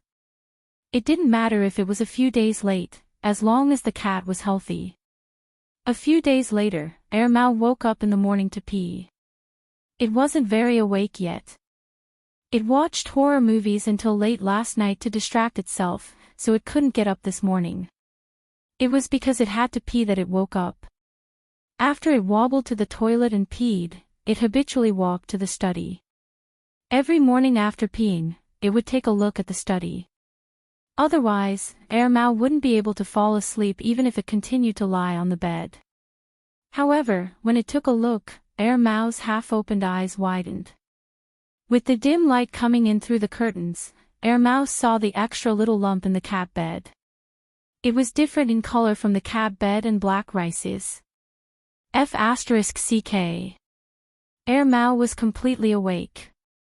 It carefully approached the cat bed. Just as it took a step, it thought of something and retreated quietly. It ran back to the room to take out a pair of gloves it had prepared in advance and came to the study again. Black Rice was probably tired and was lying there sleeping. When it noticed Mao approaching, its ears twitched and its eyes opened a little. It looked at Air Mao and went back to sleep. It wasn't like other cats that were unusually vigilant towards their owners. This made Air Mao very happy. It was indeed its daughter. Air Mao reached out its hand to touch the kitten. Seeing that Black Rice didn't have any other reaction, it boldly picked up the kitten and carefully looked at it. It didn't have any missing arms or legs and looked very healthy. Its two soft, fluffy little ears didn't stand up either. It was said that it would only stand up after 3 weeks. Its eyes didn't open either. It had to wait for a week. This was a tricolored cat. The black and yellow fur on its back covered a little more area, but its belly was more white. Air Mao didn't know how to tell the gender of a cat, let alone a kitten like this. However, it was said that tricolored cats were mostly female. Well, Black Rice had a daughter. After carefully observing the small lump in its palm, Air Mao remembered that there should be another one. It gently put the kitten down. He read in a book that if a kitten had a human scent, the big cat would feel unfamiliar and wouldn't feed it. It might even bite the kitten to death. Therefore, Air Mao prepared gloves in advance. One was to prevent his scent from leaving on the kitten, and the other was to prevent his germs from spreading to the kitten. After all, he didn't pay much attention to personal hygiene, so Air Mao felt that it was better to be careful. When it put the kitten down, Air Mao gently rubbed the kitten against Black Rice. Even if there was a scent, it would be fine as long as it had the scent of the mother cat. After putting down the tricolored kitten, Air Mao looked at the nest. He didn't notice it earlier, but now he realized that the second kitten's fur was similar to Black Rice's. They were both black and white, but there was a slight difference in the black and white patches. Air Mao gently picked up the kitten.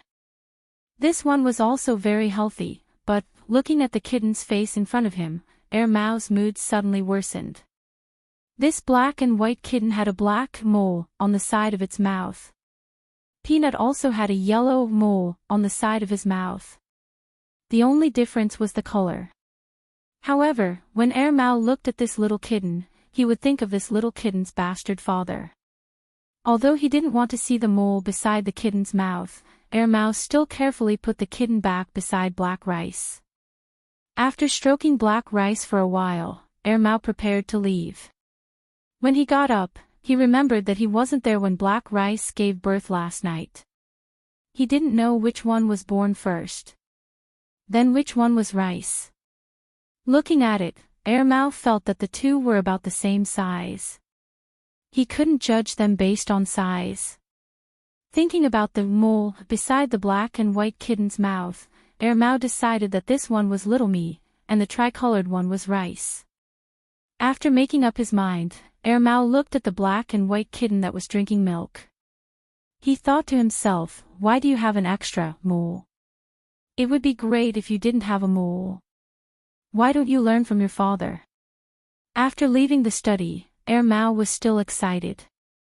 He looked back at the study.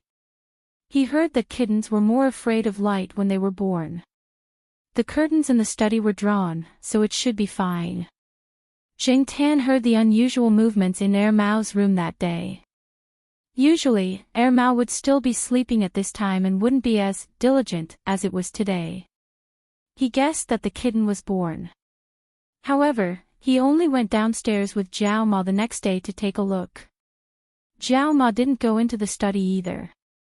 She just looked at the door. Black Rice was still very wary of anyone other than Air Mao. Even Zheng Tan couldn't get close to the cat's nest.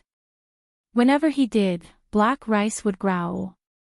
For a short period of time, Black Rice wouldn't let the two kittens out of its sight. They basically only moved around the cat's nest. Air Mao moved the kitten's bowl to the study so that Black Rice wouldn't walk around. At most, Black Rice would poop or take a walk. Black Rice would only leave for a short period of time, but it wouldn't go too far. When he saw the mole on the black and white kitten's mouth, Zheng Tan was overjoyed. The mole was so accurate. It was just like its father. Little Pomelo and Zhao Yuan also wanted to see the kittens, but Zhao Ma said that they should wait for a while. It was better not to disturb them now. When Jingtan followed Zhao Ma to see the kittens again, a week had passed. The two kittens looked much stronger than when they were born. Their fur was also thicker. Their eyes were open a little, but not completely. Chapter 204. Mao was on the phone in the bedroom. Ever since Little Rice and Little Rice were born, Black Rice had taken good care of the two kittens. Everything was going well. Mao was relieved, and its anxiousness gradually disappeared. It returned to its original state, and it was probably going out with someone recently. Jingtan went in through the half-closed door, and stood at the door of the study to look at the kitten's nest. Black Rice was eating outside the nest. After noticing Jingtan at the door, it just glanced at him and ignored him. However, if Jingtan walked into the study, Black Rice would definitely roar. So every time Jingtan came, he just looked at the door out of curiosity and never went in. The kittens had been born for 2 weeks, and they had recently started to grow teeth. They had also become stronger and more coordinated. When Black Rice wasn't around, they would crawl around in the nest and sometimes out of the nest. Mao had asked someone to check. The black and white kitten with a mole at the corner of its mouth was male. Mao had even proudly posted in the pet forum that its daughter had given birth to a pair of twins. There was a layer of carpet outside the cat's nest, which was specially prepared by Mao so that the kittens wouldn't be cold when they crawled out. Mao felt that it should be careful even on a hot day. After all, they were kittens, not big cats. Jingtan had seen some kittens a few weeks old when he was filming an advertisement at the pet center. In comparison, the special genes of Monseigneur were probably too strong. These two kittens were about the same size as a 3-week-old kitten, and their fur was longer and thicker than 3-week-old short-haired domestic kittens. They were about the same size as their father, Peanut Candy. It was said that short-haired cats opened their eyes earlier than long-haired cats. Not only did these two kittens open their eyes earlier than other cats, but they were also bigger. They often crawled out of the cat's nest energetically and searched everywhere. However, they still couldn't stand straight, and their limbs trembled when they crawled. When Jingtan was looking at the two kittens, they had just woken up and realized that Black Rice wasn't there. They started to make a fuss again, and when they saw that no one was paying attention, they leaned on the edge of the cat's nest and looked out. Then, with a push, they flipped out of the cat's nest and rolled on the carpet. Black Rice looked over and continued eating. He was probably used to these two messing around. When the two kittens were crawling on the carpet, Jingtan looked at them.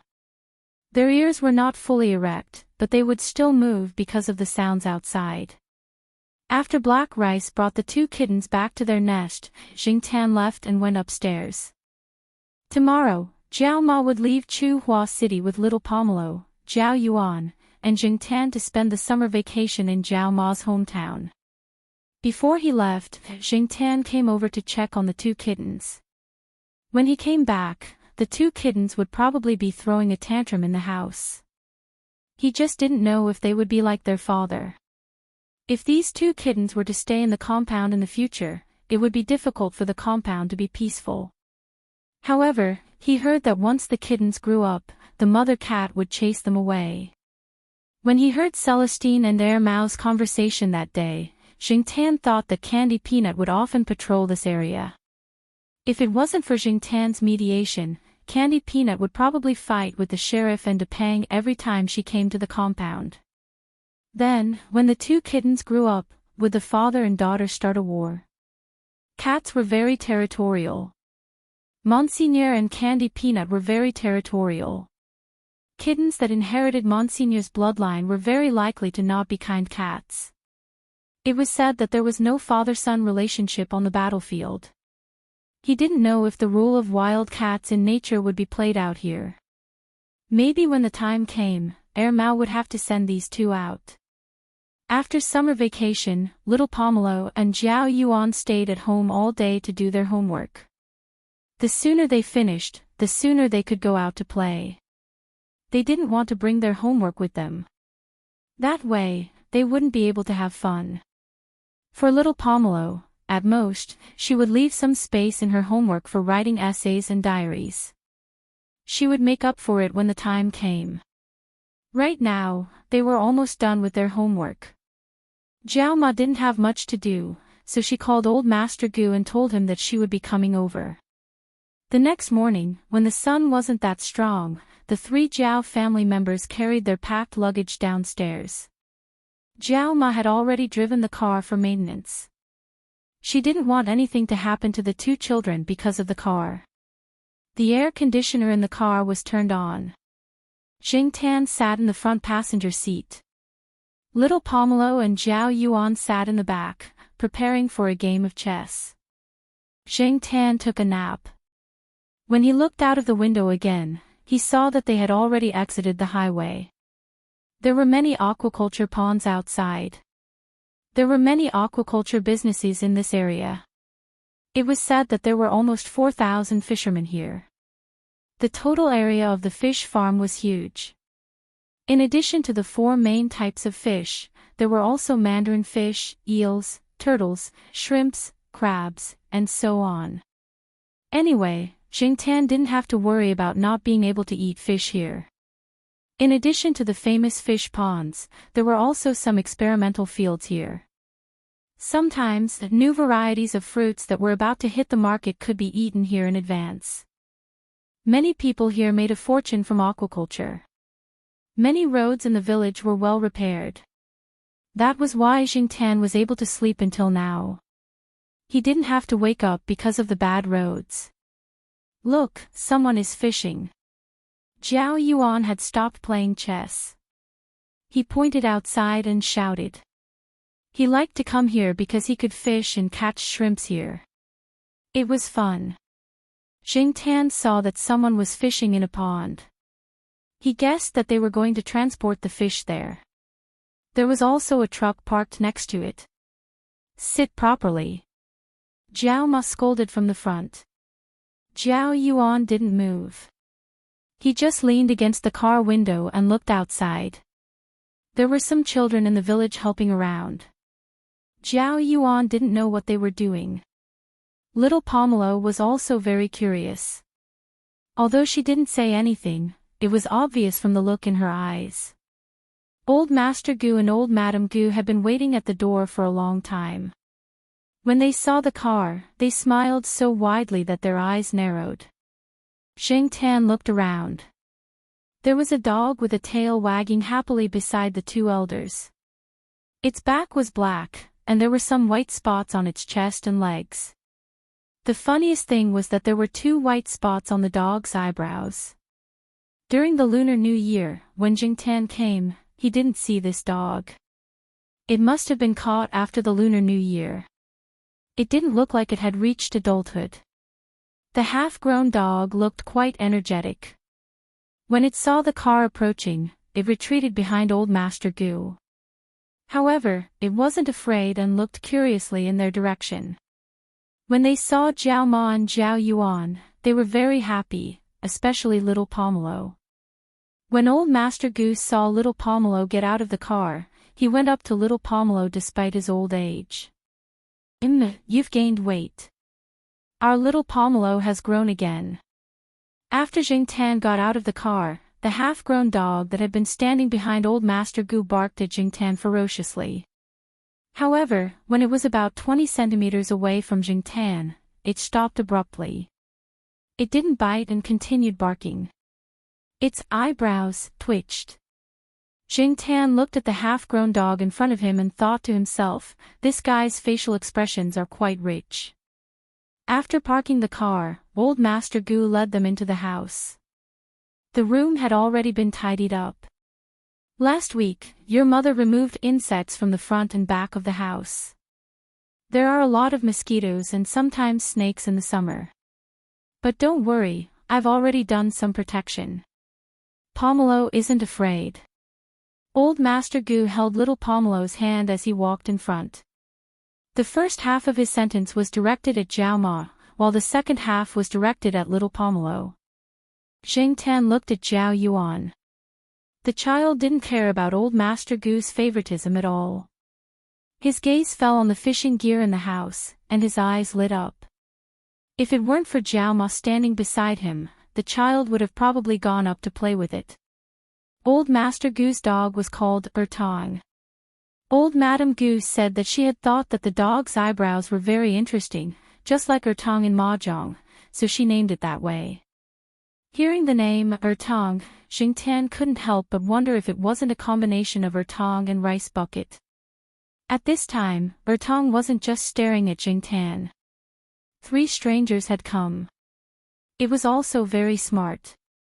After barking twice at the beginning and being scolded by old Master Gu, it stopped barking. It probably knew that the 3 people weren't bad people and should be treated with friendliness. Then it followed them around, wagging its curled tail happily. Old Madame Gu washed some grapes and brought them over. Someone had sent them over 2 days ago. The 2 elders couldn't bear to eat them, so they left them for Zhao Ma and the others today. There were also some fruits from the experimental field that had just entered the market this year. They washed them and put them in the fruit basket. Old Master Gu used to be a cadre in the village.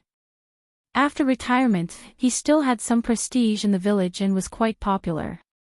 Old Master Gu often said, "What's the use of bank cards these days? Sometimes you still have to show your face." Therefore, old Master Gu valued his reputation and often boasted in front of his daughter. He had 2 daughters, but he didn't have the face to talk about what his younger daughter had done in the village. The villagers only knew that old Master Gu's younger daughter was earning a lot of money overseas. His granddaughter had the same surname as him, so old Master Gu directly called her granddaughter. He kept asking little Pomelo to call him grandfather. People who didn't know the truth would think that old Master Gu had married a son-in-law who had moved in with his family. After arriving here and resting for a day, Zhao Yuan couldn't wait any longer and wanted to go out to play. Old Master Gu gave them 2 small shovels and a small plastic bucket to dig for earthworms in the backyard. Jingtian stayed by the side and watched them dig for earthworms. Little Pomelo was a little scared at first, but gradually, she let go. After a few shovels, she directly grabbed the earthworms with her hands and threw them into the small plastic bucket. When the earthworms were almost done, old Master Gu gave the 2 children a straw hat each and found a few wooden poles of suitable length. He also found a cotton thread that he hadn't used at home. It wasn't too long, so he tied one end of the thread to the pole and went to a wild pond. The wild pond wasn't big. It used to be a fish pond, but it was filled in later. No one cared about it, but there were more prawns here. Some of the children in the village liked to come here to fish for prawns in the summer. There were some trees beside the wild pond to provide shade, so old Master Gu tied earthworms to them. This was the method that the children in the village often used to fish for prawns. It wasn't very particular, as long as they could catch it. It cost almost nothing. Zhao Yuan was experienced, so he didn't need old Master Gu to say much. He took the wooden pole and started, so old Master Gu taught little Pomelo alone. He also prepared a small fishing net at the side. People often said that prawns were stupid, and Jingtian felt that it was true. Zhao Yuan didn't place the pole very deep. After all, the pole was only about 1 meter long, and the cotton thread wasn't long either. Jingtian could see the earthworms that were tied to the end of the rope moving under the water. Then, not long after, a prawn came close. Jingtian saw the prawn's action of catching the earthworms. When Zhao Yuan lifted the pole, the prawn didn't let go. Jingtian came to the metal bucket and looked at the prawn that Zhao Yuan had just shaken off. The prawn was waving its small pincers at Jingtian. Jingtian snorted disdainfully. How stupid. Just wait to be eaten. Of course, not all prawns were like that. There were some that were smarter, especially the older ones. Jingtian squatted at the side and watched them fish for a while.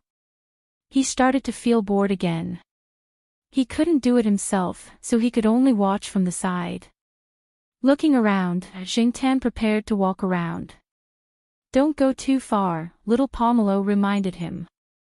After a pause, she added, don't cause trouble. Chapter 205. Jingtan leisurely walked around the wild pond.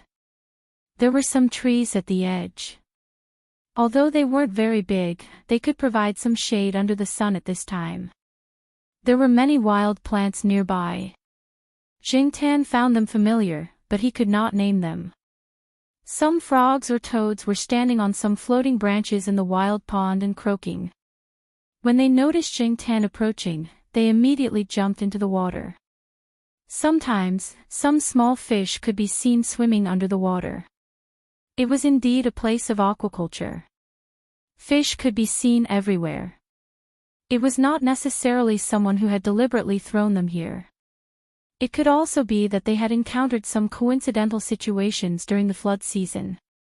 The cicadas in the trees were also arguing. They seemed to be competing to see who was louder. If it were in other places, there would definitely be some children fishing and shrimp around the wild pond during the summer vacation. However, the children here had probably played a lot since they were young. They did not care for it. They preferred to go to the big fish ponds to watch the fun. Occasionally, they could pick up a few big fish for free. It was said that recently, some college students with related majors had come to a nearby aquaculture base for internships. Some of them were doing scientific research and experiments. That was even more lively. Some children who were good at killing fish were also invited to help. The adults did not have the time. Even if they did, they would not care about the little reward. However, the children were different. For them, indoor work was not only rewarded, but also free air conditioning. Therefore, when Jingtan and the others came to the wild pond, they did not see any children in the village. As he was thinking, Jingtan's ears twitched. He heard a sudden movement in front of him. Someone was there. In Jingtan's impression, even if the children did not shout loudly, they would occasionally talk and laugh in low voices. Sometimes, they would even be in groups of 3 or 5. They would never be so quiet. There was no reason for them to suddenly make a noise now. Jingtan walked over quietly. The movement there suddenly became louder. There were some plants growing on the edge of the wild pond, blocking Jingtan's sight. At the same time, it also acted as a cover. The people on the other side of the wild pond would not easily notice Jingtan. The further they went, the narrower the wild pond became. They were almost at the end. On the other side was a little girl about the same age as little Pomelo. Not only were her clothes old, they were also crudely patched. Although the child looked about the same age as little Pomelo, the difference between her and little Pomelo was that this little girl looked rather thin. Her face wasn't yellow because she was already tanned, but she was really thin. Her little face didn't look like it had any flesh, unlike little Pomelo's fair and tender baby fat. The small arms and legs that were exposed outside also seemed to be wrapped in a layer of skin. There was no flesh to be felt. Her shoulder-length hair was probably cut by herself, as it didn't look very coordinated. When Jingtan looked over, the kid was in the middle of retracting his pole. No wonder there was a sudden commotion. Otherwise, Jingtan wouldn't have noticed that there was someone here so quickly. The kid was also fishing for prawns. There was a can of earthworms beside her. Jingtan could clearly see the earthworms wriggling inside. She was probably experienced. The child set up 3 poles at 3 places not far from each other. One of the earthworms on the pole probably couldn't take it anymore. After catching a prawn, the little girl grabbed a few more from the canned food bottle and replaced them with new ones. Earthworms weren't the most ideal bait for prawns, but the advantage was that they were easy to catch. It was just that they had to be replaced with live earthworms every now and then. Otherwise, if the earthworms died or were soaked for too long, the effect would be reduced, and they wouldn't be able to fool those old prawns. After replacing the earthworms with fresh ones, the little girl sat on the side and rested for 2 minutes. She got up and walked between the 3 poles lightly to see which one had the most movement. Jingtan walked over to take a look. There was a cracked plastic bucket fixed with a rope. There were already some crayfish in the bucket. It seemed that the kid had a good harvest. There were also some green prawns. There were many farmers in this place, and there were also green prawns. It wasn't strange to see green prawns here. As for the crayfish, this thing was originally an invasive species. It had strong adaptability and was widely distributed. Otherwise, why would it be called an invasive species? There was also a broken sickle beside the bucket. This kind of sickle was very common among farmers. However, Jingtan felt that it was strange for such a little girl to use a sickle. Just as he was thinking about something, Jingtan looked up and met the little girl's eyes. Jingtan rarely saw such a fierce look in a child's eyes. Even some gloomy children wouldn't be like this. This was because there was a strong killing intent in this child's eyes. Jingtan had no doubt that if the child was holding a sickle in her hand, she would definitely slash at him. However, this child didn't have a sickle now. Jingtan was really not afraid of this child. Instead, he had some thoughts of teasing her. Afraid that he would cause trouble. Not good for these prawns. I still want to cause trouble. Jingtan extended his claws and quickly patted the few bearing prawns in the bucket. It had to be said that Jingtan was sometimes so bored that his balls hurt. He wouldn't feel good if he didn't court death. A clod was thrown over. Jingtan reacted quickly and dodged. However, the clod of soil brushed past the edge of the bucket containing the prawns. The bucket was originally placed on an uneven surface, so after brushing past it, it fell over after a few swings. The little girl couldn't care less about Jingtan. She quickly ran over and caught the prawns before they escaped and threw them back into the bucket. When she looked up again, she saw the black cat half hidden in the bushes. It poked its head out and looked over. When she got up, the black cat was already hiding in the bushes. There were a few rustling sounds in the bushes. When it stopped, the cat had already disappeared. The little girl standing in the same spot looked at the grass and frowned. She had a feeling that the cat was playing with her. However, when the cat was half hidden in the grass and looking over here, there was something wrong with its gaze. Many elders in the village said that black cats were more evil. Some said that they were spiritual creatures, while others said that they were evil. She didn't agree before. Wasn't it just a cat? It was purely to scare her.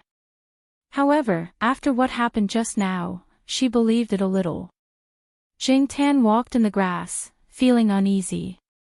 It wasn't because the little girl threw the clod at him, but because of what he saw just now. When the little girl bent down to catch the prawns and threw them back into the plastic bucket, her clothes, which were already short, were lifted up, revealing part of her back. Jingtan saw clearly that the girl's back was covered in scars, which seemed to be caused by a bamboo pole or other things. Originally, the girl's arms and legs also had some scars, but the scars were fainter. Jingtan didn't care. He heard from old Master Gu that it was common for some children in the village to fight. When they fought, they didn't differentiate between men and women. It wasn't strange for them to be injured. However, looking at it now, it wasn't strange. The scars on the girl's back were new. Even Jingtan felt pain just by looking at them, let alone a little girl who was the same age as little Pomelo. Abuse? Domestic violence? Jingtan wagged his tail. Jiao Ma and little Pomelo both told him not to cause trouble, so he didn't intend to meddle in other people's business. Besides, he couldn't do anything even if he wanted to. Every family had its own difficulties. There were many families like this. Whether it was in the city or in the village, there was no shortage of parents who beat their children. Therefore, after strolling around for a while, Jingtan caught a frog that popped out of nowhere and played with it for a while. Feeling much better, she looked at the sky and ran back to the place where little Pomelo and the others were fishing for prawns. When Jingtan returned, Jiao Yuan was showing off a relatively old prawn. The prawn had two big, fiery red pincers. Jiao Ma liked to eat this kind of big pincers. The meat inside was tender. Little Pomelo was changing the bait and tying the earthworms. Old Master Gu caught 4 fat earthworms and put them on the rope. Little Pomelo only needed to tie the rope. Beside the rope were 2 dead earthworms. One of them had been snapped in half by the prawn. Old Master Gu tied at least 3 earthworms to little Pomelo every time. He guessed that one of the earthworms had been directly caught by the prawn, or the earthworm had escaped on its own. After fishing for more than half an hour, Old Master Gu told the 2 children to stop fishing and get ready to go home. Seeing that little Pomelo still wanted to continue fishing, he smiled and said, "You can continue tomorrow. You still have a long summer vacation." Jingtan looked at the metal bucket containing the prawns. It was already half full. It was definitely enough to make a dish. Dinner was very sumptuous, and Jingtan also ate a full meal. When night fell, the villagers all took a bath in their own houses to cool off. They gossiped about the news around them and talked about the interesting things that happened that day. Old Master Gu moved the bamboo bed out of the house and even put a mosquito net on it. Little Pomelo stayed inside and listened to Old Master Gu talk about the past. As for Jiao Yuan, he was a restless person. He had already gone to catch fireflies with the children next door. Mosquito coils were lit next to him, but Jingtan could still clearly hear the buzzing of the mosquitoes around him. Ertong panted with its mouth open and tongue out. After lying down for a while, it changed to a cooler place to lie down. During dinner, it provoked Jingtan. After being slapped by Jingtan, it became much more obedient. Wherever Jingtan was, it would stay at least 1 meter away from him. At night in the village, the wind was cool, and the temperature was much lower than in the city. Originally, Jingtan was beside the bamboo bed, listening to Old Master Gu talk with little Pomelo. His ears twitched. Not far away, Jiao Ma and the old lady were sitting together and chatting with a few other women in the neighborhood. Sold another one. How could he bear to do that? Jiao Ma sighed. What's there to be sorry about? He has already sold 5 before. 1 more won't make a difference. I think the remaining 3 will be sold sooner or later, the old lady next door said. If they stay at home, they will be beaten to death by him sooner or later, the old lady sighed. Jingtan listened to their conversation. They were talking about a family in the neighboring village. The man wanted a son, but in the end, he gave birth to 9 daughters in a row. In addition, this man was addicted to gambling and felt that there was no use in keeping his daughters. One after another, he sold his daughters and often beat them at home. Now that he finally gave birth to a son, the remaining 3 daughters no longer needed to eat or drink. Although birth control was the same for boys and girls, thousands of years of thinking could not be changed in a short 20 to 30 years. Moreover, many people were scoundrels. It was useless to talk to them about the law. The people around them did not have the heart to care about this kind of thing. They had probably seen too much and were numb to it. Listening to these women chatting, Jingtan suddenly thought of the little girl he saw today. He wondered if that child was one of them. Jingtan sighed in his heart. He lay on a bamboo chair and looked at the road not far away. There were some vegetable gardens on the other side of the road, and further away were the fields. Originally, he was watching the Jiao Yuan and the others catch fireflies on the other side of the road. Suddenly, Jingtan noticed a few people passing by. One of them sounded very familiar. Chapter 206. Jingtan stared at them nervously until they were far away. What were they doing here? Jing Tan still remembered the phone call that person made at Tsinghua University. It didn't sound like anything good. Other people couldn't hear what they were talking about, but Jing Tan could. However, they were only talking about unimportant things, and Jing Tan couldn't make any meaningful conclusions from their conversation. Well, if it was really important, they wouldn't be talking about it here. There were so many people around. Regardless, Jing Tan's nerves were tense again. Even if those people were far away, Jing Tan was still worried. He decided to follow little Pomelo and the others closely for the next few days. Even if those people's target wasn't little Pomelo, Jing Tan didn't dare to let his guard down. There were many perverts in this world, and it was always better to be on guard. Who knew if these people would suddenly come up with some perverted idea? Thus, Jing Tan couldn't sleep that night. Even if Zhao Yuan caught some fireflies, they couldn't divert Jing Tan's attention. Looking at the ignorant children, Jing Tan felt depressed. It wasn't good to know too much. Early the next morning, Zhao Yuan and little Pomelo were still sleeping in.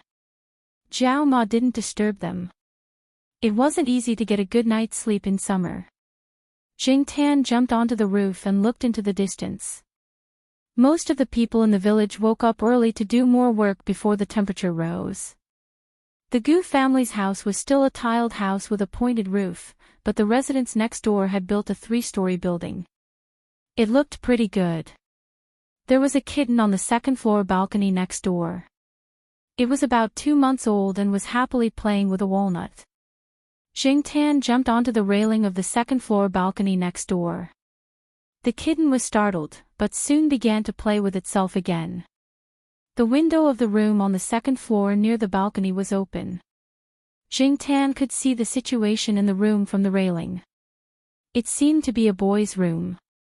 There were some toys like robots and artillery. There was also a 5th-grade language homework on the table. "Big sister, what do you slap on your face every day?" A boy's voice came from another room in the house. It was the boy who caught fireflies with Zhao Yuan yesterday. "Country bumpkin, this is called toner," the female voice said. At the same time, there were also slapping sounds. After a while, the boy walked into the room with a conflicted expression. He didn't have much of a reaction when he saw the black cat standing on the railing. He sat in front of his desk and flipped open his summer homework. He had homework assignments every day, and he was not allowed to go out to play until he finished them. Therefore, every morning after breakfast, he would immediately stay in his room to do his homework. In less than 5 minutes, the boy farted and ran out of the room holding his stomach. He probably went to the toilet. Jing Tan was rather curious about what these children wrote in their diary and essays in their homework. Whenever he had nothing to do, he would flip through the diary and essays in front of little Pomelo. After all, it was not something private, and they were all about their daily lives. Jumping in through the window, Jing Tan saw the place where the homework was opened. The boy was writing in the diary at the end of the day's homework. There, he wrote today's diary with a crooked pen. "Every morning when I wake up, I can see my big sister slapping herself in the mirror." Jing Tan couldn't help but laugh.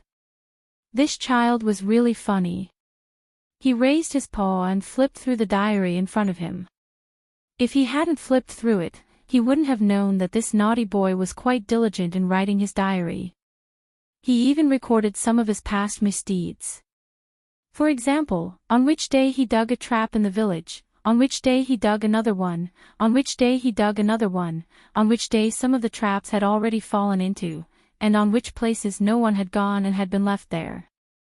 Jing Tan didn't expect to find such a reward. He noted down the places where no one had fallen into the traps. He didn't want little Pomelo and the others to fall into the traps when they went there. Although it was a child's prank and didn't cause much harm, falling into a trap was not a good feeling. When he heard footsteps coming over, Jing Tan flipped the homework back to its original place. He jumped out of the window and returned to the Gu family's roof. When he heard Zhao Ma calling him, he quickly went down to eat breakfast. Because the two children didn't have enough fun yesterday, old Master Gu took them to dig some earthworms today. In the afternoon, they went to the wild pond to fish for prawns. Jing Tan stood to the side and watched for a while, then ran to other places to take a walk. Since Jing Tan's performance yesterday was not bad, little Pomelo and the others didn't say anything. Actually, Jing Tan didn't go for a walk because he was bored today. He wanted to see if the little girl from yesterday was still there. When he arrived at the place where he met the child yesterday, Jing Tan didn't see her and was a little disappointed. Just as he was about to leave, he saw a figure walking over from afar. It was the little girl from yesterday. She was carrying the broken bucket from yesterday and carrying the broken scythe on her other shoulder as she walked over. However, when she got closer, Jing Tan noticed that there were some new scars on the child's body. They were too obvious and couldn't be ignored even if he wanted to. No wonder she looked like she was having a hard time walking today. When the little girl saw Jing Tan, she didn't have the same murderous intent and hostility as yesterday. Instead, she looked surprised and strange. She paused on the spot, then continued to walk forward. When she came to the place where she fished for prawns yesterday, she took out a wooden pole, tied the earthworms to it, and placed it in 3 places. Jing Tan was curious why the little girl's attitude towards him had changed. He didn't get closer. Sensing the movement of the pole not far away, he looked at the little girl who was squatting there, thinking about something. He glanced around, bent his claws, picked up a small piece of soil, and threw it in that direction. The little girl, who was thinking about something, looked over when she sensed the movement.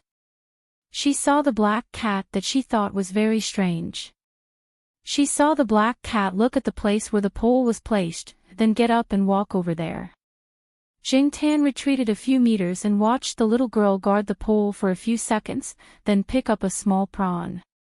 After putting down the pole again, the little girl looked at Jing Tan with a complicated expression, then walked over to the other pole. Jing Tan saw that the little girl didn't have any resistance. Anyway, he had nothing to do. Seeing that she was pitiful, he helped to keep an eye on the other 2 poles, so that the little girl wouldn't keep walking. Didn't the scars on her legs hurt? So, gradually, the man and the cat formed a tacit understanding. The little girl guarded the pole on the far side, and Jing Tan helped to keep an eye on the other 2 poles. Anyway, the distance between the 2 poles wasn't far, so it wasn't difficult for Jing Tan. Once there was movement, Jing Tan would pick up a small stone or a small piece of soil and throw it over, indicating that there was a prawn on her side that was about to take the bait. The little girl's bad mood from being beaten up improved a lot. She looked down and saw an old prawn approaching the earthworms. The corners of her mouth curled up. This old prawn looked meaty, and there was meat in the big pincers. She was lucky. Just as she thought of this, a piece of soil was thrown over and hit the little girl lightly. Then, it rolled down the slope of the shore and fell into the water with a splash. The old prawn that had just started to use the pincers to catch the earthworms disappeared with a whoosh, leaving only ripples on the water. The little girl was speechless. Rubbing her forehead and sighing, the little girl helplessly looked at the black cat that was not far away from her. It was raising its front paw and was ready to throw the second piece of soil. She got up and walked over. After fishing up the prawn, the little girl looked at the finger-sized prawn that was tightly holding the earthworms. She took it down and twisted off the prawn's head. Before Jing Tan could see it clearly, there was a white and tender prawn ball in her hand that looked a little translucent. This action showed that she often did this kind of thing and was very familiar with it. After peeling the prawn, the little girl threw it over to Jing Tan. Jing Tan looked at it with disdain, then walked to the pole and continued to stare at it. The little girl was puzzled. Why didn't this cat eat it? She remembered that the big tabby cat next door ate it, and the cat at the village entrance also ate it. But this cat just now, its eyes were filled with disdain, right? Did it think that this one was too small? But that shouldn't be the case. Usually, when she cooked the prawns, if a cat came over, it would pick the small ones for her. She couldn't bear to part with the big ones. No matter if it was raw or cooked, the cat would eat it. Why was this black one different? Shaking her head, the little girl decided not to dwell on this problem. If it didn't want to eat it, then so be it. At least it could save some food. Black charcoal, little Pomelo's voice came from the other side. Jingtan didn't guard the pole anymore and ran back.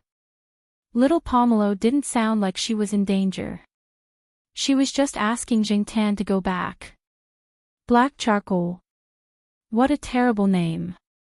It's not even as good as Big Black in the village, the little girl whispered as she watched the black cat disappear.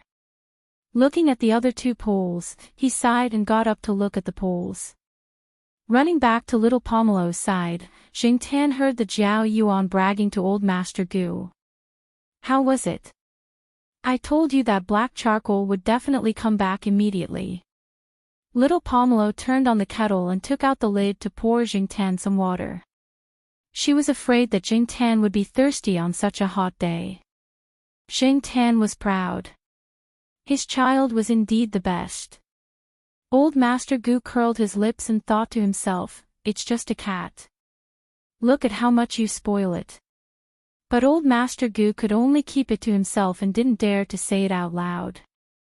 He didn't want little Pomelo and the Jiao Yuan to be dissatisfied with him because of this matter.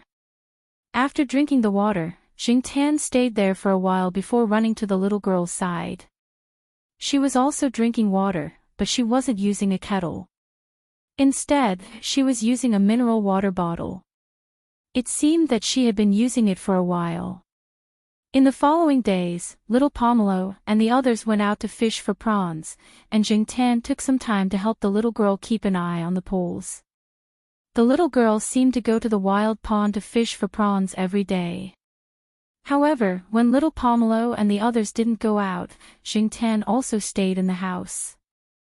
One day, old Master Gu took little Pomelo and the Jiao Yuan to watch others fish. On the way back from the fish pond, they passed by a fork in the road and Jingtan saw the little girl. They hadn't seen each other for a few days. The child's old injuries hadn't healed, and now she had new ones. Even if her bones couldn't be healed, this kind of physical pain was too much for a 10-year-old child. Little Pomelo saw that Jingtan seemed to be familiar with the little girl. She looked at the little girl's clothes and the injuries on her body. She took out a few milk candies from her pocket and gave them to him. Because of Zhao Lu, the Jiao family never lacked snacks. They didn't even need Zhao Ma to buy them.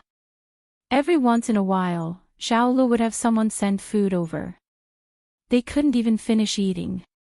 Before the summer break, Zhao Lu had sent over a few big boxes of milk candies, and they were all high-end goods.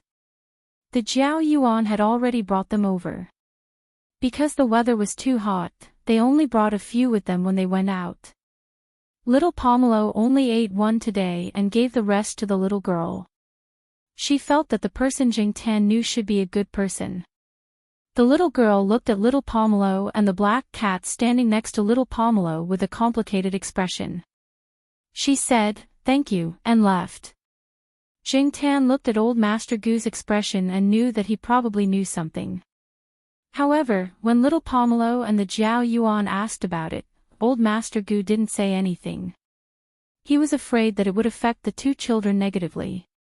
That night, when Jingtan was outside enjoying the cool breeze, he overheard old Master Gu and old Madame Gu talking about the little girl in low voices. He knew that the child was indeed born in the family of the person they were talking about. She was the 9th child and the youngest of the 9 girls. It was their misfortune to have a father who favored boys over girls and would hit and scold them whenever he was unhappy.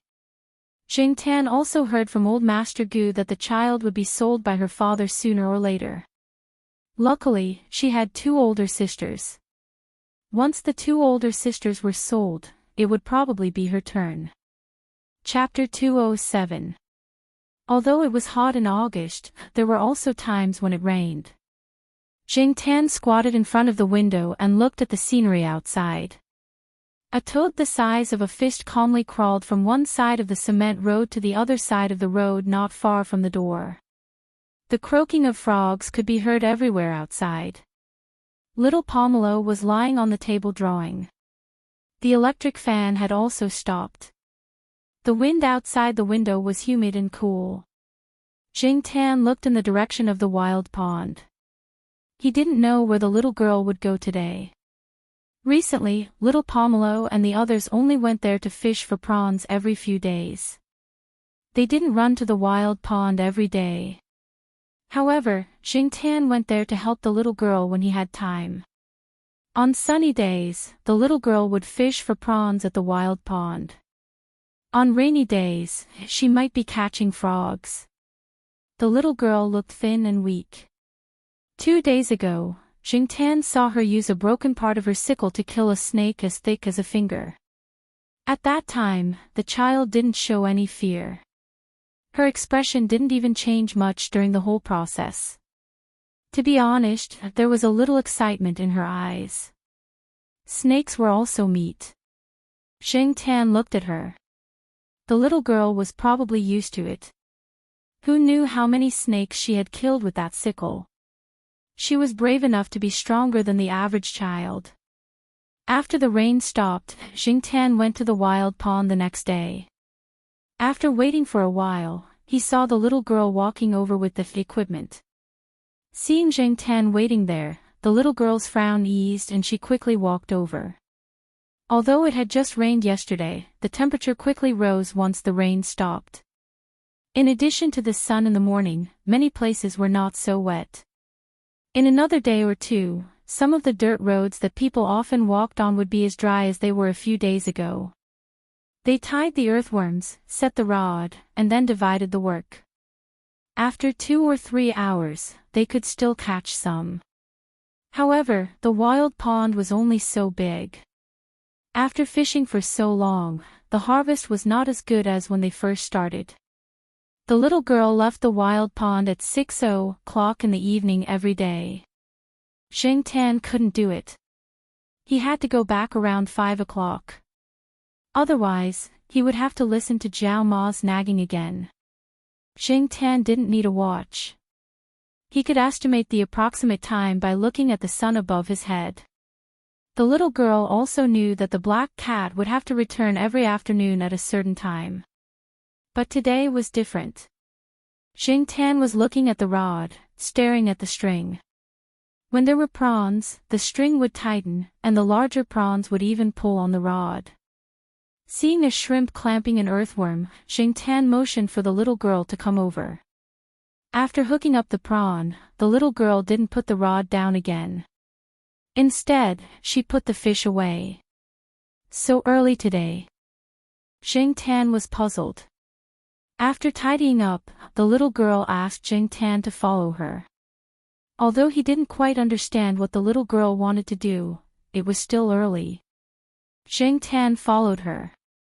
Walking to a small forest area nearby, the little girl hid the wooden rod to prevent other children from taking it away. Then she quickly disposed of the prawns in the bucket, leaving only the prawns and some big clamps. The rest was thrown away. This way, she could save a lot of energy. In the forest, Jing Tan saw that person again. There were 3 people walking by together.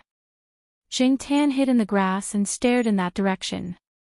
He also pulled the little girl who was cleaning up the prawns, indicating that she should hide. Seeing the black cat so vigilant, the little girl thought that something dangerous had happened.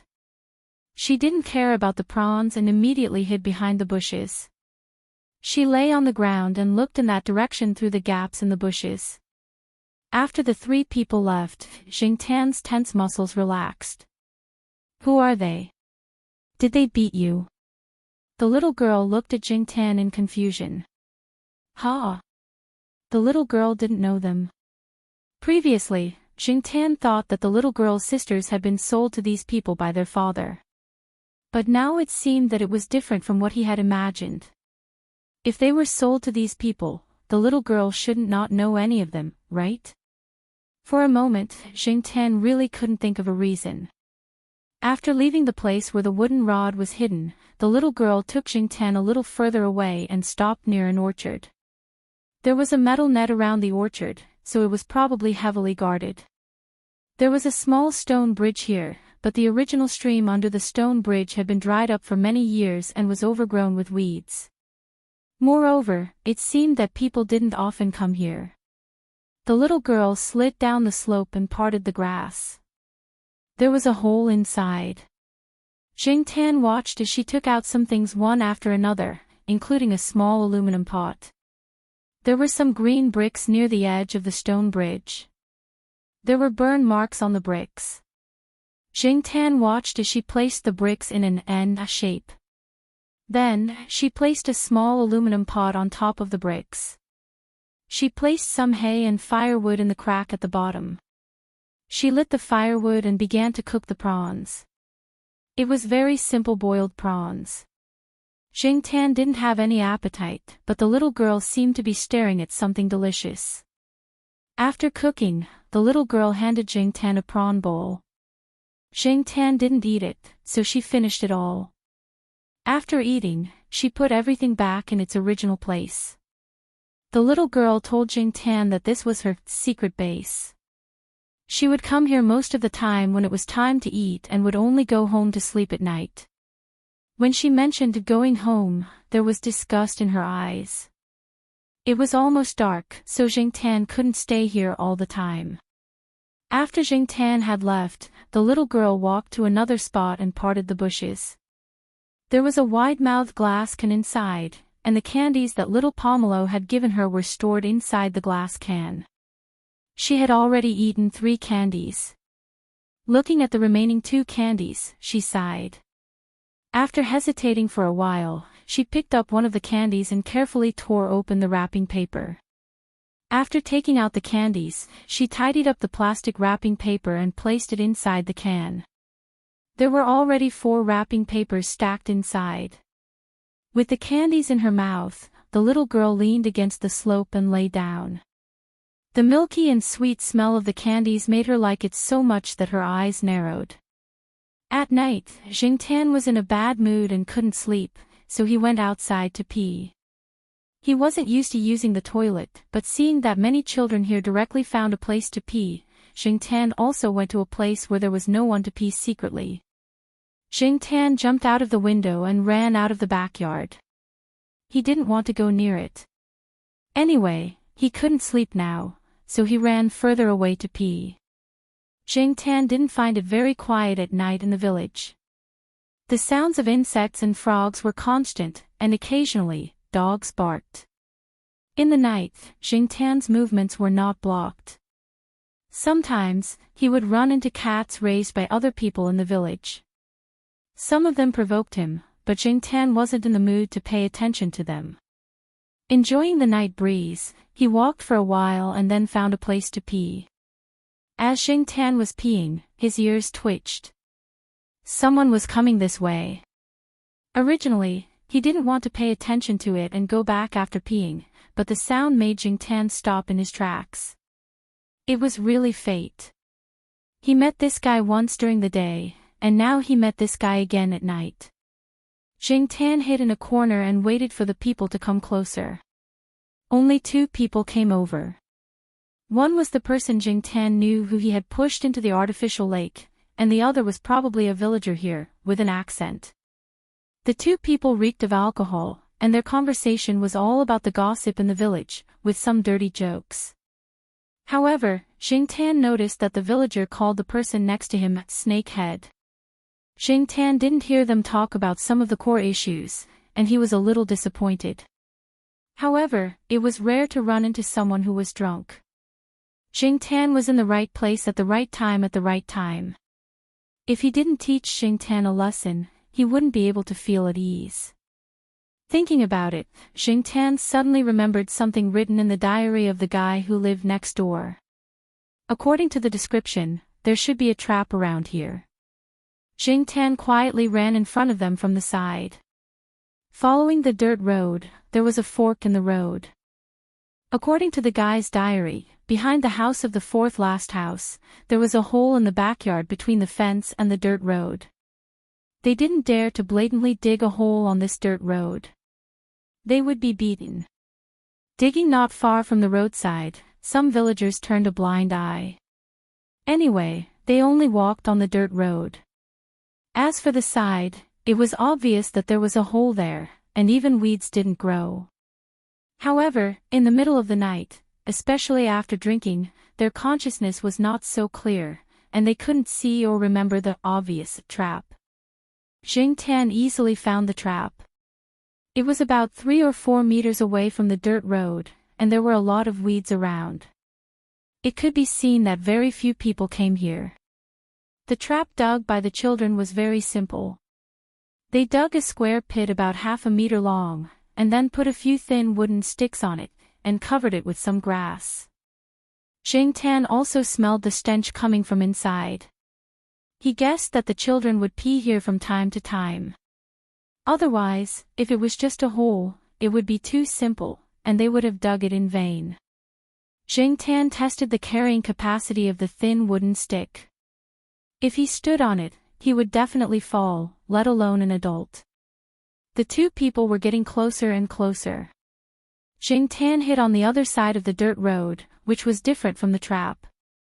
Although he had drunk, Snakehead still had his vigilance. He kept feeling that someone was watching him. He held the flashlight and shone it around. Other than a few jumping insects, there was nothing else. Could it be that he drank too much? What's wrong? The villager who was talking excitedly saw Snakehead stop and asked. Nothing. Snakehead shook his head and continued to walk forward. The villager didn't mind and continued with what he was about to say. However, Snakehead still had a strange feeling. Caw! A soft sound came from the side. Who? Snakehead looked in the direction of the sound. However, when he shone his flashlight over, he only saw the wooden fence of the vegetable garden in the backyard of the family. The villager was about to say something when Snakehead raised his hand to stop him. The hand that wasn't holding the flashlight pulled out a dagger from his waist. He first looked in the direction opposite the wooden fence to make sure that no one would sneak an attack from behind. There was no place to hide. Only then did he turn around and walk towards the vegetable garden. There were many places to hide there, such as the outhouse and a simple wooden shed. Jing Tian hid in the grass. The grass at this height indeed couldn't hide a person, but it was just enough to hide a cat. At the same time, Jing Tian sighed in his heart. This person's vigilance was indeed very high. Last time, he had been able to push him into the lake mostly because of luck. However, this was just right. He had only thrown a piece of dirt in that direction, and he had gone over. At the same time, from another perspective, did this mean that this guy had done something wrong, so he had to be more careful? When the villager saw this, he swallowed his saliva and looked around. It was pitch black. He couldn't even see a meter away from him. Only the area illuminated by the flashlight could be seen more clearly. He didn't bring a flashlight. He followed Snakehead, but he didn't dare get too close to him. What if he hurt himself? Jing Tian watched as Snakehead approached the trap. However, Snakehead's path was slightly off from where the trap was. If he walked straight, he would probably be able to walk right past the edge of the trap. Snakehead felt that there was definitely someone hiding around. The feeling of being watched wasn't an illusion. No matter what, it was better to be vigilant. Pooh! There was a slight sound from the wooden shed. Snakehead tightened his grip on the dagger in his hand and walked a few steps in that direction. He deviated from his original path and said to the wooden shed, "Come out." "I see you." Before he could finish the word "you," Snakehead felt a strong force coming from the back of his waist. This time, Snakehead wasn't directly pushed down. He only moved 2 steps to the side to dodge out of reflex. Under normal circumstances, he would have been able to stand firm. Unfortunately, the place where his feet landed made a few cracking sounds. His feet sank, and his entire body fell to the side. Snakehead knew that the villager was standing not far behind him. He had also confirmed that there was no one else in the area behind him, so Snakehead didn't pay too much attention to his back. However, such a situation still happened. When he fell, Snakehead was still cursing in his heart. F***ck, this is the second time. Other than that time when he was pushed into the lake for no reason at Tsinghua University, this is the second time he's been hit for no reason at all. What the hell is going on?